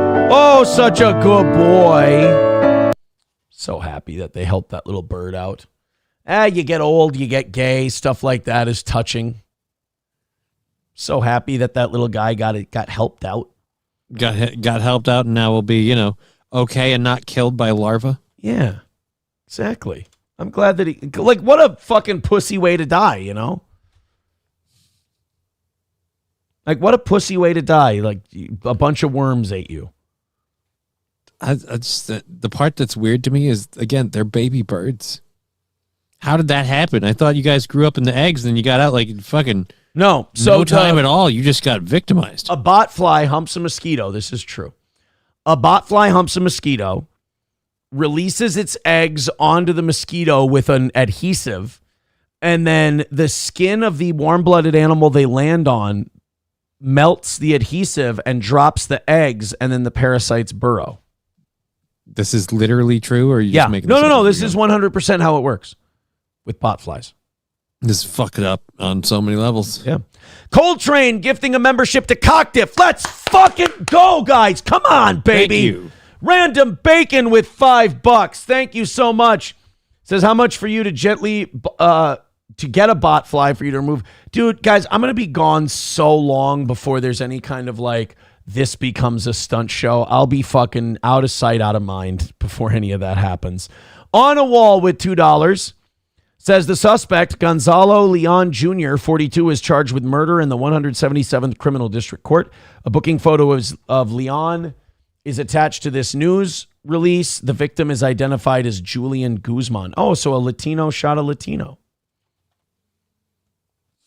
That's the Houston story. Okay.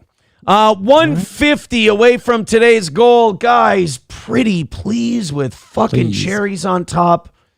This is gross doing it this way, but hey, this is how much I like doing shows. I'm willing to fucking humiliate the shit out of myself. Random Bacon is now in the top 5. Thank you, Random Bacon. And Danger Bear with 11. Danger Bear is at 10. And falling out of the cuck chair is Tim with 10. Thank you guys very much. They're writing in the chat, stop begging. Stop listening. Honestly, it's steel toe. If this part fucking shakes you up or bothers you, I'm sorry. This is what I have. You ain't been here long. This is what I have to do to stay doing a show. It's humiliating, but I like the other 3.5 to 4 hours of the show. So this part is fine. Guys, we need you.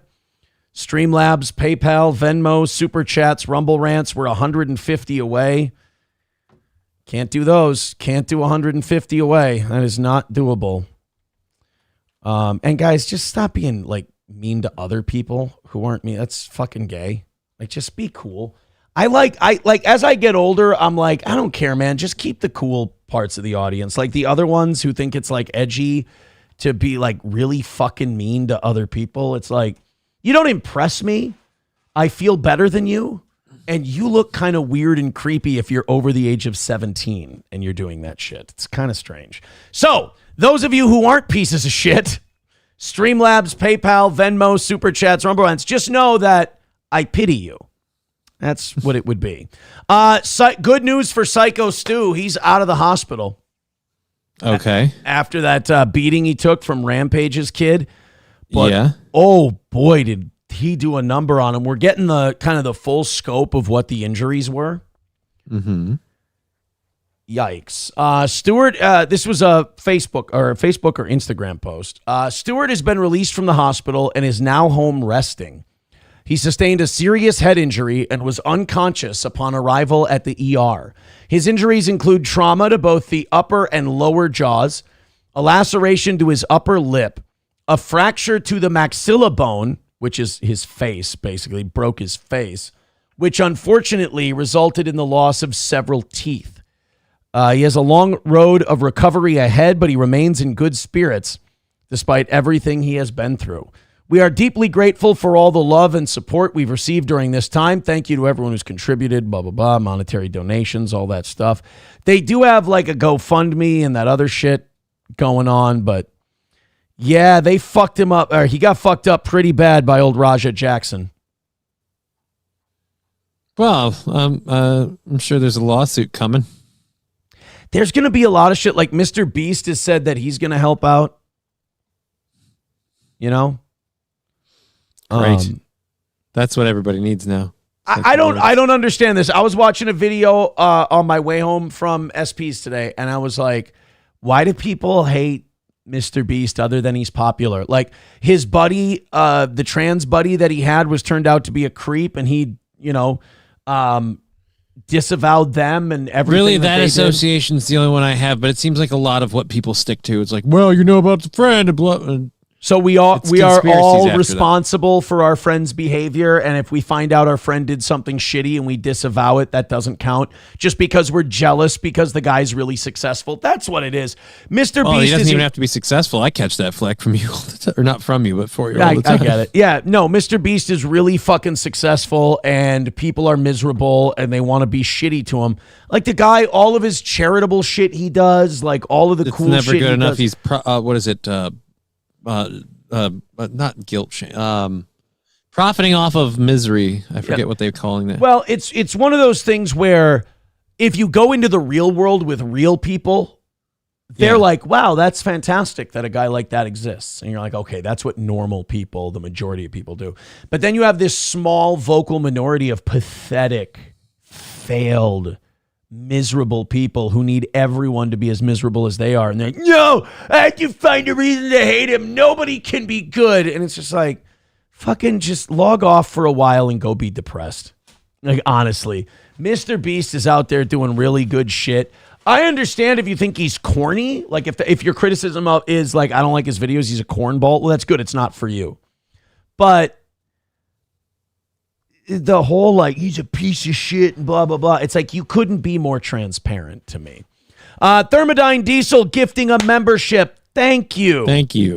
On a Wall gifting a membership, thank you so much.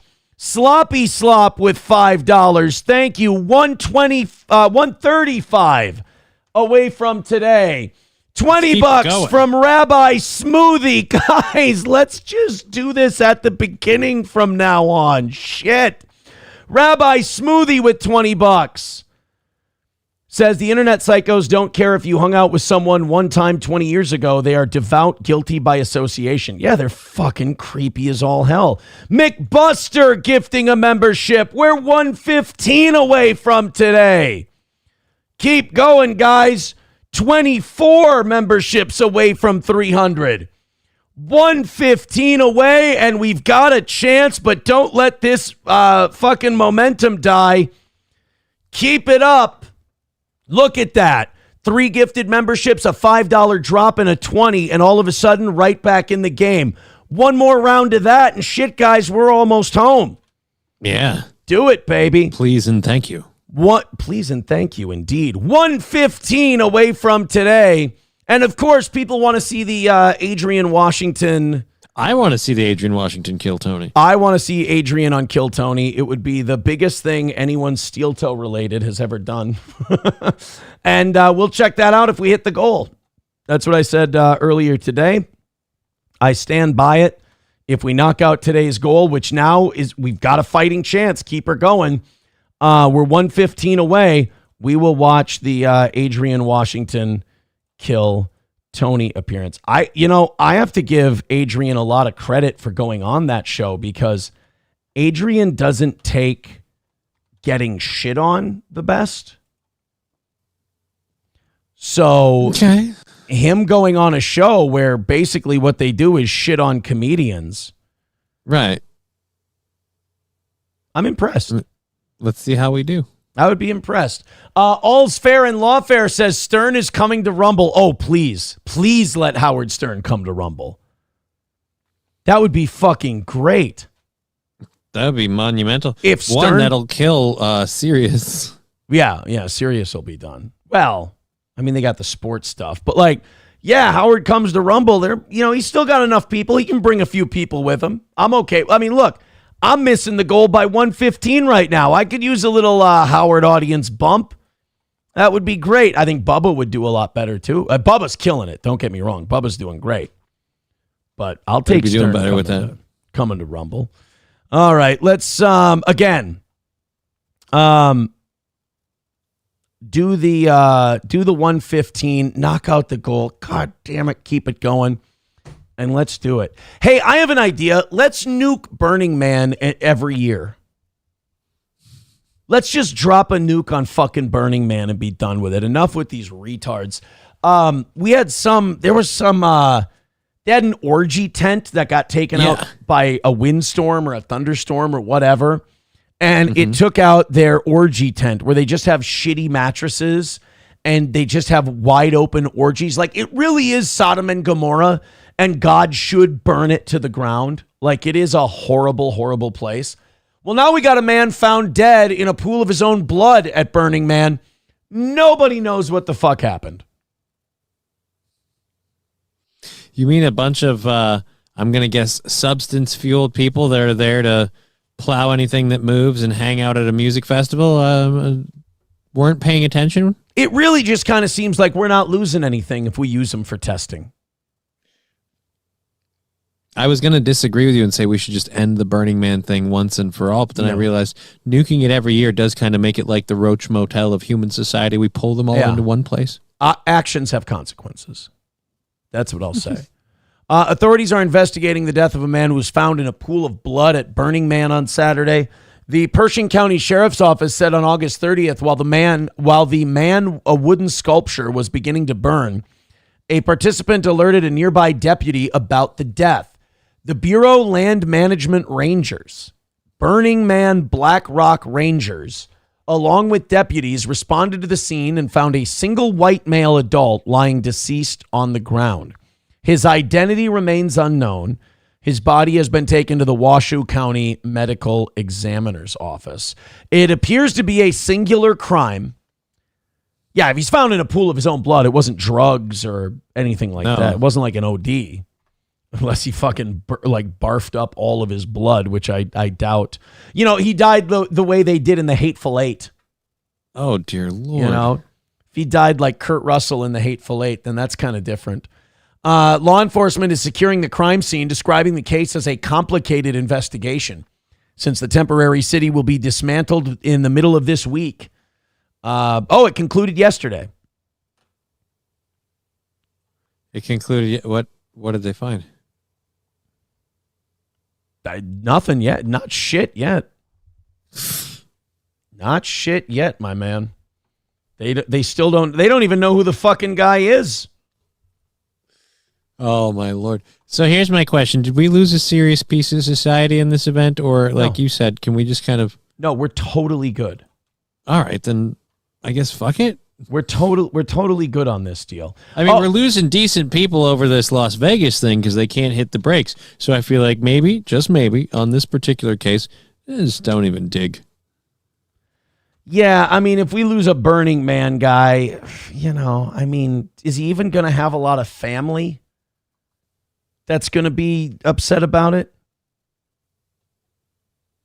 You know? I would hope so, but probably not. Thank you very much. Random Bacon for $5 says, weren't you involved?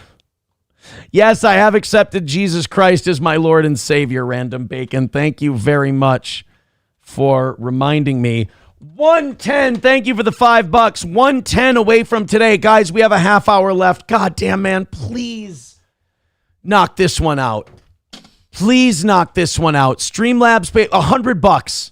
Let's go. We got essentially a hundo left. Whatever you got, throw it in and let's make it go. Streamlabs, PayPal, Venmo, Super Chats, Rumble Rants. I have decided we got close enough. I'm going to lean in. I can't lean in and fail. It's too embarrassing. It takes something out of you each time. So Streamlabs, PayPal, Venmo, Super Chats, Rumble Rants, gifted memberships. Come on, baby. If you knock out that gifted memberships number that we're at, which I didn't change after the McBuster one, we're at 23 away.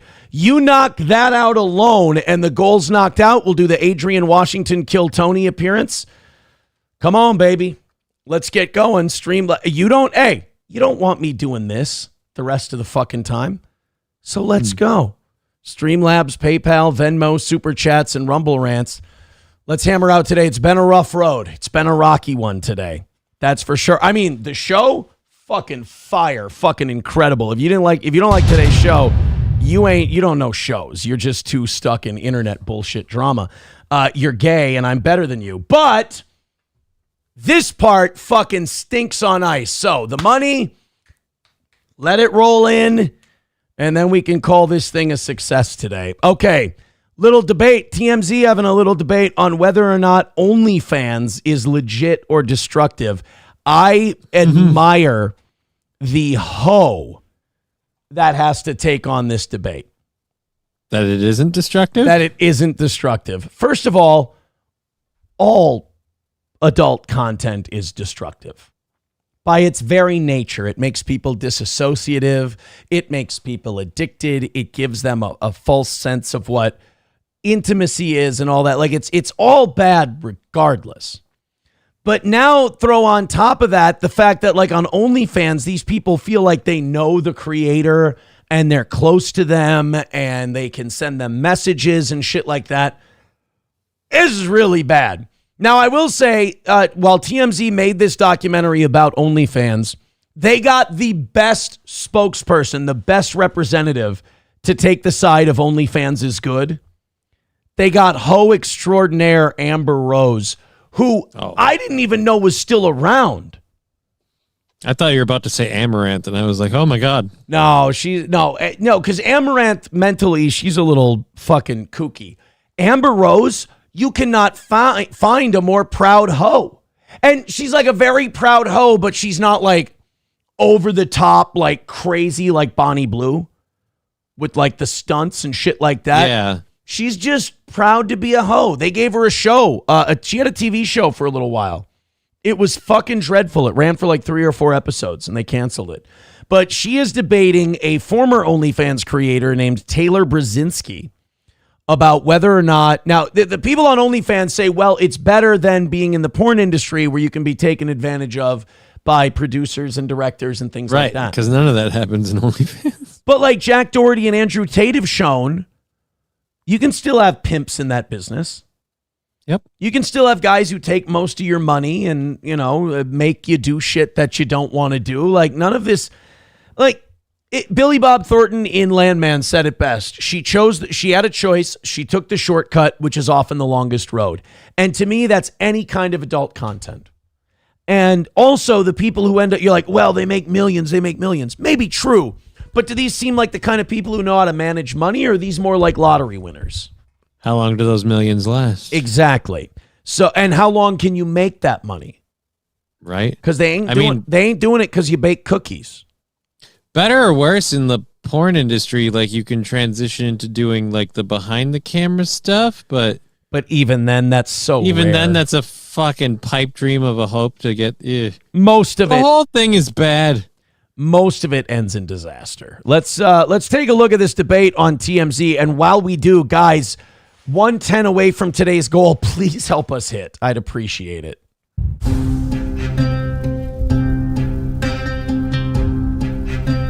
Coming from this strip club, being on OnlyFans is 100% safer. A lot of the content that you can do is in your bathroom, in your bedroom, on your... You doing shit videos? What do you mean you can do the content in your bathroom? You guys better not be doing shit porn. I don't want women taking shit videos on OnlyFans. Gals, come on. Don't indulge everything. Somebody's going to send you her giving a healthy rip later. Oh, yeah. Yeah, I got people sending me videos of women farting. I'm not okay with it. You don't have to try to get security to walk you out to the parking lot 3 o'clock in the morning to get in your car after the strip club. No, instead, some psycho's going to show up at your house because he thinks you two are in a relationship. Right. Does nobody remember the fucking Eastern European guy that came over here looking for Amaranth because they were in love? Yeah. He's never met him, but he's, so he literally was stalking and looking for her. They give you a shitload of money and they think they're entitled to your life. Yeah. With bags of money. It's a way safer environment to be on OnlyFans. When I first started when I was 19, it was simply just bikini photos, and I actually had a vegan page for a little bit, and then I went fully into explicit content.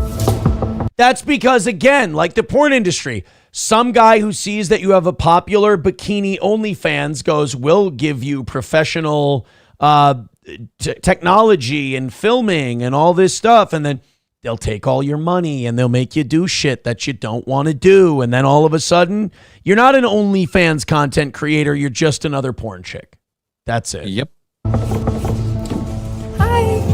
It made me split into almost like a little child version of myself where I'm like, I can't believe I'm doing this, what is going on, like, oh my god, I can't do this anymore.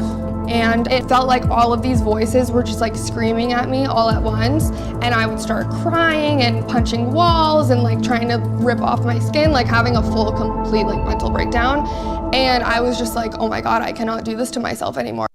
And now let me ask, what story is the most common story in the pornography business? The story that woman told, or the story that Amber Rose told?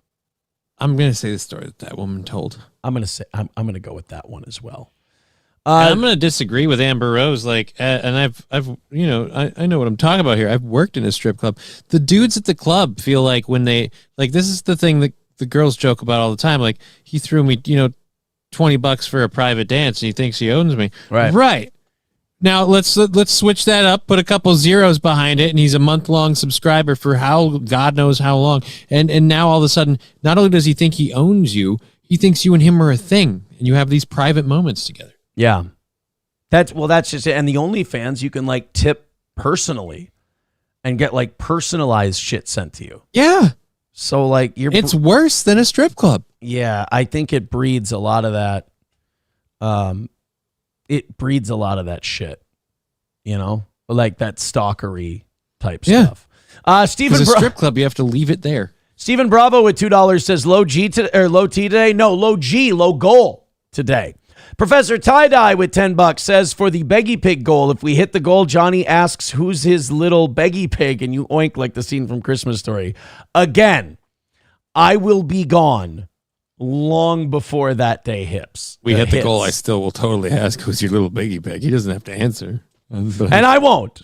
105 away from today. Thank you guys. We got 20 minutes left. Let's make it go. Streamlabs, PayPal, Super Chats, Rumble Rants, etc.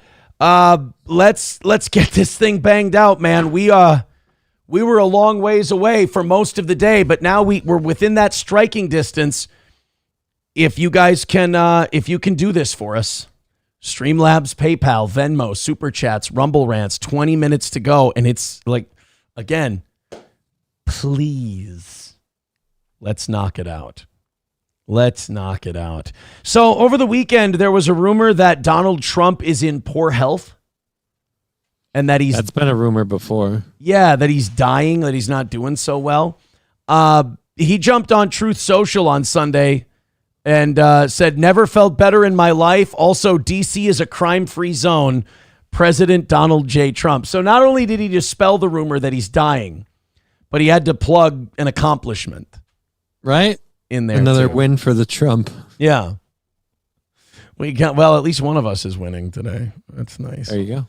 On Friday, people online were singing a much different tune. Conspiracy theorists speculated that Trump was headed to the grave due to his health concerns, citing past photos of his bruised hands and swollen ankles. So they showed this and they were like, yep, he's dying. He's fucked. The only thing is, like, old people, they bruise like this if they like tap the table with that end of their hand. Yeah, he turned too fast and slapped a wall with the back of his hand and he's got that bruise. Exactly. And as far as the leg thing goes, didn't he was already, they announced that he has some fucked up. Yeah, some weird vascular thing. Yeah. And he has to wear socks. Yeah, has to wear compression socks. It's not deep vein thrombosis, but it's like something like that where the circulation in his legs is fucked up and his ankles will swell sometimes. So they just make him wear fucked up old man compression socks. And that's it. And that supposedly fixes it. Death rumors seem to cool off when Trump, his granddaughter Kai, she's the golfer, I think, and his grandson Spencer were spotted heading into a motorcade Saturday going from the White House to Trump National Golf Club in Sterling, Virginia, where they hit the links. Well, and here's the deal with any kind of rumors like this. When you have an old as fuck president, this is going to happen. What, that they're going to get injuries or that they're going to die? There's going to be rumor, like every time they wander off or every time that they look confused or every time that they show up with a bruise or something like that, people go, oh my God, what are they hiding? They're fucking dying because they're old as shit. Maybe if we didn't keep electing old as shit presidents, we wouldn't be constantly on the lookout for their health. Guys, let's just get one that's not, not past its expiration date. I mean, can we, I don't know, I'll not be greedy right away. Can we get low 70s by chance? Like, could we not? I still love was it Jon Stewart bit where he's like, when he was talking about the re-election for Trump and Biden and all that, he's like, these two are going to set a new record in the oldest presidential candidates ever held in this country, a record previously set by these two guys. Yeah. Like, literally, they're breaking the record they set. Yeah, well, Reagan was our oldest before that, and we didn't learn our lesson. He had fucking Alzheimer's while he was in office. Oh, but name one policy Reagan's given us that's kind of bit us in the ass in the long run? I can't name just one. Oh. It would have to be a few. Increased military spending, closing down mental hospitals, illegal immigrant amnesty. You know what? Give me war on drugs. War on drugs. Yeah. It's quite a few from old Ronnie. Bigot on socialist media says when you turn 59, you should be banned from government. When you turn 59, I would definitely say I'd like some age limits on people in Congress and in government in general. Just because I don't think old people should be in charge. At a certain point, you're too old to understand that's not how the world works anymore. Whatever age they make you retire from other government jobs is the age you should have to retire from politics. Jesus, simple enough, right? 105 away from today. 15 minutes left, guys. Please, whatever you can do. I don't know how else to ask. I'm having one of those moments where I'm like, the way I ask is going to hit one of these times, and it's going to work. We'll do this. And we're going to knock it out. It ain't happening. It ain't happening. That's for sure. We're 105 away. I need you guys to not wait for somebody else. A little bit at a time from each of you. We have a big enough audience where we can do that. 105 is the number. This is not a good start to the week. This is not how I wanted to start the week. 105 away. We've done a great show for you today. It has been very, very good. Streamlabs, PayPal, Venmo, Super Chats, Rumble Rants. I don't like doing this. You hate hearing it, so let's fix that. Yes. That would be nice. Streamlabs, PayPal, Rabbi Smoothie, who's becoming our personal fucking benefactor on this show, says, did you hear that Adrian Peterson went to Arizona? I don't know what that means. I don't either. I'm not familiar with that one. Adrian Peterson went to Arizona. Were there kids that needed switch beatings in Arizona? Either way, oh no, this is what he wants. $50 from Rabbi Smoothie. Did you hear that Adrian Peterson went to Arizona?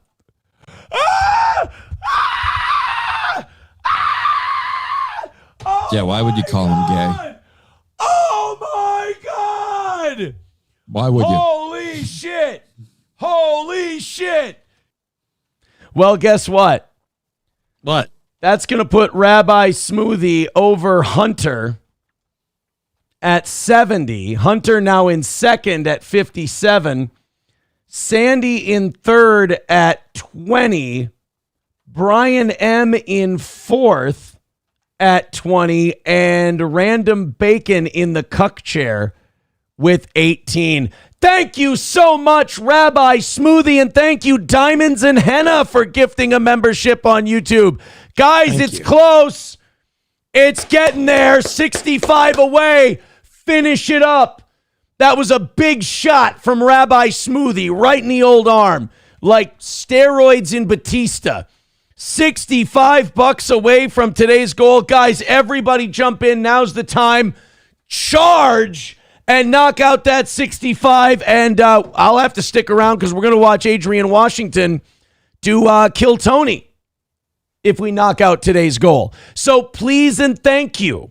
105 is the number. You're giving me hope every time I lose hope, which is really, really great. Streamlabs, PayPal, Venmo, Super Chats, Rumble Rants. Let's do it.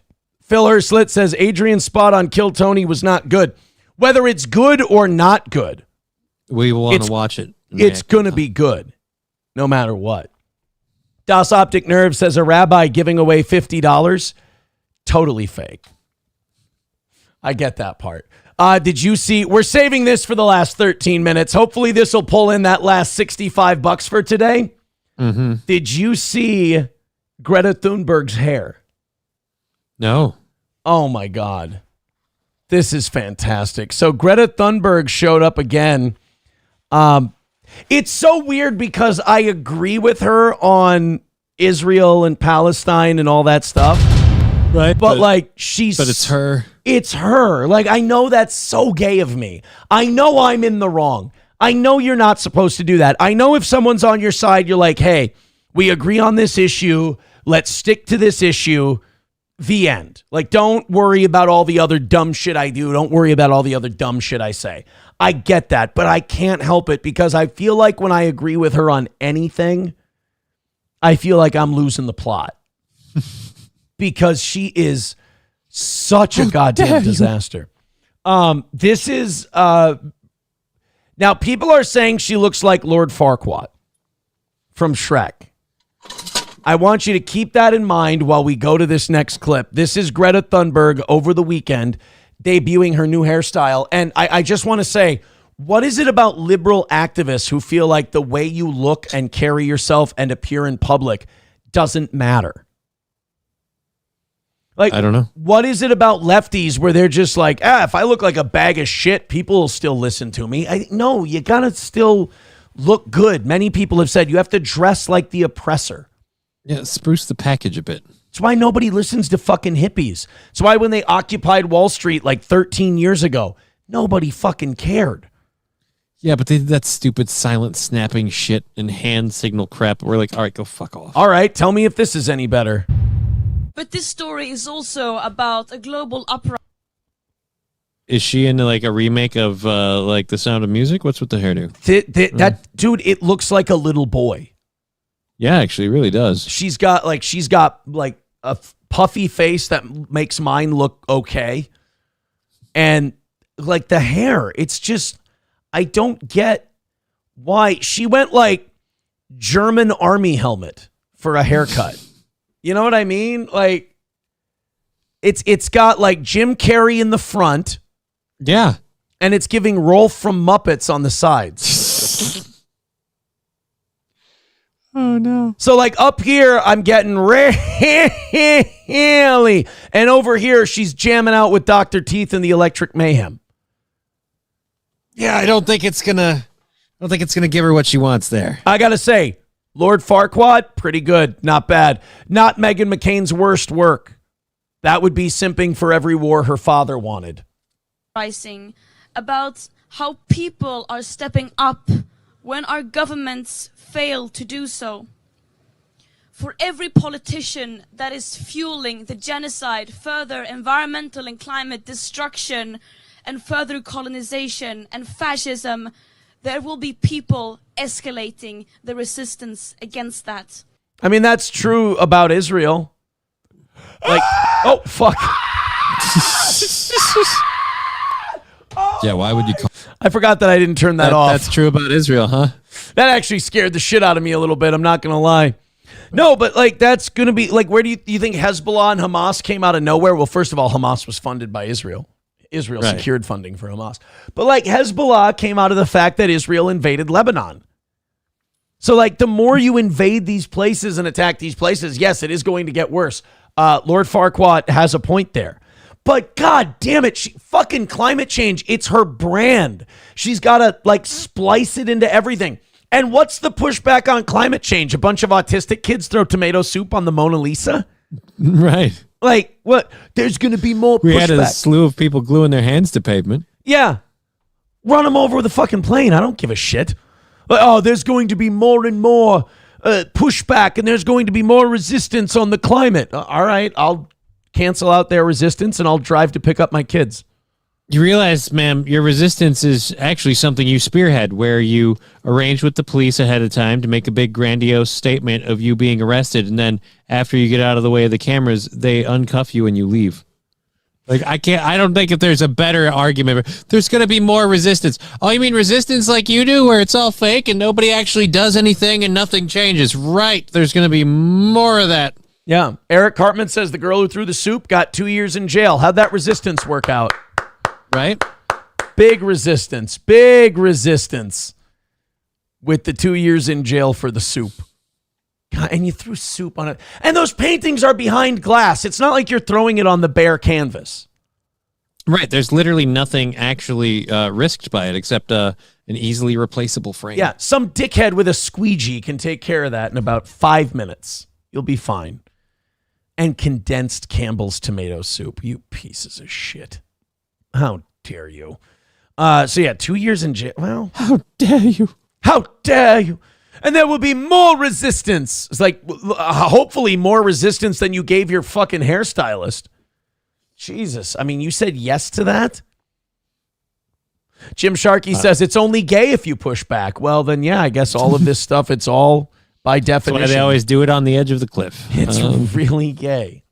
Rabbi Smoothie with $1 says in one of your old shows years ago, you yelled at somebody for asking you in the middle of a story if you had heard Adrian Peterson went to Arizona. Wow, I don't remember that. Good memory, though. $65 away from today's goal. All right, guys, can we do it?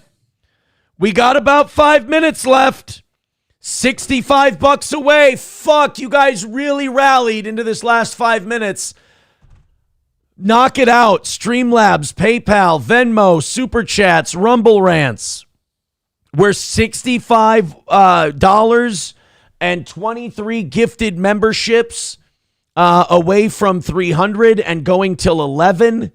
We're $65 away from hitting today's goal and calling it another win for the toe. Here's what I'm going to do, man. I'm going to start. I'm not going to open up any more stories. I'm going to go and to that Kill Tony episode. All right. With Adrian, and if we hit the goal, I'll fucking do it. If not, I'll lick my fucking wounds, come back tonight, and hopefully we don't fucking shit the bed. Knock out this last 65. A lot of people threw in generous amounts of money to even get us in this spot. I think you can do 5 or 10 to help knock out the last 65. So please and thank you. We appreciate all your support, keeping this program on the air, keeping it going the last over 5 fucking years while we've been able to do this with audience support and everyone else who helps us out. But we need to go, guys. We need to get after it. We need to do this. 5 minutes, $65. It's something that can be done, but we need your help.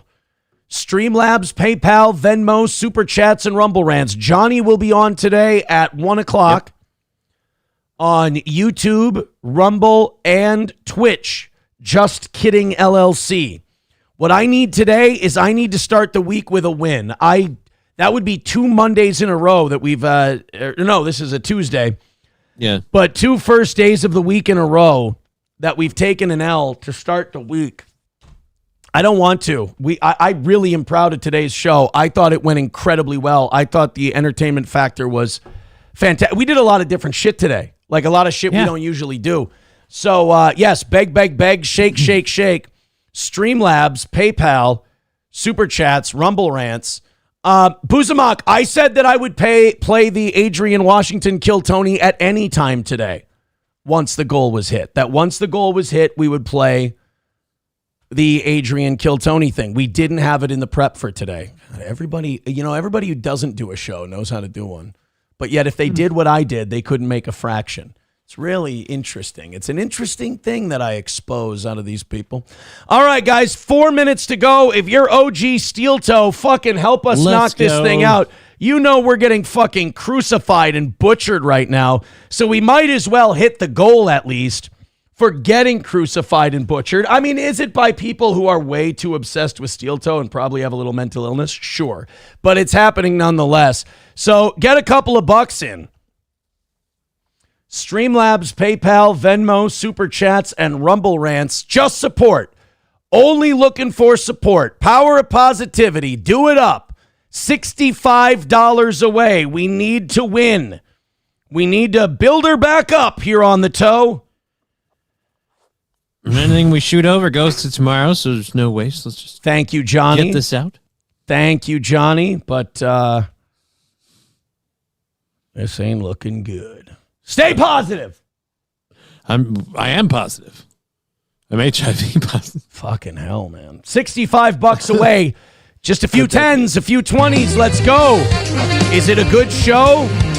Yes. Do you enjoy what we're doing? Is it worth hanging around? Is it worth keeping the show on and everything else? Because that would be great. Thank you very much, Balls Deep. I don't know who the Twitch thing is, but I guess.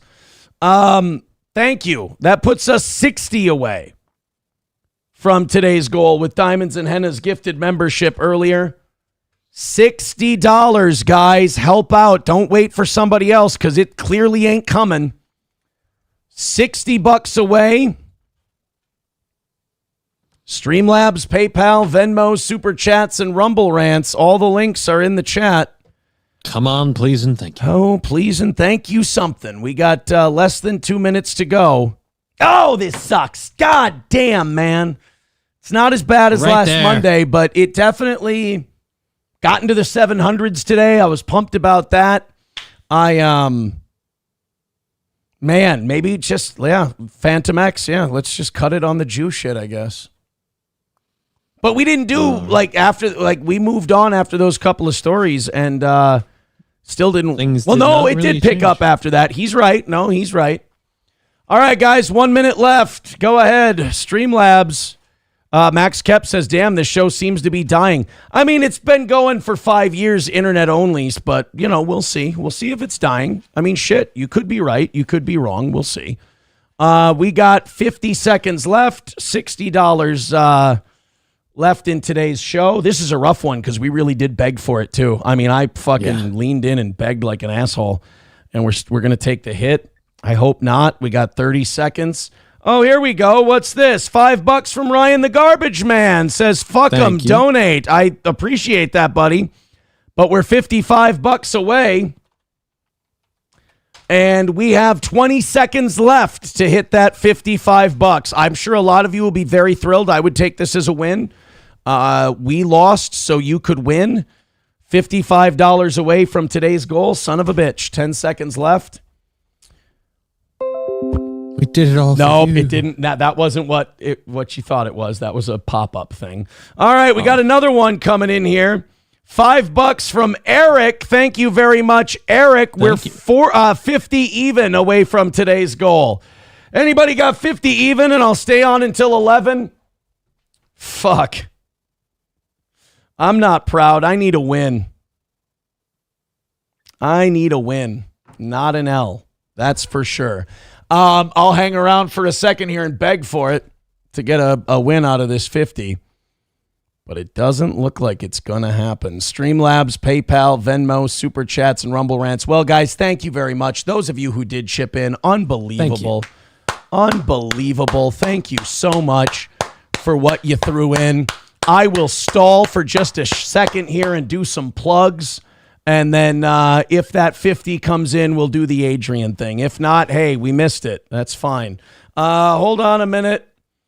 Tim with $1. Tim hates our guts. Tim violently hates Steel Toe, so he's very happy that we lost. Thank you for the $1, Tim. I appreciate it. I take you in good humor. I know you like fucking vehemently hate me, but I do take it in good humor. All right. Johnny is going to be on today at 1 o'clock. Yep. Stream Twitch, on YouTube, and Rumble. Twitch, YouTube, and Rumble. On Just Kidding LLC. That's where he's going to do his show today. Hopefully he does very well, and then he donates $50 to the show tomorrow. Okay. And knocks out the goal. We'll do a Mersh effect. All right, on there you this go. deal. Well, son of a bitch, man. We took the Ablo Pacheco with $50 over on YouTube. Hold on a minute. Thank you.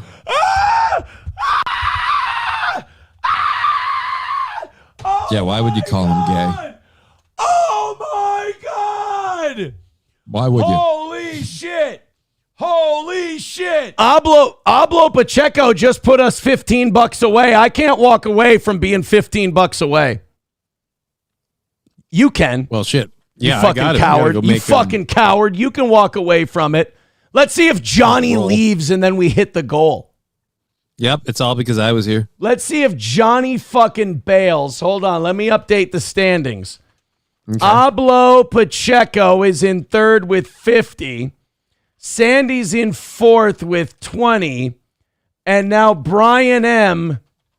is in the cuck chair with 20. Random Bacon falling out of the cuck chair at 18. All right.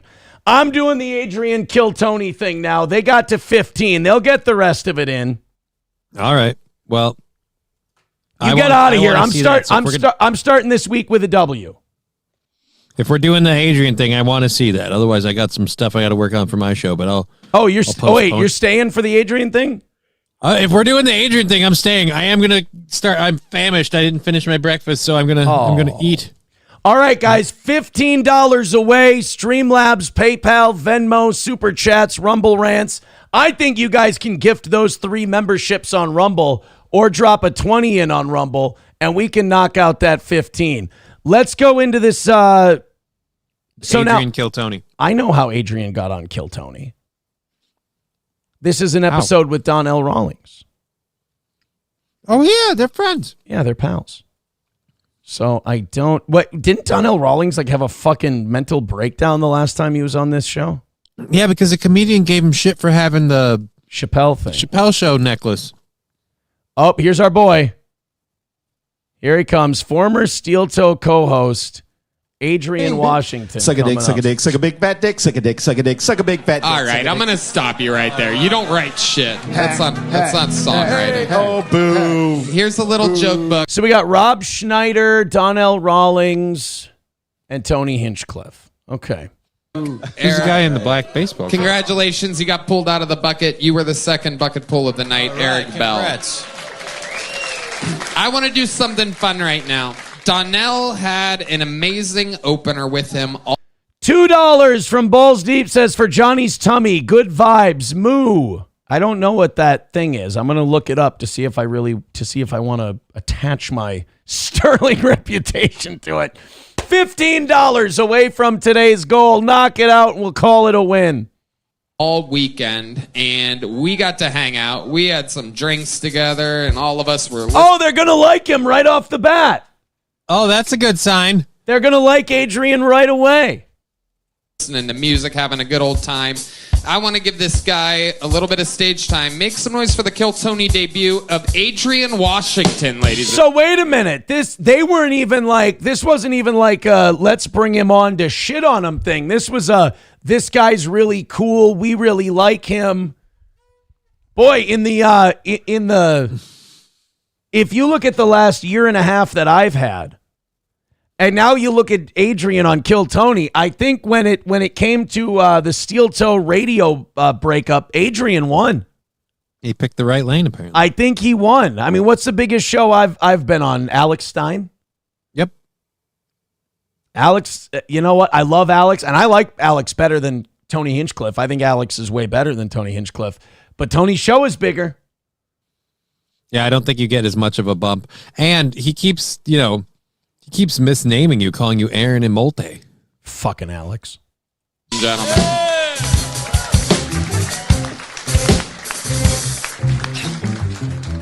I want to see if he has any new jokes. I want to see if he's got any new stuff in the last 5 years. Anybody got nieces and nephews? You don't know their real name? Like, I come from a big family. I got like 40 nieces and nephews that I know about, right?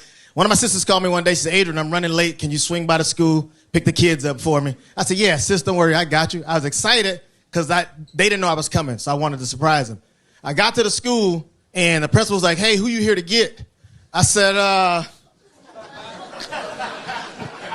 that is a very good question, sir. I said, I got to step outside and make a phone call. Because I was like, there's no way I can tell this man I'm here to pick up Fat Daddy and Bug. If I tell this motherfucker I'm picking up Fat Daddy and Bug, they going to call CPS on my motherfucking ass. I walked outside, I called my sister, I said, hey, who are these niggas that I'm looking for?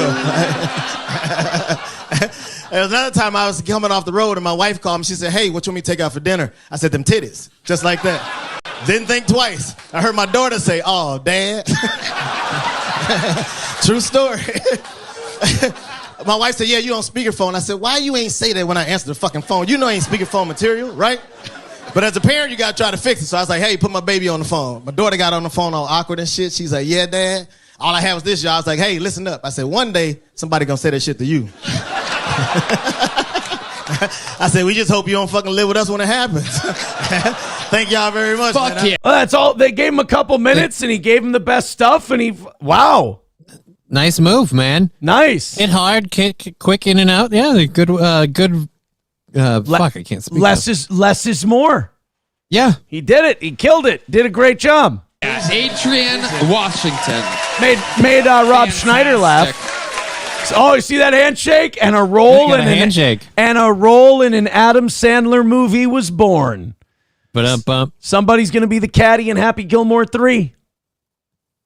He's a pro. Out of the great state of Minnesota, correct? Yeah, shout out Steel Toe Morning Show. Adrian, Minnesota, right? Yes, sir. Welcome to Yeah. the Kill Tony universe. It's great that This is a fucking Donnell amazing. travels all around the world with his own stuntman. I knew I shouldn't have wore these fucking glasses. No. Donnell's leaving again. God damn it. Quit making Donnell Rawlings leave the show. Every damn time. Dude, Adrian would be so fucking funny if he's like, yeah, it was nice for Chappelle to let him come out tonight. Like, just start doing the same thing that got the other guy. Just to burn him a bit? Yeah. Yeah, just do the same thing that got the other guy in trouble. Just fucking burn one of your quasi meal tickets out of your existence. Yeah, Dude, why not? They kept him on for a while. I think they liked him. Okay, I got ashes all over my hands. I'll do it. I'll walk the fuck off. I'll do it. Hey, I grabbed Donnell by the elbow. Now it looks like my hand is burned. You are the ashiest human. Can we get some lotion? Heidi, do you have any lotion? Tony, here's the good part. My preference is baby oil. Rob Schneider. Here's the good part. If Donnell walks off, I'll just take that seat. Your audience won't know the difference. Let's check in with Rob, our chief ferret correspondent. Now, you're from Minnesota? I'm originally from Mississippi, but Minnesota's been home for a very long Minnesota? Yeah. It's changed so much with the immigration. I mean, Minneapolis has... Dude, I love this because Adrian's like the last thing from like a political guy. Right. So now you've got Rob Schneider being like, bunch of fucking Somalis up there. And like, he doesn't know Adrian's from like Somaliville, USA. Like, he doesn't know he's like, Adrian's in the city that's considered like the epicenter of Somaliaville, Minnesota. And so now Adrian is going to make Adrian a little uncomfortable because he doesn't really... so many Haitians now, it doesn't even resemble Somalia anymore. That's a good joke. I interrupted his joke. Rob's done his homework. Yeah, they are. You hang out with any of the Haitians at all? Nah, I like niggas I understand. Ça passe. They scare us too, white people. Just, you know what I mean? And here's the thing. Fucking, how dare you? We don't have Haitians. We have I don't think so. We have Somalians. I rank immigrants, and Somalis rank above Haitians. Thank you, but not by much. But they do. They're not eating pets, the Haitians, but they are considering it. So what's going on in life up there, Adrian Washington? We empty nesters now, man. Like, so we just fuck wherever we want to. So I love that part. Like, yeah, everybody's like, is it weird not having your kids home? Fuck no, I don't fuck with my kids like that. Wow. Kids think we... People don't like people talking about fucking. Like, that's one of the biggest things about, like, female comics. People will say, oh, all they do is talk about their pussies and how much they get fucked. You notice, like, a change in the vibe of the audience once you go, yeah, I'll fuck. Because, like, people don't want their comedians to be cool.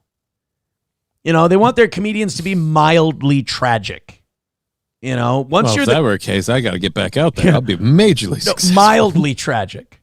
Oh, shit. I went too far. There's a bell curve, unfortunately. Oh, fuck. Eat him. My daughter said something smart to me one day, and I said, I'll fuck you up. And she was like, ooh, you gonna go to jail too? I was like, guess we've been to jail before, bitch. Me? Oh. That's what they need to know. I was just admiring D Madness doing his Donnell Rawlings impression there for a second. I don't know if you guys saw that, but he'll be chilling outside of the fire department in no time. This is called bullying now, Tony. This is abusive, and enough is a fucking enough, okay? Donnell must have just had a bad night the night that he got ran off the show, because he's embracing it and he's making jokes about it this time around. Well, I feel like he caught enough flack about taking it poorly. If nothing else, he's at least learned. But you know what? He leans into the joke, he has fun with it, and we move on. It goes a lot better that way. But you know what's bullshit is nobody will give him credit for this. For what? Taking the bullshit that he's getting right now? This is why people don't take the L and just move on, because these people who shit all over Donnell Rawlings, to them, he's still going to be the guy who acted like a pussy and a bitch on Kill Tony. They're not going to be like, oh, by the way, Donnell was really cool this time and he made fun of himself and he had a good laugh. You know, it's cool. It's fine. It's like the stories printed on page 1, the retraction on page 16. Right. Nobody reads page 16. Fuck that shit. Adrian, I love it. So all your kids are fully grown. Yeah, my youngest just turned 18, man. Just got his license. He's graduated on the dean's list. I got a son that'll be fucking 30 next week. Wow. So yeah. They're all out of the house. All out of the house, bro. My daughter lives a little too close, so she thinks she can just swing by any time. I'm like, get that key up, motherfucker. Like, I got to call you before I come to your house, but you can just swing over any time. My wife's super dope. I've just made 11 years married. You know what I'm saying? So, yeah. They're all doing the math. They're like, wait a minute, your oldest kid's 18, but you and your wife are married for 11 years. Nobody's going to make a black joke? Nobody? I got a fucking dog who changed my life 5 years ago. So, like, I love him way more than I love the kids. It's dope. Yep. That happens. That happens. What do you do for fun, Adrian? A comedy, man. Like, I just live. Like, honestly, like, I'm getting up there, man, and I've been doing this for a long time, so this is super dope. He's almost because 50. Where I live, there wasn't comedy, so I started comedy where I live at. You know what I mean? I started my own company. That's actually how I met Donnell. I booked him to come there, and I actually met Red Band like 8-9 years ago, and I ended up hosting for him at a club. He's the best thing in Minneapolis or Minnesota. I appreciate that, bro. Is he more interesting than you? It was just a question. I love it. I really should have rode this guy's coattails a little more. Perhaps. I don't know. Yeah, I really should have. How do people find more of your work, Adrian? I'm on Instagram, Funny Man Adrian W. That's Funny Man Adrian W. There's some other nigga who just want to be Funny Man Adrian, and you got to put a W on it. Adrian, I love it. And I got this is my company, One Mic Entertainment. So my website's on here, funnymanadrian.com, man. Austin, you guys have been fucking dope. Hell yeah. Great stuff. Thank you. Make some noise for Adrian. There he goes. Wow. Ladies and gentlemen. Yes. He might have one of the best guest appearances in Kill Tony history. Yeah, I really thought when they were giving him that, like, big intro. They're going to shit on him pretty hard. No, that's very, very nice. I really thought he was going to catch an endless amount of shit. He did not. Good for him. But he got none. I should send him a text today. I should see if he wants to come on the show tonight or tomorrow morning. Talk about his appearance. Why not? Sanford's son with $20. Thank you very much. Thank you. We coming for you, nigga. And guess what, bitches? That means we won and you lost. We hit the fucking goal. You're a loser. I'm a winner. Suck my fucking dick. I'm afraid I've got some bad news. I've got some terrible news. You eat shit. I win. I'm the baddest motherfucker on podcasting.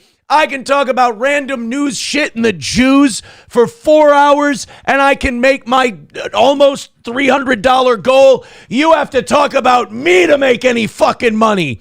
I'm the winner, you're the loser, and you owe me a fucking check, you piece of shit. Sanford's son, thank you so much. It's another win for the toe, and I have to say, Johnny, do we officially say Adrian won the breakup?